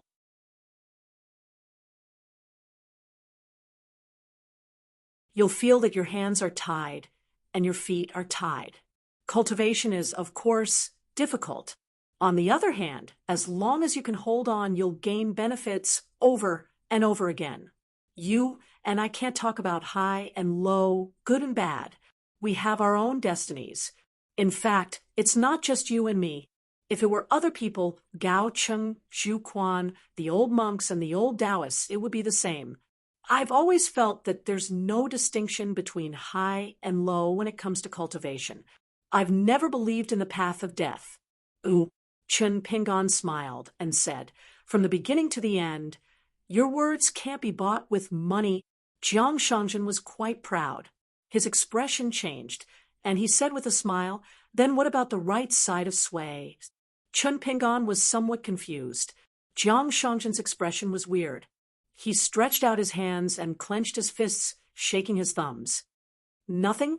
Chun Pingon rolled his eyes. He was too lazy to talk nonsense. Jiang Shangjin shook his head. What a waste. There was a bang. In the sea of clouds, a saber beam slashed out. A few enchanted treasures that were blocking the door were instantly shattered. Jiang Shangjin looked up and laughed loudly. Little Quan saber techniques are great. Your big brother Zhou Fei is dazzled, and his heart is beating wildly. Chun Pingon glanced at the enchanted treasures that were completely destroyed. He really felt heartache for Jiang Shangjin. Wasn't this a waste of treasures? I'm leaving. Little Quan, you don't have to send me off. Jiang Shangjin stood up and rolled up his sleeves. He kept the remaining enchanted treasures. At the same time, he used his intrinsic item, the willow leaf, to split open a mural city door. He transformed into a rainbow and escaped. His speed was as fast as lightning and was comparable to a sword a mortal's flying sword. Chun Pingon was somewhat envious. If he had the ability to escape, he could make another trip to Ghost Valley. Even if he went to Jingguan City for a stroll, nothing would happen, right? Zhu Quan held his saber and landed on the railing. He was aggressive and had a baleful aura. He hesitated for a moment and decided not to pursue Jiang Shangjin in Mural City. He shouted, Jiang, if you dare to come to my hemp sect again, I'll chop off 3 of your legs. Jiang Shangjin suddenly popped his head out from the mural door of the goddess. Don't use that saber. How about a hand saber? Zhu Quan held his saber and attacked. After a full hour, Chun Pingon waited for Zhu Quan to return to the cave abode. The female sect master still had a faint aura of the sea breeze. She must have chased him all the way to the sea. Zhu Quan was a little annoyed. He sheathed his saber and sat on the railing. He stretched out his hand. Chun Pingon threw over a flask of rice wine. Zhu Quan raised his head and drank. His expression was ugly as he asked, Are you friends with Jiang Shangjin?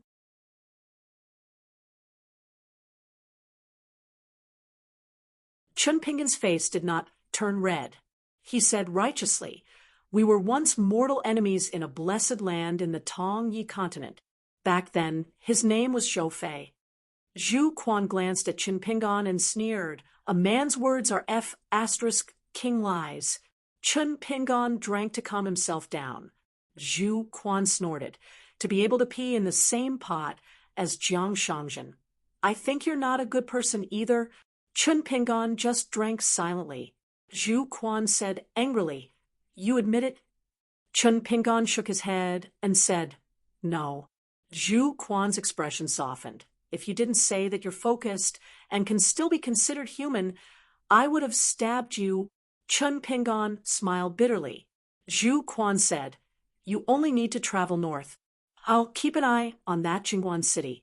If Gao Cheng dares to show his face again, I won't let him lose 100 years of cultivation this time. Don't worry, it's extremely difficult for Gao Cheng to sneak in and out of the Ghost Valley and the Skeleton Beach. The mountain protecting formation of the Linen Sect will be half open. Gao Cheng is willing to lose half of his life, but at least if he falls back to the nascent soul realm, you won't be in any danger. You can walk out of the Skeleton Beach without any problems. Chun Pingon was slightly relieved.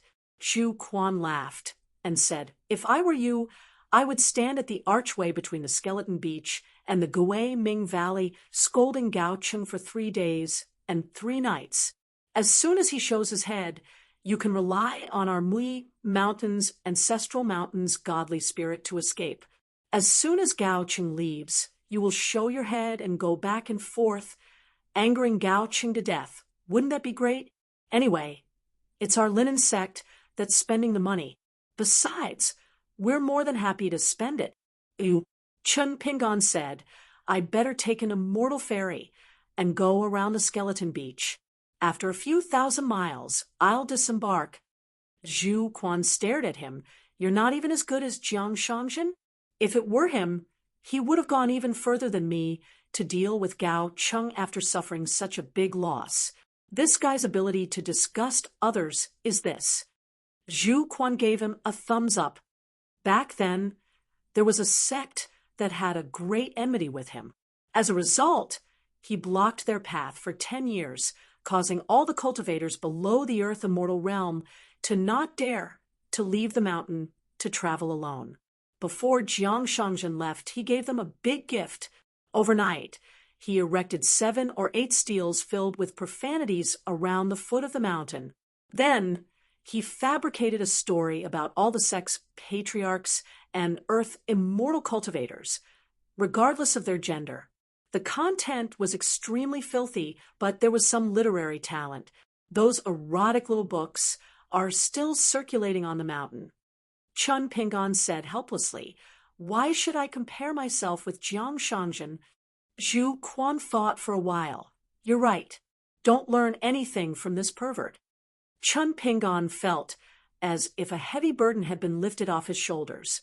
Dealing with this female sect leader was even more tiring than fighting with other people.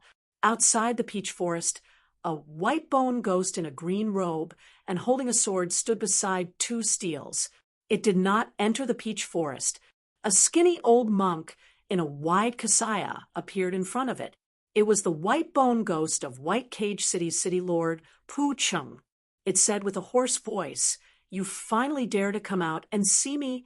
The old monk put his palms together and remained silent. Pu Chung pressed on the sword hilt. The entire sword was filled with sword aura, like a fog shrouding Pu Chung. After a moment, Pu Chung was still holding a sword, but it was no longer a skeleton. It was a woman full of heroic spirit. She said slowly, There are many fears in life. My life is in danger. Because of love, there are worries. Because of love, there are fears.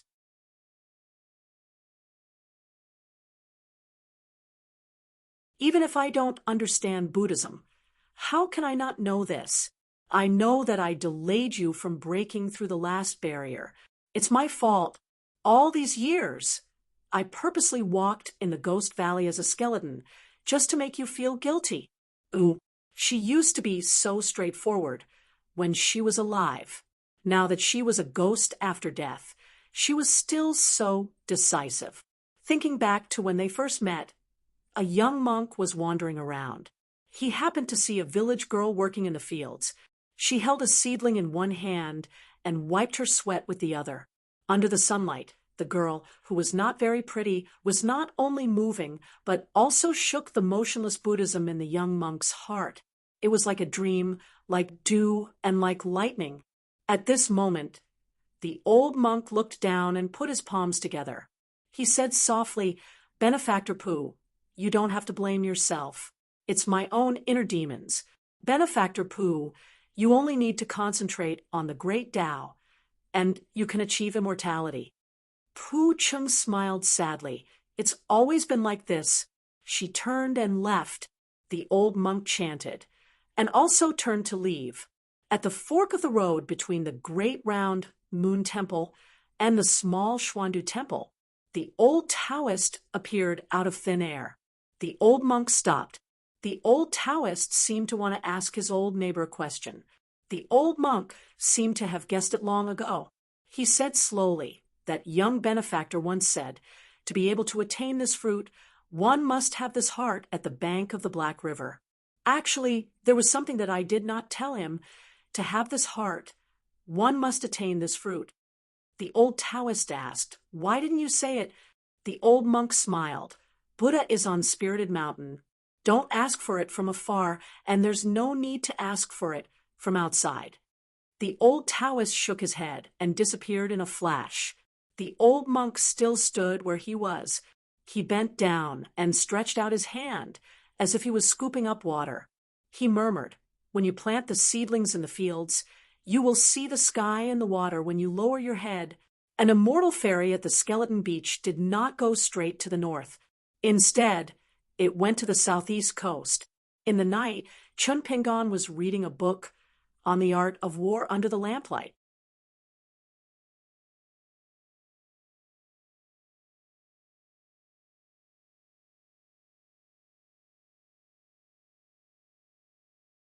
"500. Chun Pingon put away the book on the art of war and flipped open a book that was similar to the linen sect's Relax collection. It was called Spring Dew in Winter. It was a small book that introduced the heritage of the mountain that the fairy belonged to. It was rather interesting. Which sword immortal of the northern continent had rested at the mountain? Which earth immortal had drunk tea and discussed the Tao at which place? What poems and calligraphy had been written by scholars and poets for the mountain? There were large and small pages. Chun Pingon was standing on a ferry that came from the Spring Dew Garden. Its main source of income was selling rare flowers and rare herbs along the way. Among them, there were 3 kinds of celestial flowers that were almost monopolized by the linen sect's Mui Mountain. It was a large source of income for the Spring Dew Garden. Therefore, the ferry route was between the Bone Beach and the Jiamu mountain range, where the Spring Dew Garden was located. Spring Dew Garden belonged to a farming sect among the 100 schools of thought. Most of them were female cultivators and had a gentle temperament. The Jiamu mountain range was rich in rare trees and flowers. In the southeastern region of the northern continent, it was considered a second-rate power. In addition, it had a wide range of friends and did not make many enemies. Chun Pingon chose this ferry for 3 reasons. First, it could completely bypass the Bone Beach. Second, there were 3 rare treasures in the Spring Dew Garden. One of them was a 10,000-year-old pagoda tree that grew in the Jiamu mountain range. It was dozens of feet tall. Chun Pingon wanted to see if it was different from the pagoda tree in his hometown. Furthermore, at the end of every year, the Spring Dew Garden would have a New Year's banquet. There would be thousands of people doing business there. It was a grand event where celestial money flowed freely. Chun Pingon planned to do some small business there. The Spring Dew Garden book was actually not thin. However, compared to the Relax collection, it was like a long-winded elder in the family. It was somewhat inferior in terms of page count. Chun Pingon actually felt a little regretful that he could not collect similar books in the mountains of the Tongya continent's Fuyang sect. Chun Pingon looked at the small book and began to practice the 6-step stance. In the end, he was almost half asleep while practicing his boxing. He went back and forth between the door and the window. His steps were not bad at all. At dawn, Chun Pingon opened his eyes, stopped his fist stance, and sat back at the table. He waited for a moment until someone knocked on the door from the corridor. Only then did he stand up and go to open the door. It was a fairy steward, a male cultivator rarely seen in Spring Dew Garden. He was an old Jindan cultivator with a gloomy aura. He was far from being comparable to Du Wenxi and Yang Lin of the Linen sect. Although they were in the same realm, there was a world of difference between their levels. This wasn't because of the Spring Dew Garden cultivators' embroidery, but because the Zhuang sect's cultivators were different. Life and death battles were a common occurrence. After Chun Pingon opened the door, the old cultivator apologized. "I'm sorry to disturb your rest." Chun Pingon smiled. "Senior Song, you're too polite. I've also just woken up. According to the introduction in the small book, we should be close to the Golden Light Peak and Mount Yuehua. I'm planning to go out and try my luck to see if I can run into golden-backed geese and drumming frogs." The old cultivator smiled. "I'm here for this. I wanted to remind Mr. Chin that we'll enter the Golden Light Peak in about 4 hours." The Jindan Earth immortal changed the way he addressed Chun Pingon in a more intimate way. Returning the favor, Chun Pingon hurriedly made way. "Senior Song, please come in."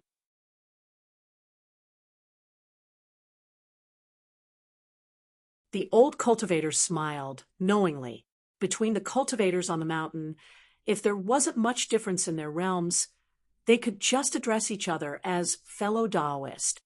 However, when the cultivators of the lower 5 realms faced the cultivators of the middle 5 realms, or the 3 realms of the cave abode, sea, view, and dragon gate, they should respectfully address each other as immortal masters or senior. The Jindan realm was a threshold. After all, the rule on the mountain, only when one becomes a Jindan cultivator is one of us, was applicable everywhere. Of course, if one was bold enough, he could still address the earth immortals of the lower 5 realms as fellow Taoist. It was fine as long as he wasn't afraid of being slapped half to death. As an old Jindan cultivator, there was a reason why the old cultivator addressed the young guest as fellow Taoist. The one who accompanied the young man to the ferry was Pang Lanshi, a disciple of the Hall of Ancestral Masters of the Hemp sect. He was a very famous young man. It was rumored that he could become one of the next 10 young people in the North Continent within the next 60 years. If other sects promoted their disciples in such a way, it would most likely be a trick to raise their prestige. They would just treat it as a joke. If they met him face to face, they would only need to respond verbally while cursing him in their hearts. However, the Spring Dew Garden was a regular customer of the Skeleton Beach. He knew that the cultivators of the hemp sect were different. These cultivators didn't boast. They only did ruthless things. If it was only Pang Lanshi who showed up to see the guest off on behalf of the hemp sect, it would not be as scary as the appearance of the sect leader Chu Quan or Yang Lin of the Mural City. However, the old Jindan cultivator was always on the move. He was not the kind of immortal who would go into seclusion for decades. He had already cultivated a pair of fiery golden eyes. Judging from Pang Lanshi's words and expression at the ferry, he actually admired this foreign wanderer from the bottom of his heart. The old Jindan cultivator had to think carefully. Coupled with the earth-shattering incident at the Ghost Valley and the Skeleton Beach, the old cultivator was not stupid. He figured out what was going on. Gao Chung revealed the white-boned Dharma form of Jingguan City and personally chased after a golden light that escaped to the Hall of Ancestral Masters of the Mount Mai. The 2 cultivators on the mountain who met by chance were extremely sincere when one of them took the initiative to open the door and invite the other to take a seat. It was not a joke to say that cultivators should not be tainted by the mortal world. The old Jindan cultivator's surname was Song Lan Xiao. According to the inheritance of the Hall of Ancestral Masters, he was a cultivator of the Spring Dew Garden with the surname Lan.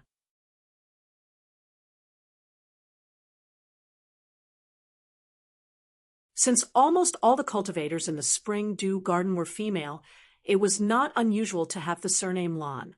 However, it was strange to have a male disciple. Therefore, Song Lan Xiao's master added the surname Xiao to help suppress the smell of women. Chun Pingan had heard from Pang Lanshi that the Golden Light Peak and Mount Yuehua were Taoist companion mountains. If one was lucky, he could see spiritual birds and strange creatures on the ferry. Therefore, he paid more attention to it. Coincidentally, Song Lan Xiao came to remind Chun Pingan of this matter. It turned out that golden-backed geese would occasionally appear around the Golden Light Peak. They flew as fast as the flying sword of a sword fairy. They would only linger around the Golden Light Peak. Unless one was in the nascent soul realm, ordinary cultivators could not hope to catch them. Moreover, golden-backed geese had a strong temperament.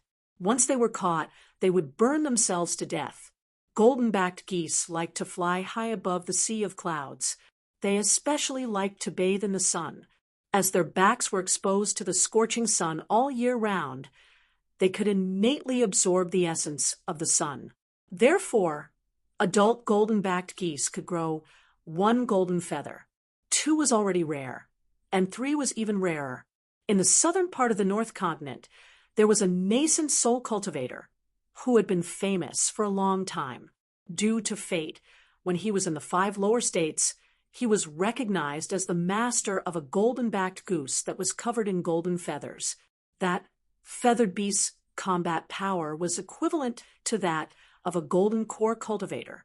When it flapped its wings, it was like a scorching sun rising into the sky. This cultivator liked to launch sneak attacks the most and had blinded countless cultivators below the earth immortal level. After he reached the nascent soul stage, he preferred to stay still and not move. He became a 1,000-year-old tortoise that cultivated his body and mind. As for Mount Yuehua, every 1st and 15th day of the lunar month, a snow-white giant frog as large as a hill would appear on the peak of the mountain with a group of its offsprings. They would make incessant drumming sounds like chi trainers absorbing the moonlight. Before and after the mid-autumn festival, the mountain would be filled with frogs croaking. Therefore, Mount Yuehua was also known as the Thunder Mountain. It was not that there were no cultivators who wanted to tame this giant frog. It was just that the giant frog was gifted and proficient in the earth escape technique. It could shrink its huge body to the size of a mustard seed and then hide in the roots of the mountain. At the same time, Mount Yuehua would become as heavy as the 5 mountains of a country. Even a nascent soul realm cultivator would not be able to move the mountain.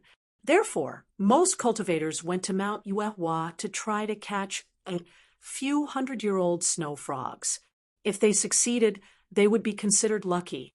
Because the ancestor of the snow frogs was very protective, many cultivators in the lower 5 states died on Mount Yuehua. Song Lanxiao told some embarrassing stories about the cultivators on Mount Yuehua and Mount Yuehua humorously. Chun Pingan listened with great interest. There was once a cultivator who caught a golden-backed goose with a net. However, he was lifted into the sky by several golden-backed geese. The cultivator did not want to let go, but he was pulled into the sky. When he let go, he was pecked by the golden-backed geese. He was naked and did not have any heavy weapons like the Fengsuan tomb with him. He was very embarrassed. The chi trainers on Mount Yuehua booed. It was a female cultivator in the viewing sea state. After that, the female cultivator never went down the mountain to travel.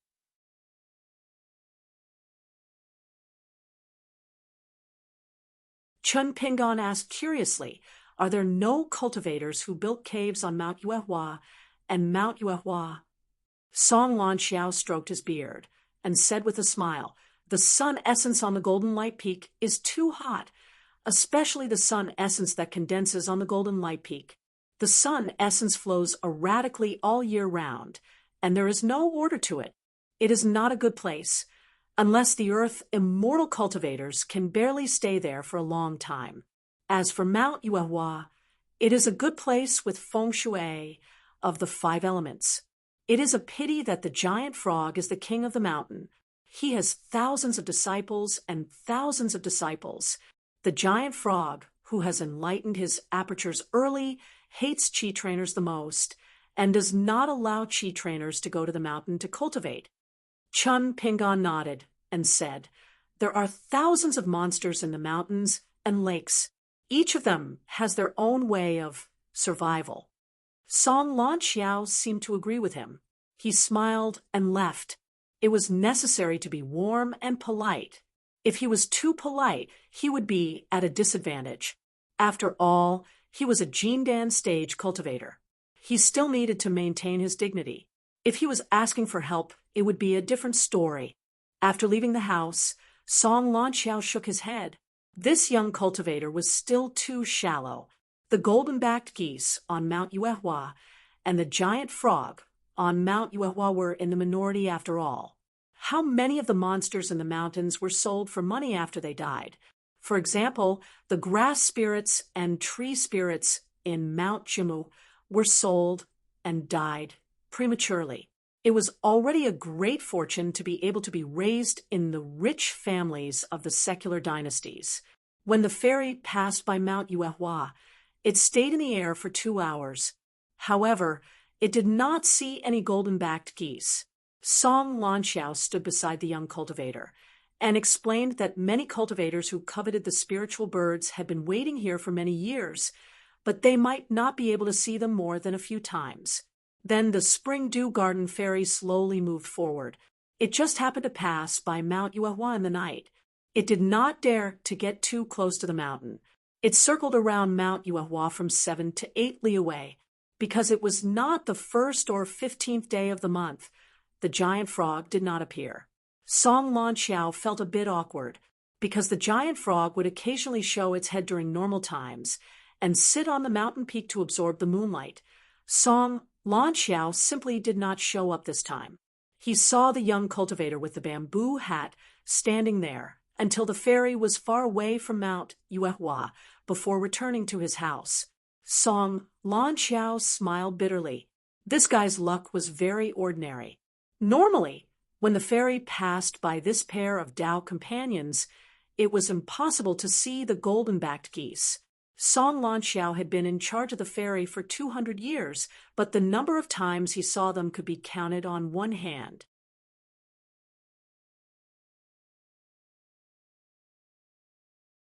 However, the chances of the passengers seeing the giant frog on Mount Yuehua were about 50-50. After another 2 days, the fairy slowly rose. The young cultivator took the initiative to find Song Lanxiao and asked for the reason. Song Lanxiao did not hide it. This was a semi-public secret of the fairy navigation, and it was not a taboo. Every stable route that had been open for many years had many tricks.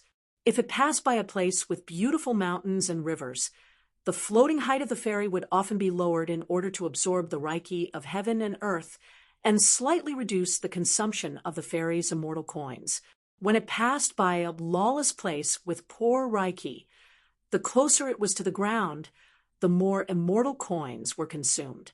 Therefore, it needed to be higher. As for how to take shortcuts in the immortals' territory, it did not violate the rules of the sect and immortals' abode, but it could also be a little molested. This was the specialty of the old ferryman. He paid more attention to the level of his skill in making friends with various forces. Song Lanxiao told the young cultivator everything he knew about these secrets that were not considered taboo. It was a small favor. Anyway, it did not cost him money. Because of this, Song Lanxiao guessed that this foreign traveler was most likely the direct disciple of the ancestor of a big sect who focused on cultivation and did not know about the affairs of the world. Moreover, he did not travel much. Otherwise, he would have known about the superficial inside story of the fairy. After all, the foundation of a cultivation mountain, and how far the fairy could travel, whether it was a short distance of tens of thousands of miles, or it could travel half a continent, or it could even cross continents. This was a very direct entry point. When asking for advice, Chun Pingon took out a pot of immortal wine that he bought from the Skeleton Beach. It was not as famous as the gloomy tea. It was called the Wind Hail wine, and it was very strong. On this day, Song Lanxiao suddenly left the house and ordered the fairy to lower its height. After half an hour, Song Lanxiao came to the bow of the fairy and stood on the railing. He squinted his eyes and looked down at the mountains and rivers. He could vaguely see a strange phenomenon. The old cultivator could not help but click his tongue in wonder. The fairy was not too high from the ground. In addition, the weather was clear, and the view was excellent. The veins of the mountains and rivers under his feet were clear. However, ordinary cultivators wouldn't be able to see the slightest trace of that strange scene. Song Lanxiao was just watching the show and would not interfere. This could be considered abusing one's position for personal gain. However, even if the Spring Dew Nursery's patriarch, who was in charge of wealth and power, found out, he would only ask Song Lanxiao if he had seen anything new. How could he care about the cost of a few snowflakes for a gold core cultivator to waste his time on a fairy? It was obvious that he was a pitiful person whose future was cut off. Most people would not dare to offend a fairy manager, especially an earth immortal. Chun Pingon walked to the old golden core cultivator's side and looked at a city covered in black fog. He asked Senior Song, "Why is the city covered in black fog?" "Young Master Chun has good eyesight. Even I find it difficult to see." Song Lanqiao stroked his beard and smiled. It's a county city in the Silver Screen Nation.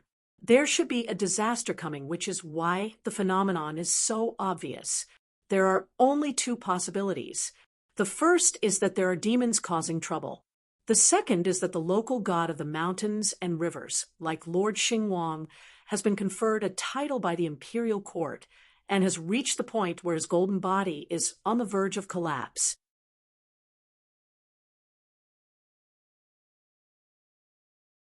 The Silver Screen Nation seems to have a vast territory, but in the southeastern part of the North Continent, it is truly a small nation.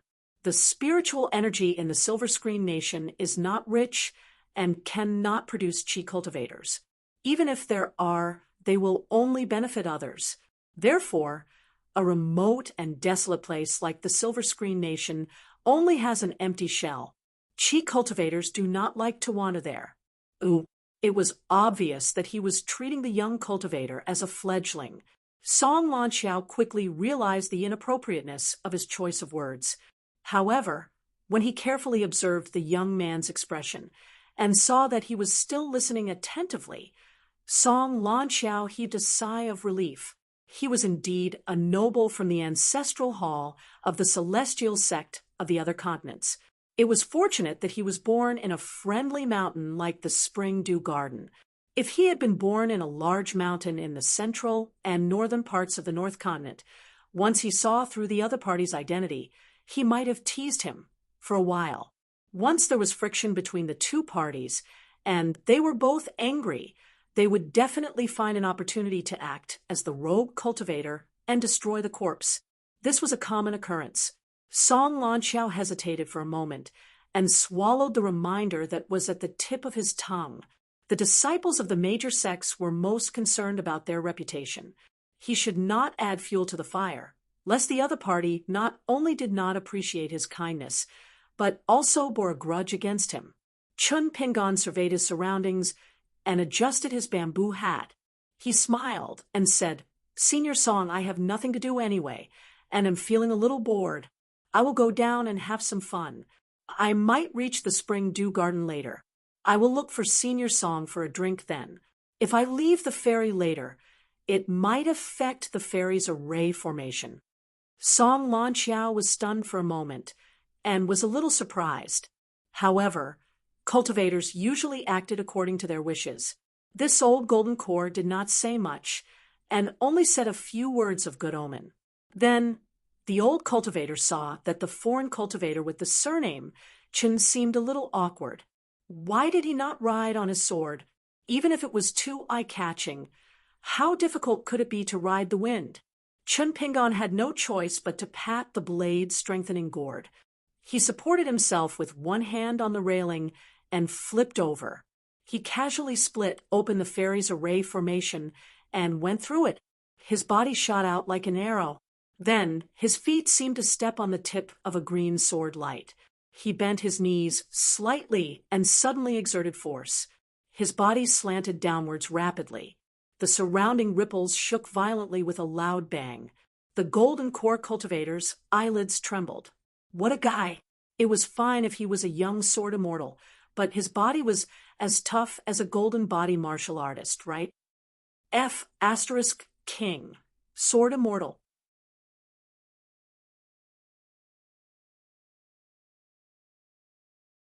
Chun Pingon landed on a mountain peak and waved goodbye from afar. Song Lanqiao did the same. After all, he was a polite person and could not be hated. It was difficult for the cultivators on the mountain to part on good terms. Chun Pingon took out a bamboo box and carried it on his back. The sword immortal was not willing to leave the scabbard. It was obvious that he was angry because he could not fight to his heart's content in the Ghost Valley. As for the sword embryo Chu Yi, whose original name was Little Fengdu, Chun Pingon did not dare to let it leave the blade-strengthening gourd easily. Chun Pingon took out the string of walnuts and wore it on his hand. Then he put the 3 Yunshao Palace talisman into his left sleeve. It was a good thing that he did not meet the golden-backed goose and the giant frog on the golden light peak and Mount Yuehua. One of the reasons why he had chosen this spring-dew garden fairy was because of this. Chun Pingon hesitated for a moment and did not hurry to leave. Instead, he found a secluded place and began to refine the longest golden thunder whip in the Jiexiao mountain. About 4 hours later, he refined a rough embryo. Holding the mountain traveling staff, he began to walk to the Silver Screen County City, which was about 50 to 60 miles away. Previously, when he parted with Pang Lanchi at the ferry, the young man gave her 2 sets of goddess paintings, which were his grandfather's proudest works. They were priceless. 1 set of goddess paintings was worth 1 grain of Guyu money. It was priceless. However, Pang Lanchi said that Chun Pingon did not need to pay for it. Her grandfather said that the words Chun Pingon said in the mansion were very fresh and refined. They were like orchids in an empty valley and did not sound like flattery at all. Chun Pingon thickened his face and accepted the 2 sets of goddess paintings. He smiled and told Pang Lanchi that the next time he returned to the Skeleton Beach, he must drink and chat with her grandfather. Pang Lanchi was an honest person. She said that her grandfather only had 3 sets of goddess paintings left. She gave 2 to him and 1 to the patriarch of the Patriarch Hall. She said that if he wanted to use some flattery in exchange for the goddess paintings, it would be difficult for her grandfather. Chun Pingon said with a sincere face. He said that her grandfather had a clear mind and was familiar with the spirituality of the goddess paintings in the city of Neurals. It was as if he had the help of ghosts and spirits. From the heart to the brush, from the brush to the paper, the goddess paintings on the paper were vivid and lifelike. It was as if she was connected with her grandfather. Everything came naturally. Pang Lanchi was dumbfounded. However, when Chun Pingon left on the ferry, the young man was reluctant to leave. The young man wanted to listen to the man's wisdom after drinking. At that time, the great patriarch of the Linen sect was staring at his palm from afar. Pang Shanling nodded and smiled. I like it. The great patriarch held back for a long time, but he couldn't come up with any fancy words. He had to give up and asked, You believe in such vulgar words? Pang Shanling raised his eyebrows. In your Linen sect, do you think I'll listen to such things? The great patriarch was furious. He scolded the young ranger for being shameless. If he didn't have a proper attitude towards women, he might be the second Jiang Shangzhen. Chun Pingon only knew that the great patriarch of the Linen sect and Pang Shanling were observing him and Pang Lanchi. As for the great patriarch's anger, he wouldn't know. A young ranger in a green robe carrying a suitcase was walking on the desolate mountain ridge with a walking stick in his hand. He hoped that the little rat demon who guarded the gate of the Sheep Intestine Palace would have endless books in her life.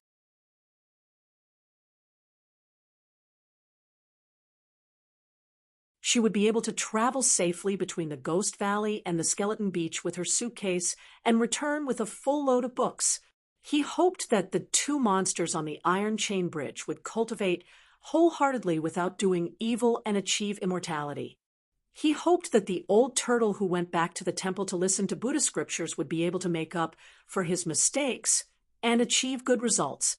He wondered if the young girl hiding under the umbrella in the Mirror Treasure Mountain would be able to find a lover who would protect her from the rain. Would the white-boned swordsman named Pu Meng, who was dressed in green and wielding a sword, be able to appear in the world one day as a woman with a relaxed frown and a happy face? Chun Pingon didn't know if these things would happen.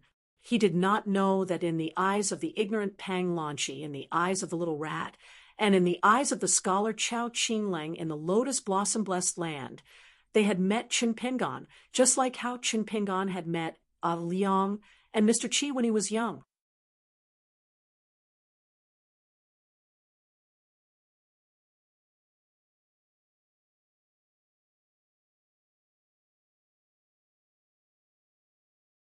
"5:01. It was the end of winter, and the sky was blue.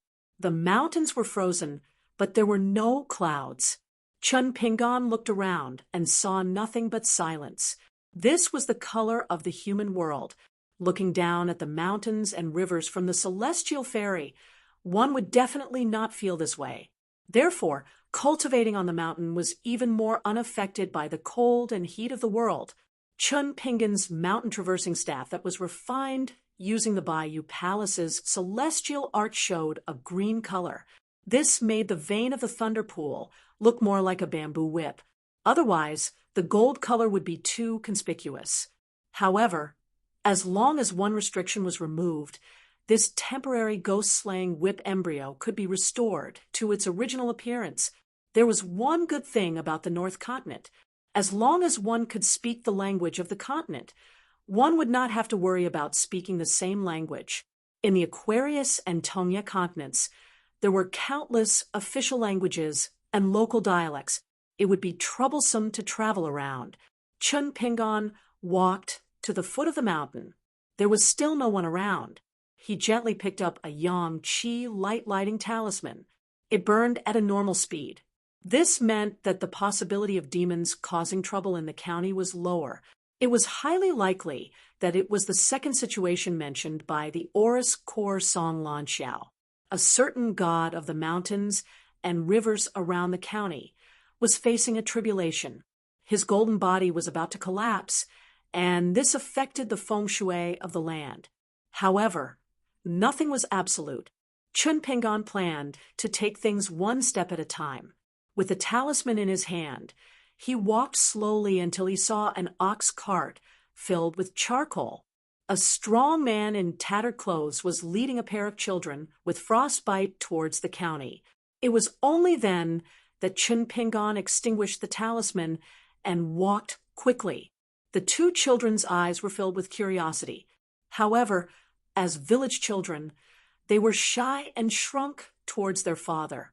The man saw the young man carrying a box and carrying a staff, but did not say anything. The winter was freezing cold. The muddy road was hard. The ox cart was bumpy. The men increasingly did not dare to lead the ox cart too fast. Once the charcoal was broken, the price would not be high. The big and small stewards of the rich old men in the city all had sinister eyes. They were the best at stirring up trouble, ruthlessly trying to raise the price. Their words were even more chilling than the cold with nowhere to hide. However, this delay had implicated the two children and made them suffer from the cold. This made the man a little depressed. He had already told them not to join in the fun. What was there to see in the city? It was just that the stone lions at the entrance of the house looked scary, and the painted door gods were even bigger. After looking at them for a long time, they didn't think much of it. If this cart of charcoal really sold for a good price, it would naturally bring back some small snacks for them to eat. The New Year goods that they should buy would also not be lacking. He could vaguely see the outline of the high walls of the county city. The man heaved a sigh of relief. The city was lively and full of people. It was warmer than the outside of the city. As long as the two children were happy, they would probably forget about the cold. However, the young man wearing the bamboo hat walked neither fast nor slow behind the ox cart, which made the man a little worried. Chun Pingan slightly quickened his pace and asked with a smile, "This big brother, I am a foreigner who came from afar. May I know what this county city is called? Is there any place worth visiting?" The man was a taciturn person, but he did not dare to pretend to be deaf and dumb.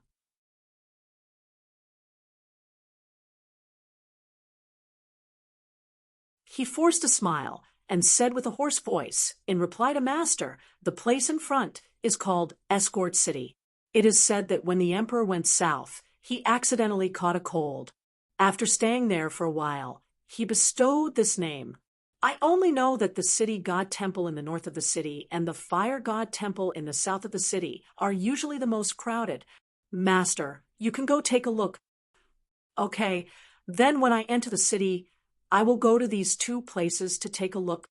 Chun Pingan smiled and nodded. He stretched out his hand and gently pressed on the ox cart. "It is on the way.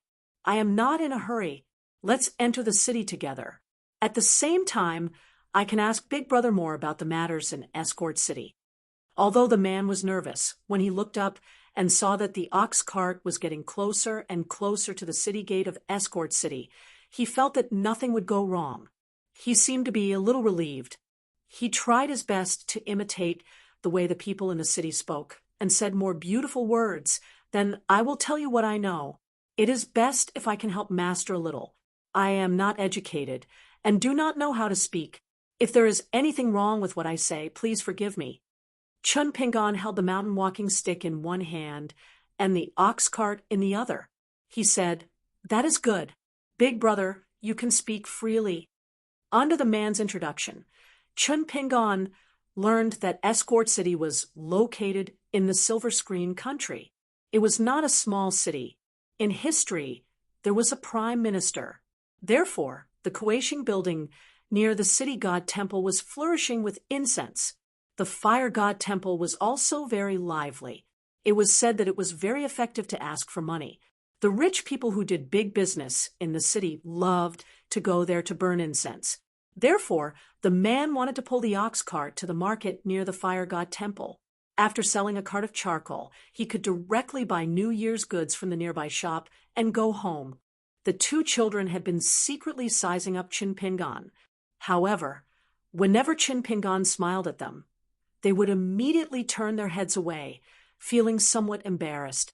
Unknowingly, the ox cart arrived at the city gate. Because it was still early, they needed to line up to enter the city. There were some breakfast stalls nearby. Chun Pingon bought a bowl of millet porridge and a roll of pancake.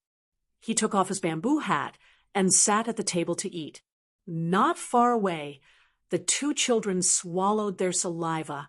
The man hesitated for a moment, then took out a small handful of copper coins and gave them to his daughter. After receiving the money, the two children happily ran to the stall and bought a bowl of millet porridge and a roll of pancake with the aroma of eggs. The daughter carried the roll of pancake to her father. The man only took a bite before he tore the roll of pancake in half and returned it to his daughter. The little girl ran back to the table and gave half to her brother. Then the brother and sister ate the bowl of porridge together.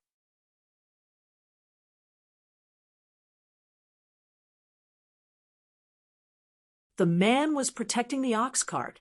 He wiped his mouth and grinned. The stall's business was good. The two children sat across from Chun Pingon. Chun Pingon was used to chewing and swallowing slowly while thinking about things. Previously, during the trip to the Ghost Valley, he had schemed against the scholar and fought with the Golden Eagle Demon of Jixiao Mountain. In fact, it was not considered dangerous. However, the journey from Stinky Copper City to Qinglu Town, or, to be precise, from the Hempsex cross-continent ferry to breaking through the sky with the sword deity to the Mui Mountain, made Chun Pingon's heart palpitate. After that, he replayed the game a few times and felt that his life was on the line. However, when he thought of the final harvest, which was full of immortal money and rare items, there was nothing to complain about. His only regret was that he did not fight enough. It was not painful or itchy. It was even worse than the punches of the bamboo house of Luo Mountain. It was not satisfying enough. If the demon of Jixiao Mountain had joined forces with the mountain-moving sage, and if there was no heroic spirit of the upper 5 realms like Gao Qing secretly coveting in the north, perhaps it would have been more enjoyable. After that, he recuperated in the mansion of the Mui Mountain. Through a stack of immortal newspapers that he had asked someone to bring him to read, he learned about many new things in the North Continent. Among them, the most surprising was, of course, the female champion of Taiping Mountain, Huang Ting. In the life and death battle on Julie Mountain, she had lost to the young talent on the mountain named Lu Jinglong. It should be known that Huang Ting had come to the North Continent to break through the bottleneck of the nascent soul stage.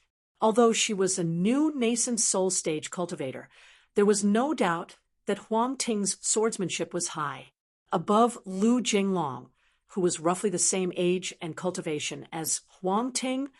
There were 2 more young cultivators whose cultivation, talent, fortune, and background were more outstanding. As for the 7 God-favored children after Lu Jinglong, Chunpingan did not dare to underestimate them just by looking at Yunshao Palace's Yang Ningxing's skills and temperament. Aside from this, there was another place on Julie Mountain that Chunpingan was very curious about. There were more than 100 spirit springs on the mountain, and the spiritual aura was abundant. It was an innate treasure land. There were more than 1,000 immortal mansions of various sizes built on the mountain. Amidst the green hills and clear waters, deep courtyards, and pleasant scenery, it was also a first-class place for cultivation. These mansions on Julie Mountain were only rented and not sold. All of them were selected by the Chonlin sect and meticulously built by the School of Moism's craftsmen. They could be rented for a long time, but the longer the term, the more expensive they would be. Relying on this long-term business that was rolling in money, the Chonlin sect, who was good at making money, relied on the immortals' money to produce a half-baked, unpolished jade realm consecrator. Thus, the sect was given the suffix of the word sect.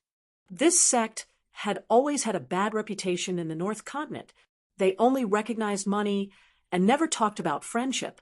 However, this did not hinder them from making a lot of money every day. Therefore, the Chonlin sect was both envied by cultivators and despised by the people on the mountain. There was a popular and mocking saying that spread throughout the north and south. 5 realms on an embroidered pillow, 2 sleeves clean in the wind, Chonlin sect. Chunpingan put down his chopsticks and looked towards the city gate. Far inside the city, there were sounds of horse hooves hitting the ground loudly. It should be a formation of 8 tall horses. They left the city together.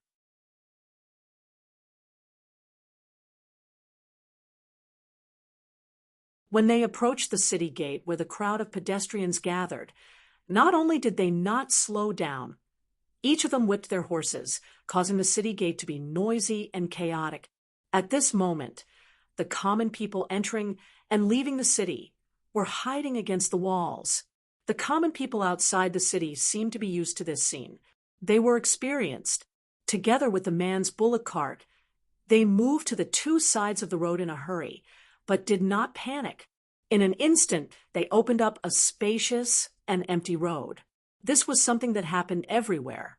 The group of rich playboys in bright clothes galloped out of the city on horseback. A series of hurried horse hooves sounded like a string of firecrackers. The arrogant rich kids rode their horses skillfully. Each of them was wearing an expensive marten coat, holding an embroidered whip in their hands, a sword on their back, and a bow on their back. There were also strong servants carrying eagle cages. What a wind and lightning chasing he Xiongzai.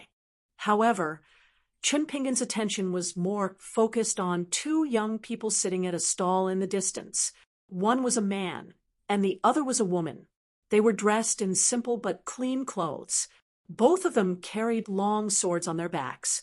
Their appearances were not outstanding, but they had their own temperament. They each ate a bowl of wonton with an indifferent expression. When the man saw the group of disciples galloping wildly on their horses, he frowned. The woman put down her chopsticks and gently shook her head at the man. Chunpingan understood in his heart. They should be cultivators who came because of the strange phenomenon in the city. However, the young man and woman's cultivation were not high. Chunpingan observed the subtle signs of spiritual aura flow. They were chi cultivators who had not entered the abode of immortals. Although they carried swords on their backs, they were definitely not sword cultivators. When the sword-bearing woman turned her head, she saw a young man who was settling the bill with the stall owner. He was holding a bamboo whip, a bamboo hat, and a green bamboo walking stick. The man's expression was normal, and his aura was ordinary. He was no different from the wanderers who roamed the Jianghu. The woman sighed. If a Jianghu person accidentally stumbled into Escort City, he was unlucky. If he was the same as them and came here specifically for the impending disaster and the birth of a rare treasure, then he really did not know the immensity of heaven and earth. Did he not know that the rare treasure had long been decided by the 2 great celestial families of the Silver Screen Kingdom? who would dare to lay their hands on it. For example, she and her junior apprentice brother, other than completing the secret order of their sect, treated it more as a dangerous experience. This was a real fight between celestial beings.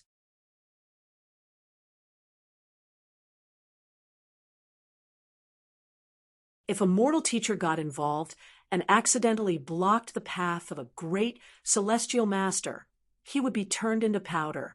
The woman's thoughts wandered. She was already considered an outstanding cultivator among the younger generation of the various countries within the Silver Screen Nation. However, compared to those two, she knew that she was still far from them. One was a 15-year-old youth who had already reached the cave-dwelling realm 2 years ago. The other was a 20-year-old woman who had endless opportunities. Her cultivation path was smooth, and she even had treasures by her side. If it weren't for the fact that the two top sects were mortal enemies, they would simply be a match made in heaven. Everyone in the territory of more than 10 countries seemed to be watching the growth and competition of the two. Every time they met, it would be a story that people would talk about enthusiastically. In fact, she would be envious, because the precocious young man, who was destined to be the center of attention from the moment he was born, did indeed have the appearance of a banished celestial being. He had a gentle temperament and was proficient in the 4 arts. She could not understand how there could be such a young man in the world who could make a woman forget about the world. The young man saw that his senior sister was in a daze and thought that she was worried about the upcoming journey.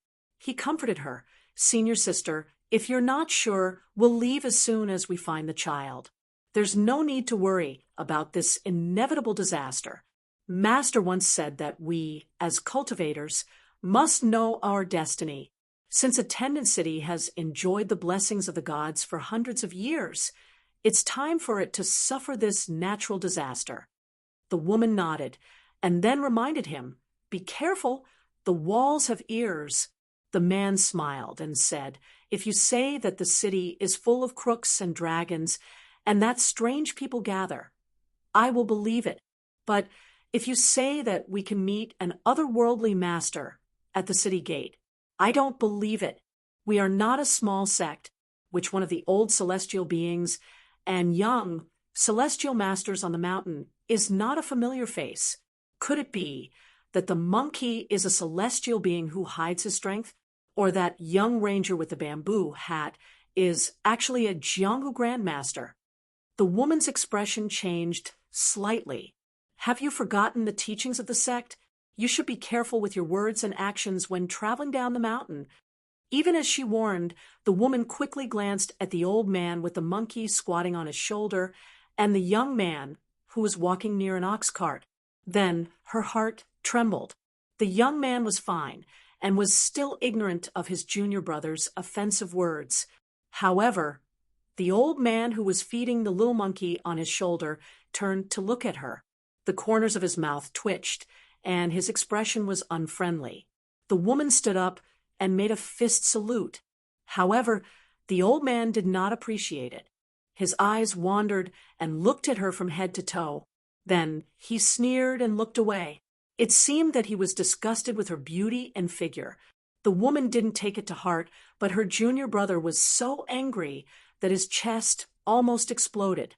This old bastard actually dared to humiliate people like this. He was about to take a step forward, but his senior sister gently pulled his sleeve and shook her head at him. "We were rude first." The young man glared fiercely at the monkey-playing old man and committed his face to memory. Once they entered the escort city, the battle for the treasure would begin. The various forces would be entangled and chaos would ensue. Once the opportunity presented itself, he would make sure that the old man would not be able to bear the consequences. In fact, Chimpingon had seen all of this and felt a little emotional.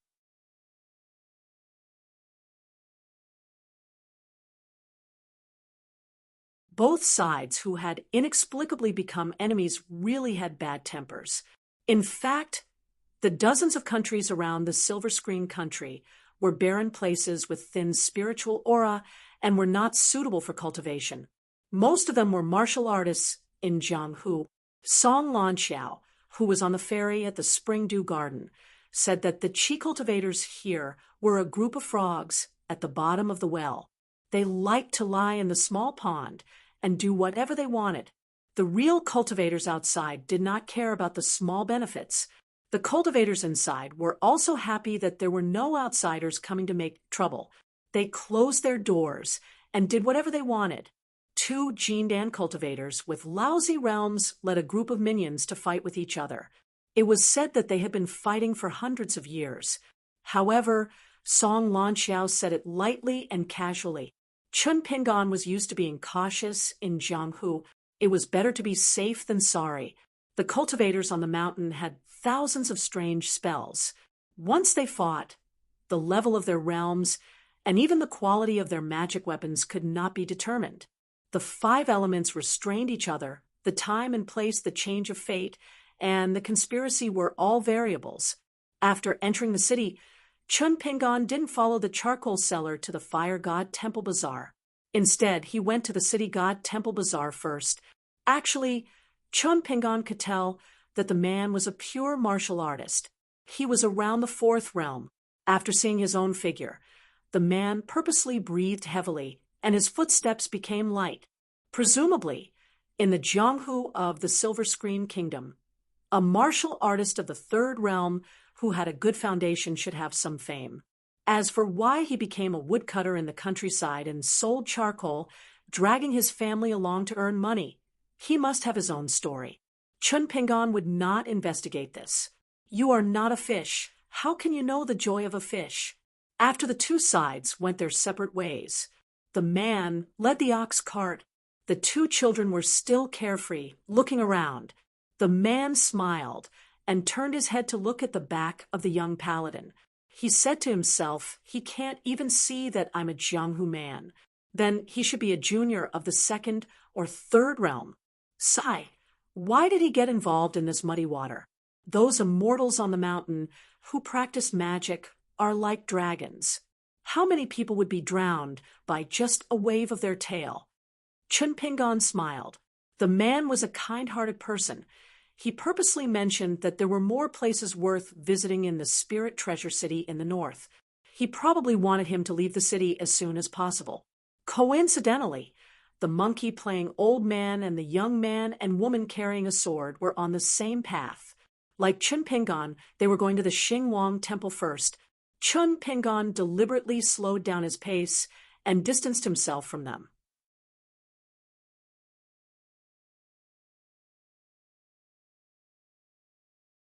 Then he stopped at a calligraphy and painting shop and looked at the calligraphy and painting in the shop for half an hour. He did not buy any calligraphy or painting.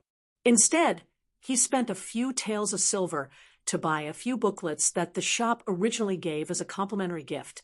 These booklets were dedicated to introducing the famous works of various dynasties in the Silver Screen Kingdom. The booklets were of good quality. It was just that they were not rare books, but the content was pleasing. After putting the booklets into a bamboo box, he left the shop. The old man and the young man and woman were already gone. As he neared the Xingwang Temple, Chun Pingan's expression was a little dignified. The incense was curling up in spirals. On the street outside the Xingwang Temple, one could smell the unique scent of incense. But after walking through many temples, one would know that the intensity of the incense was not important. In terms of purity, whether it was an orthodox temple conferred by the imperial court or an obscene temple built by the common people or demons, it all depended on the quality of the incense. After Chun Pingan focused his gaze, he saw that this majestic and grand Xingwang Temple was surrounded by incense. It was as if Lord Xingwang had used a secret method to keep the incense from leaking out. This was an act of tyranny. All the orthodox temples of the imperial court, including the gods of mountains and rivers, the Xingwang Temple, and the civil and martial temples, had to feed back the mountains and rivers. They would peel off a part of the incense and scatter it to the surrounding heaven and earth. In this way, they would benefit the common people and protect the common people. This was the only way to form a cycle. Unlike the Xinguang temple in front of him, where not a drop of water leaked out, Chun Pingan sighed softly. In fact, it was understandable. This was the self-saving action of the golden body god in the temple to hang on to his life. At the moment, he could not care about anything else. It was like drinking poison to quench thirst. In the long run, the disaster would only accumulate and become bigger. Chun Pingan did not. Walking into the Xinguang temple that protected the city according to the law, Chun Pingan roughly understood the structure of the Xinguang temple. Although the charcoal man did not speak clearly, he had personally come here to pray, and pray sincerely. Therefore, he had a general understanding of the Xinguang temple in the front and back hall. The structure of the Xinguang temple was similar to that of other places. In addition to the front and back hall and the Kueishing Tower, there were also the Fengshan Hall and Yuanshan Hall that were built according to the local customs. However, Chun Pingan still asked an old shopkeeper who opened an incense shop outside the Xinguang temple in detail. The old shopkeeper was a friendly and talkative person. He explained the origin of the Xinguang temple in detail. It turned out that the front hall worshipped an ancient military general from 1,000 years ago. He was a meritorious figure of a great dynasty in the early years. The golden body of this heroic spirit of the temple was naturally elsewhere. The Xinguang lord here was a famous civil official who was enshrined in the back hall. He was a third-rank marquis who was enshrined by the emperor of the Silver Screen country. At the mention of this title, the old shopkeeper asked with a smile, "Young man, do you not understand why you are only a third-rank marquis?" This civil official was a second-rank minister when he was alive. Chun Pingan smiled and said, "It is a little strange. I was just about to ask the old shopkeeper, is there any explanation? If one were to talk about the rules of the many ancestral temples in the world, Chun Pingan was already familiar with them.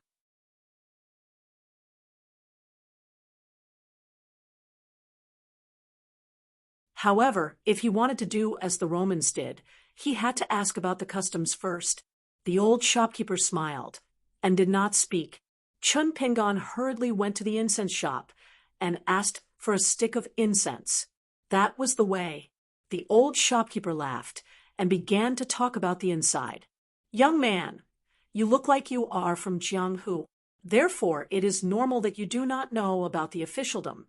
The titles and official ranks in the officialdom are not the same. Not to mention the ranks of the Xinguang gods who are enshrined in incense. Why, are you confused?" Chun Pingan nodded and said with a smile, "It is a little complicated." The old shopkeeper began to show off his knowledge. He shook his head and said, "Our Lord Xinguang was only a fourth-rank earl when he was first appointed by the founding emperor. However, the title has always been efficacious. A few years ago, when the new emperor ascended the throne, he issued an imperial edict posthumously conferring our Lord Xinguang as a third-rank marquis. At that time, it was such a grand occasion. The minister of the Ministry of Rights personally left the capital, and such a high-ranking official personally brought the imperial edict to our attendant city. After entering the city, he picked an auspicious day on the street outside the shop. Did you see that? Before dawn, a large group of yamen runners sprayed water and washed the shop from head to toe, and no outsiders were allowed to watch. In order to watch the fun, I slept in the shop the night before. That was how I got to see the minister. TSK, he is indeed a literary star. Even if I look at him from afar, I feel that he is noble." The old shopkeeper was proud of himself. "Don't look down on us just because we are a county city.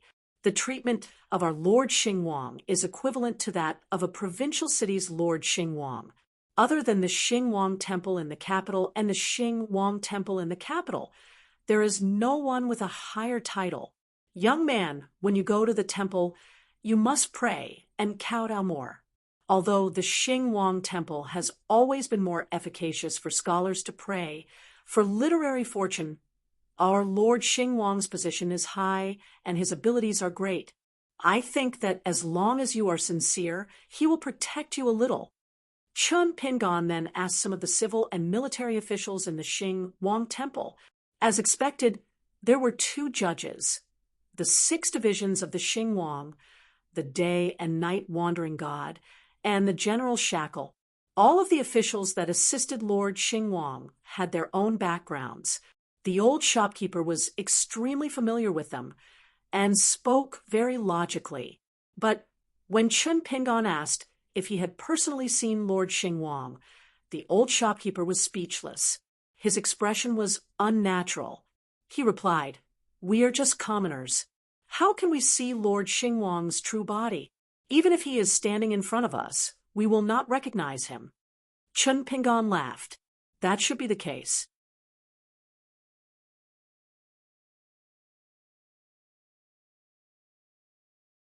As the saying goes, if a true master does not show himself, then he is not a true master. I think these spirits are even more so. The old shopkeeper's expression then turned for the better. The Silver Screen Nation's Lord Xingwang's etiquette was roughly the same as the Aquarius continent, but there were still some discrepancies. But the Silver Screen Nation's current emperor's bestowment was slightly different. It should be because he had sensed the peculiarity of Lord Xingwang's golden body. Thus, he did not hesitate to give a county city's Xingwang a title. After Chun Pingon left the incense shop, he stood on the bustling street and looked at the Xingwang temple. They would rather sleep in a tomb than in a broken temple. That was the logic.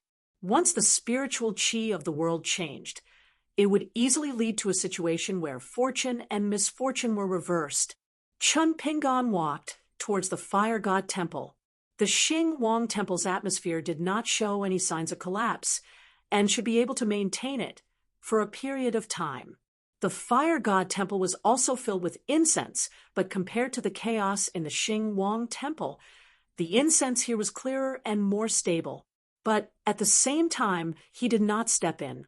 He was currently able to use his fist intent to suppress the strange things on his body. But if he stepped into the ancestral temple, would he attract unnecessary attention? Chun Pingon was not sure. If it was not because the trip to the North Continent was too rushed, Chun Pingon's original plan was to visit the Swaying River deity temple at the Skeletal Beach, and then visit the few ancestral temples of the secular dynasties to personally inspect. After all, the Swaying River deity temple was similar to the Swaying River deity temple. The master was a mountain deity who was a neighbor of the hemp sect and had high standards. Even if he entered the temple to offer incense, the other party might not take it seriously. Whether the other party saw him or not, it did not mean anything. But the largest river deity in the south did not appear in the ancestral temple. Instead, he acted as a boatman and wanted to kindly guide him. Chun Pingon wandered around the incense shop near the fire god temple again and asked about the background of the deity.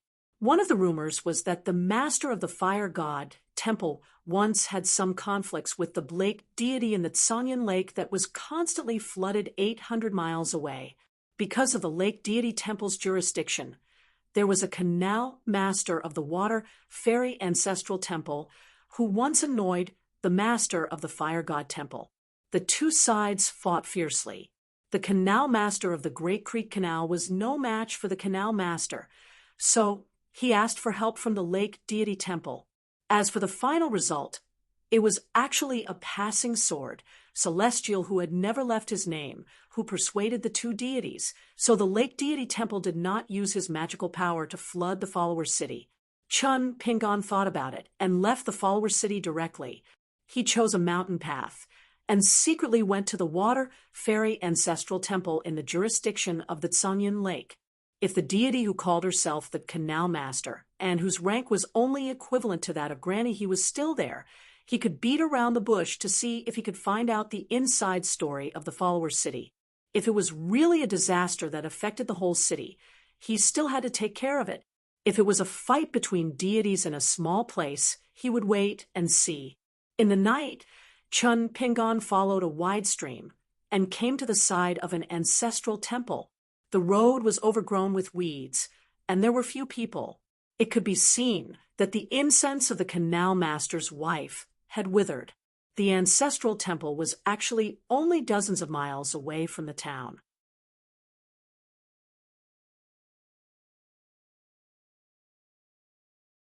However, Chun Pingon saw a group of people holding torches and walking toward the ancestral temple on a mountain where the stream and the lake intersected. Chun Pingon followed them all the way, listening to their conversation. He didn't know whether to laugh or cry.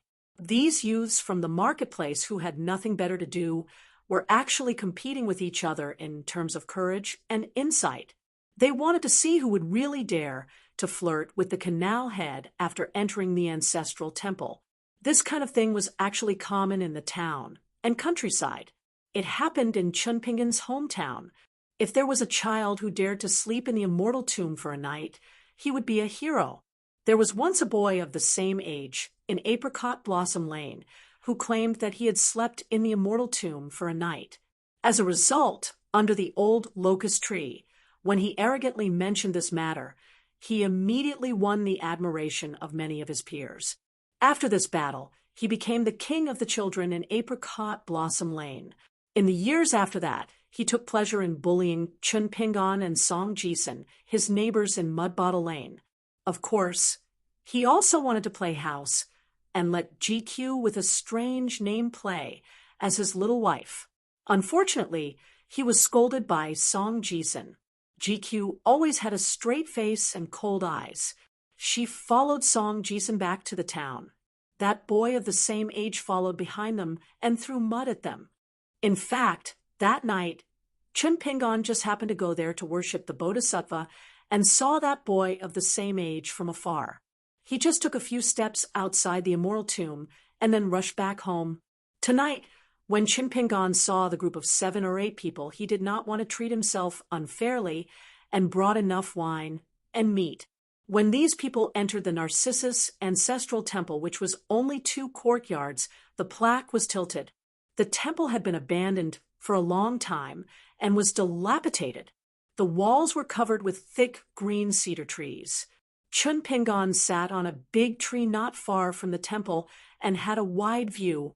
Chun Pingon placed the mountain walking staff horizontally on his knees and covered his sleeves with his hands. He looked up and quietly observed the changes. Chun Pingon took out some dry food and took off the blade-strengthening gourd that contained the water from the Mirror Mountain's deep stream. He began to eat supper. He had been rushing all the way and was not taking a leisurely stroll.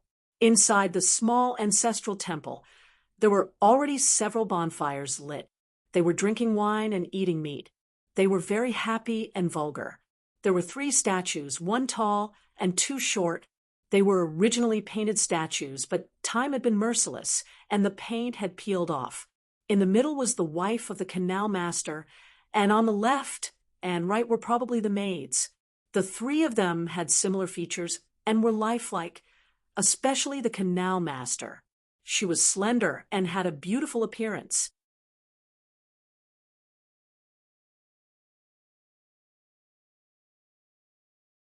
Chun Pingon glanced at them and felt a little strange.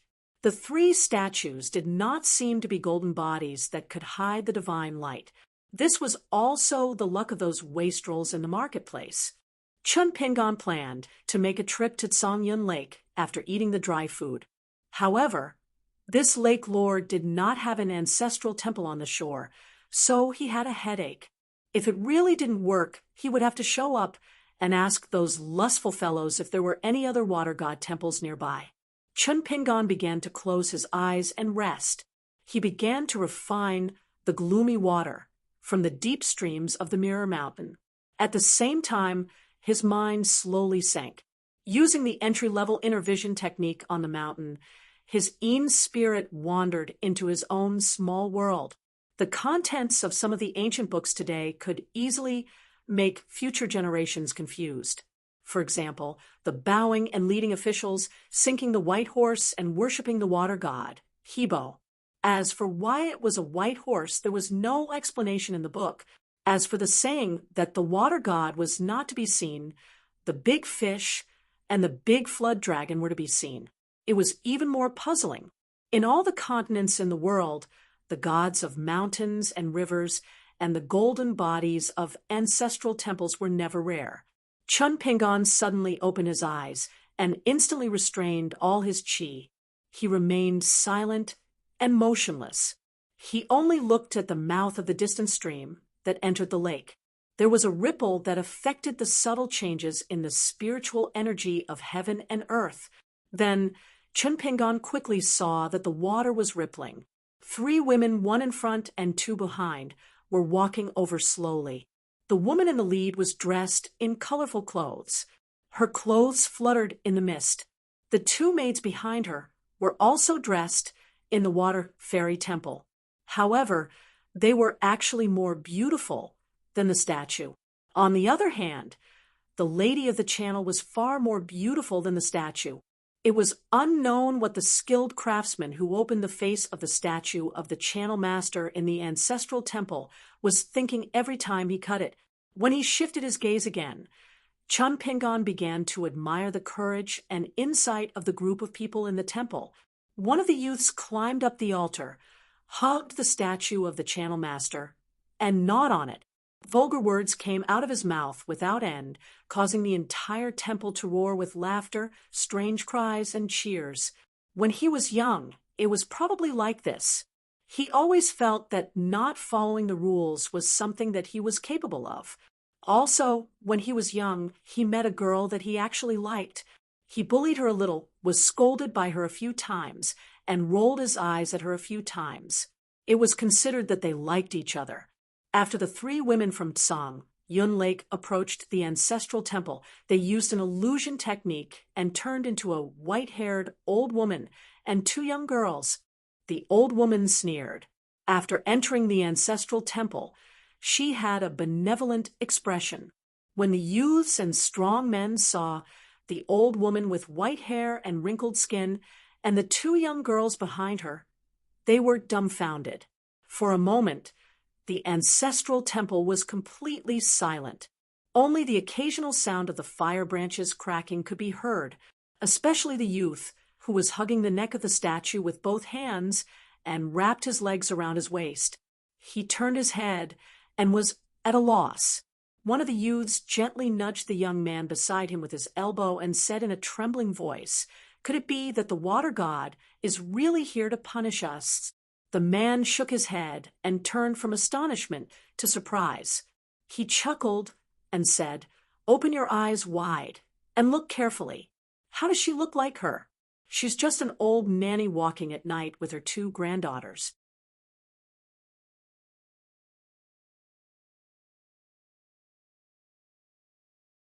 Most of them are from the nearby villages that we don't know. Our luck with women is quite good. The youth secretly wiped the oil stains from the corner of his mouth. As he knew the man's temper, he was really afraid that he would do something bad after drinking. He carefully advised, "Brother, let's not be rash. If we blow things up, we'll be sued." The young man sneered and said, "Blow things up? It's good if it blows up.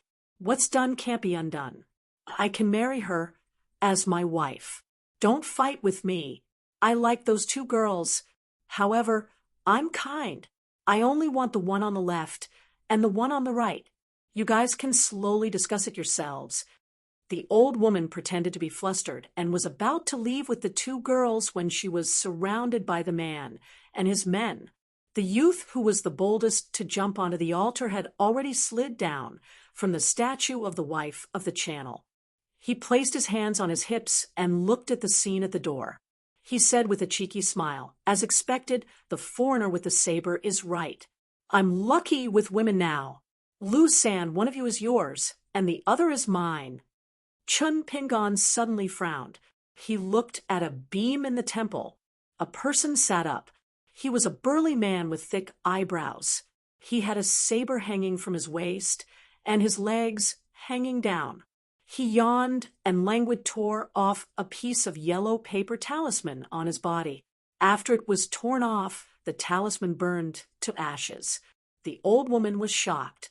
The man smiled and said, "If you don't use some methods, you won't be able to catch fish." The man stretched his muscles, and at the same time he waved his sleeve.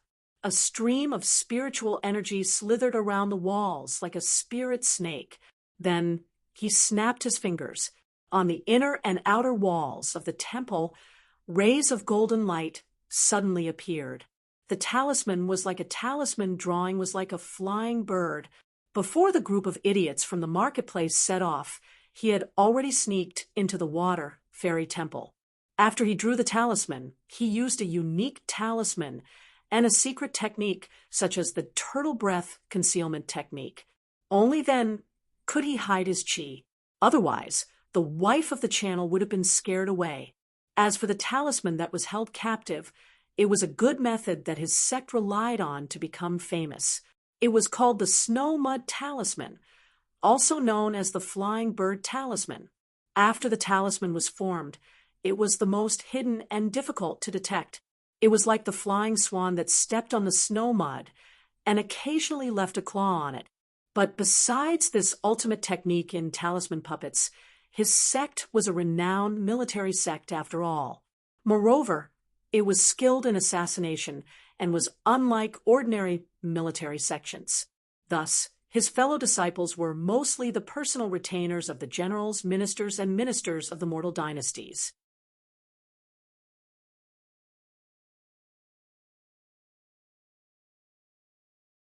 Even though his sect couldn't be considered to be a top immortal sect in the territory of these 10+ kingdoms, no one dared underestimate it. However, he was wild and could not be restrained. For decades, he only liked to mingle in the Jianghu under the mountain. He would rather be the head of a chicken than the tail of a phoenix. When he had nothing to do, he would tease the heroes of the Jianghu, who were like loaches in the water and earthworms on the mountain. He was happy to kill them, especially those so-called heroines. They were even more interesting. At this moment, the man looked at the old woman and the 2 young girls. He already saw them as his prey. The old woman slowly asked, "I don't know why this immortal master deliberately lured me out of the lake. It's not very good to do this in my house, right?"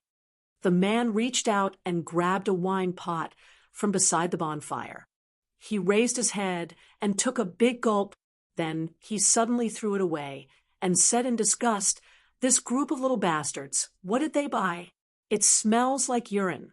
No wonder they can't think clearly after drinking this kind of wine." The man seemed to be in a bad mood. He stared at the old woman and said, "My junior brother and your family's lord, who of Tsang, Yun Lake, don't get along well. It just so happens that this time I was ordered by my master to go to the city. Lord who is hiding in the Dragon Palace at the bottom of his lake, so it's not easy to find him. I know that you, woman, have always been a resentful woman who can't stand loneliness. Back then, the grudge between my foolish junior brother and Song Yun Lake was because of you. Therefore, I will use you as a sacrifice. It's good that Lord who has rushed over. If he dares to climb up the lake, he will definitely climb up the lake. Didn't everyone say that the Lady of the Lake is his exclusive property? Later, I will play you to death, and then throw your corpse beside Song Yun Lake. Let's see if he can bear it." The old woman's face was deathly pale. The 2 maids were even more miserable and pitiful. The Lady of the Lake was still able to maintain the camouflage. Their spiritual aura had already dissipated, and their true appearances were faintly revealed. The debauches in the marketplace were so scared that their faces were drained of color, especially the frivolous youth standing on the altar. He already needed to lean his back against the statue to stand still. Although Chin Pingon didn't know how the man concealed his aura so well, one thing was obvious. There were no good people in the 3 sides of the ancestral temple. The only youth who was still sitting by the bonfire still had some conscience left, but at this moment, he was so scared that he peed his pants. The old woman simply removed the camouflage and squeezed out a smile. This great immortal master should be from the Jinduo country's ghost Hatchet Palace, right? The man was stunned for a moment and began to curse, Mother asterisk cur, with your appearance, you can make my junior brother yearn for you. For so many years after a night of pleasure, I took him on a trip in the early years. In the martial world, I helped him relieve his boredom. I also tasted the taste of many powerful women and beautiful heroines, but my junior brother always felt that it was boring. What? Are you good in bed? On a branch in the distance, Chun Pingon, who had his hands in his sleeves, narrowed his eyes. At the entrance of the temple, the Lady of the Lake had an ugly expression, but she still said in a flattering tone, back then, Immortal Master's junior brother, and I fell in love with each other. Not only did we want to be lovers, but we were also determined to be a pair of immortal Taoist companions who did not follow the rules. However, we were framed by that lowly servant of the Caoshi Canal Master. She secretly reported this matter to Lord, who, after that, even though I advised Lord, who bitterly, he still insisted on hurting her.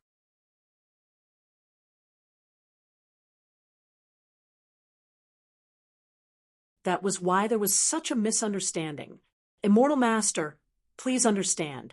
The Lady of the Lake saw that the man on the beam had already begun to press down on the hilt of his saber. He grabbed a maid with one hand and pulled her forward. She smiled coquettishly and said, Immortal Master, my two maids are quite beautiful, so I'll give them to Immortal Master to warm your bed. I just hope that you can take pity on them.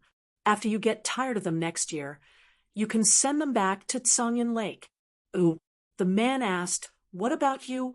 The Lady of the Lake smiled and said, if Immortal Master takes a fancy to me and doesn't mind my appearance, what's wrong with serving me in bed? The man did not comment and raised his chin twice. How are you going to deal with these filthy goods? The Lady of the Lake smiled sweetly. They deserve to die for offending a god. They deserve to die for obstructing Immortal Master's eyes. Should I clean up these guys? I have a sparkling cup in my sleeve.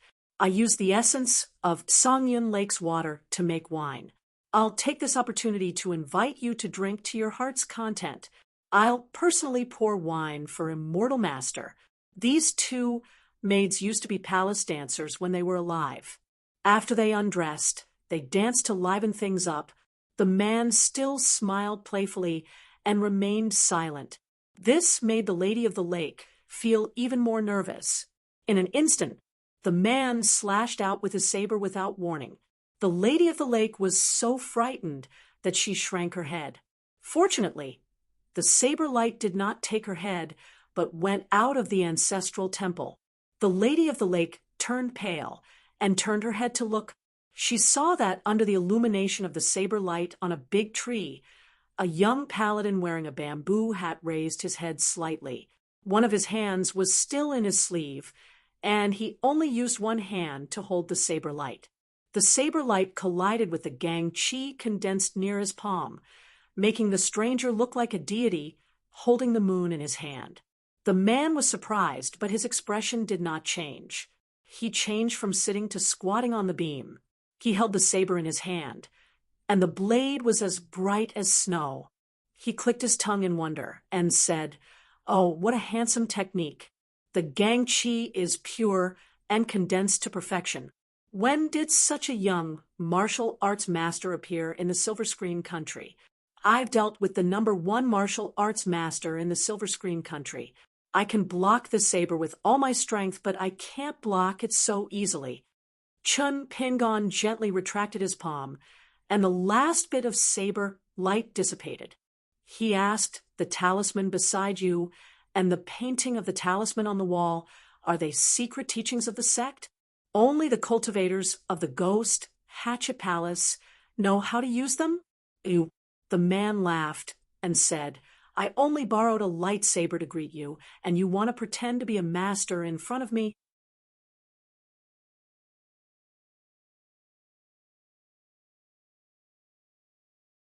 The man floated down from the beam to the ground. When he strode towards the entrance of the temple, the Lady of the Lake and the two maids, as well as the men of the marketplace who had already dispersed, hurriedly moved further away. The man leaned on the ground with his saber and sneered. Quickly report your name. If it's a mountain that our ghost hatchet palace is familiar with, then it's a friend. If it's a friend, then we can share the good fortune together. Tonight's encounter with a woman, everyone has a share. If you intend to be a warm-hearted hero of the Jianghu and uphold justice here tonight, then will have to teach you how to be a man. The young men of the marketplace only felt that the immortal master's words were frightening, but the Lady of the Lake was very surprised. The words of the man with the surname Du, in fact, had a lot of mystery. It was not showing weakness, but it was definitely not arrogant and domineering. What happened next made the Lady of the Lake even more shocked. The young paladin flashed and stood outside the open door of the ancestral temple. He smiled and said, "Then I beg you to teach me how to be a man." Du held the saber hilt with one hand and clenched his other hand into a fist. He gently twisted it and said with a ferocious expression, "Do you want to decide who's the winner or the loser? Or do you want to fight to the death?" In the end, the man replied, "You didn't kill me, but you almost scared me to death." The Lady of the Lake did not have the guts to laugh out loud. Otherwise, she would have held her belly and laughed. Suddenly, the Lady of the Lake thought quickly and took a step back. Do you, of the Ghost Hatchet Palace, you're the legitimate son of the Taoist couple on the mountain of the Jin Duo Kingdom? Du twitched the corner of his mouth. Well, she was quite tactful. This woman could live. But the man outside the door said again, "How old are the Taoist couple?" "Two cultivators of the upper 5 realms?" The Lady of the Lake was overjoyed. This was great news. She had brought out Duyu's prominent identity, but the other party was still not the least bit afraid. It seemed that tonight's worst-case scenario was to drive the wolf to devour the tiger. It would be best if both sides suffered. If the hothead who came out of nowhere won, it would be even better. Dealing with a paladin with no grievances or enmity was always negotiable. It was always better than dealing with Duyu, a fiend who came straight for her. Even if Duyu chopped the paladin who looked good but was useless into a pile of meat paste, he should still consider her feelings just now. After all, Duyu did not look like someone who would fight to the death. Otherwise, according to the bad temper of the cultivators of the Ghost Hatchet Palace, they would have cut him down long ago. Duyu hooked his finger, raised his saber, and casually waved it. He smiled and said, "As long as you can break the talisman array and enter this temple, I'll let you have one move." In an instant, the walls of the temple were surrounded by a circle of golden light, dazzling the eyes. Then, the young paladin wearing a bamboo hat appeared beside Duyu like a ghost and swept his arm over the latter's neck. Duyu's chi fu was surging and he fainted on the spot. Then, he fell heavily on the altar in the temple. Not only did he smash the statue of the Lady of the Lake into 2 pieces, Duyu was also stuck in the wall. As for the saber, it fell to the ground with a clang. The saber on the ground was like water. It should be a good saber. Chun Pingon held the mountain-traveling staff and stood in place.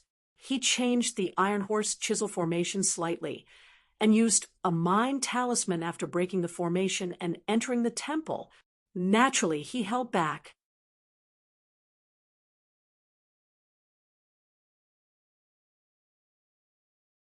Otherwise, this guy who threatened to let him have one move should be an unfilial son and let the Taoist couple of the Ghost Hatchet Palace send their son off. Of course, it was not strange that the cultivators on the mountain would still have a youthful face even after 100 or even 1,000 years old. The reason why he held back was that Chinpingon wanted to go back and humbly ask that person about the 2 unique talismen. As for those young and strong men on the street who were scared out of their wits, they were knocked out by the chi ripples caused by the fist aura. As for the frivolous young man on the altar, he was also knocked out by Duyu's kick. Compared to the man in the courtyard, the young man's fate was even more miserable. Everything had been planned out perfectly, but it was only a matter of one punch. Only the young man who sat blankly by the bonfire was left. Chun Pingon glanced at him. "Don't you know how to play dead?" The young man quickly leaned back and fell to the ground. His head tilted, but he did not forget to roll his eyes and stick out his tongue. Chun Pingon smiled and asked, "Lady of the Lake, you don't mind if I break your statue, do you?" As he spoke, he waved his sleeve and swept one of the young and strong men to the wall like a broom. The man and the wall collided with a loud bang, and there was a slight sound of bones breaking. The lake master, who oversaw the water transportation of the river, felt that his bones were about to shatter. The lady of the lake hurriedly said with a trembling voice, "It's all right. It's all right as long as you're happy. It's fine, even if it's broken into pieces, let alone broken into two." Chun Pingon asked, "What's going on in Escort City?" The lady of the lake bowed slightly and held up a celestial artifact with both hands. "Celestial Master, you can drink while I explain slowly." Chun Pingon smiled and said, "Your method doesn't even work on that guy with the surname. Do you think it's going to work? Moreover, don't you have any idea why his junior brother is so obsessed with you, Canal Mistress? If you really want to court death, you should think of a smarter way to do it. Do you think that my fist technique is weak, that I'm inexperienced, and that I'm easy to trick?" The lady of the lake hurriedly put away the wine cup, but a chill surged from the top of her head. Then she felt a heart-wrenching pain. She was slapped so hard that her knees sank into the ground. Her soul swayed as if she was in a pot of oil. The lady of the lake endured the pain, and her teeth chattered.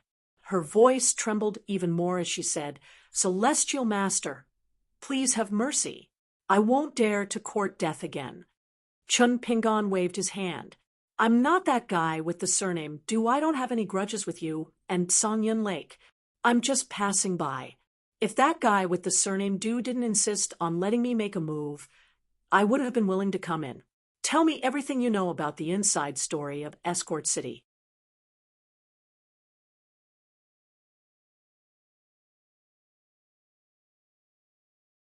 If there's something that I know you know, but you know and pretend not to know, then I'll have to discuss it with the Lady of the Lake Master.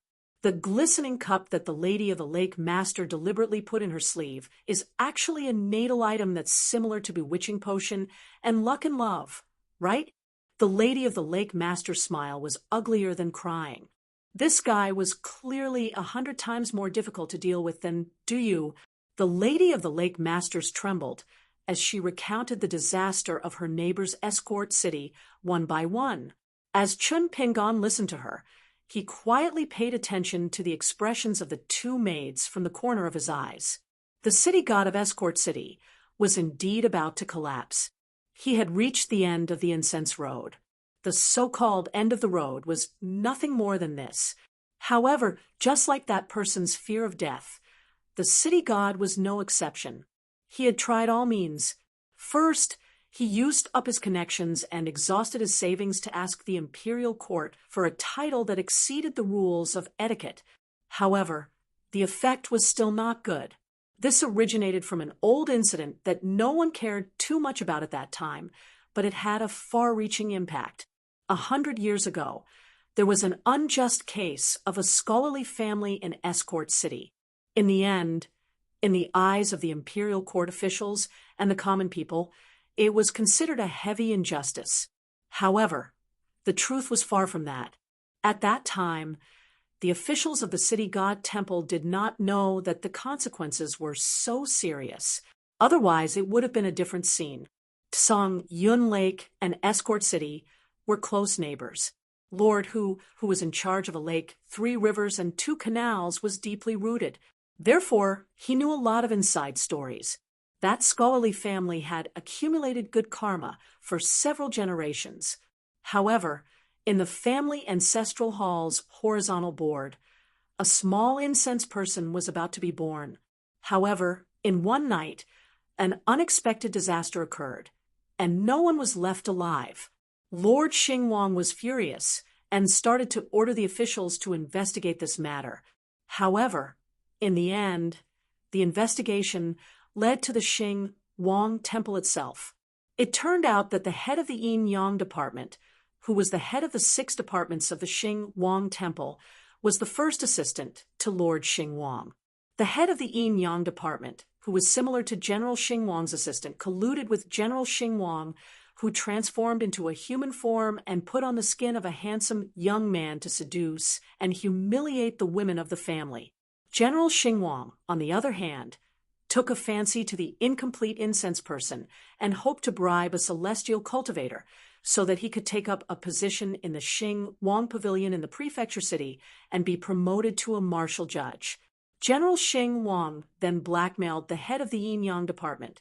The 2 high officials of the Xing Wang Temple, who were supposed to help maintain the order of the county, cooperated to invite a group of Jianghu bandits into the city and massacred the scholarly family.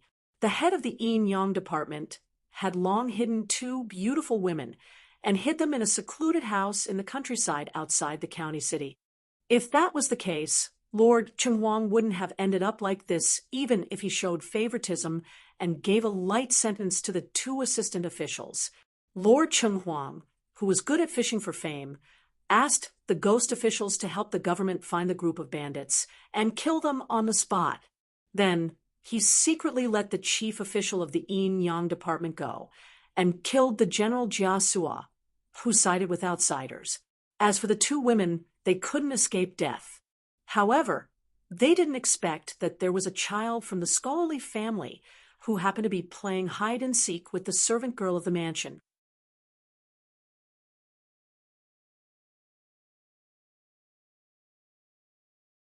The servant girl was loyal to her master and purposely died near the wall to cover the entrance with her own body. The child was lucky enough to escape from Juji City.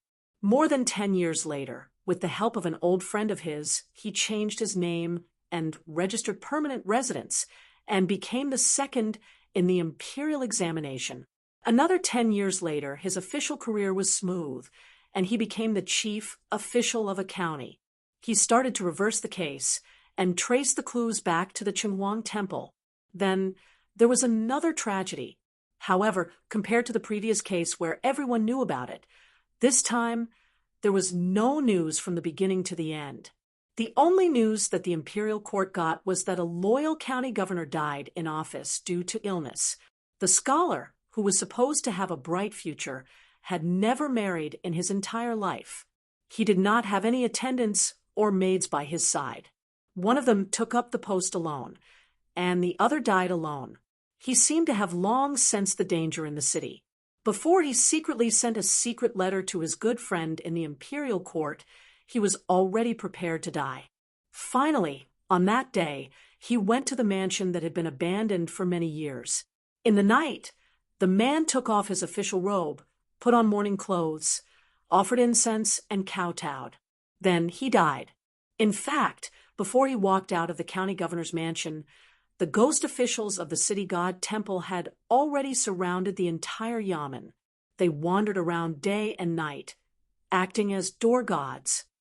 Within the yamen, there were even civil and military judges hiding around the man, eyeing him covetously. Therefore, that night, the man walked all the way from the yamen to his old mansion. Not to mention passers-by, there was not even a night watchman. After the city god of Follower City eliminated the source of the problem, 3 years later, he discovered that a crack had started to appear on his golden body. The merits that he had accumulated were unable to repair this crack. He could only watch as it spread further and further into his golden body. Therefore, there was today's strange phenomenon in Follower City. Chun Pingon had been listening quietly. Then, the wife of the canal lord gloated and concluded for the town god temple of the escort city. The evils we bring upon ourselves are the hardest to bear. But these town god temples are so familiar with the wording. It's really funny. In the town god temple of the escort city, there's a big stone abacus. It's used to remind people that God is calculating while man is doing. Chun Pingon finally asked the secret letter that was sent to the capital. Was it intercepted by the city god temple? The wife of the canal lord shook her head and said, "Immortal master, according to what my lord who said, The governor was very meticulous in his actions. He did indeed send the letter to his good friend in the capital.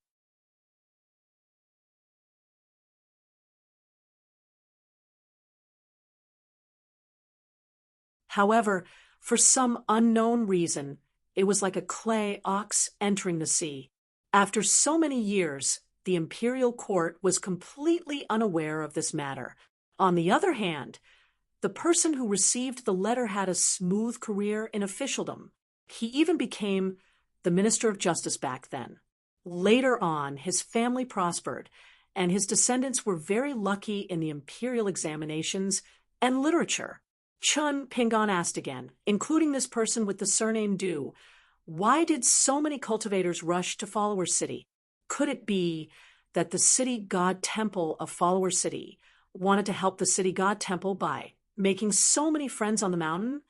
The wife of the canal lord lowered her voice and said, the feng shui of Follower City is very strange.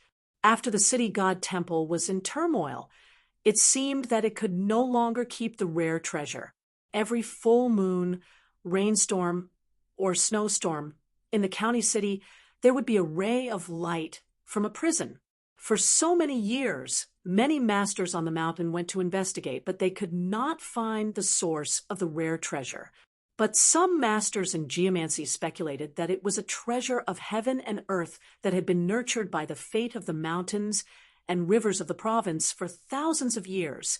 As the resentment and evil spirit in Follower City became too strong and lingered, it did not want to stay in Follower City anymore. That was the sign of the rare treasure's appearance. Chun Pingon narrowed his eyes and asked again, I just casually asked your wife, and I already know so many shocking truths. After so many years, there are so many capable people, and after so many years, all of them are flying back and forth on clouds, back and forth in that Follower City. There might be many cultivators who have taken root in the city for many years, but none of them tried to reverse the verdict for that family. The wife of the canal lord was stunned this time. She was not pretending. Then she murmured, what's the point of reversing the verdict? If we become enemies with the city god temple, wouldn't we lose the rare treasure even more? Chun Pingon took off his bamboo hat and looked up at the night sky. He scratched his head and said, well, it makes sense. There was some noise from the wall behind the altar in the ancestral temple. The wife of the canal lord felt a gust of wind blowing on her face and turned her head abruptly. The altar was split in half by that person. Dust flew everywhere. Du Yu of the Ghost Hatchet Palace, who had secretly woken up and wanted to make a move, was grabbed by the neck by that person with one hand and smashed into the ground. When that person got up, Du was already dead. He could not be more dead. At that moment, the wife of the canal lord, as a water god, felt cold all over, as if she had fallen into an ice cave. That person turned his head sideways and looked at her. He was expressionless. His eyes were like an ancient well. It was as if there was a dragon swaying in the depths of the water, trying to climb up the wall of the well and peek out to see the world outside the well. The wife of the canal lord wanted to take a step back and hide further away. However, her feet were deep in the ground. She could only lean back, as if that was the only way she would not be scared to death. But for some reason in the next moment, that person suddenly smiled. He stood up, clapped his hands, and put on his bamboo hat again. He stretched out 2 fingers and adjusted it. He smiled and said, the cultivators on the mountain are not tainted by the mortal world and are not tainted by karma. It's a matter of course. First, set a small goal. For example, 1 second. Remember, book guest residence. You're tuning in to the Mystic Fist YouTube channel. Don't forget to subscribe and join us on this journey to catch the most captivating stories.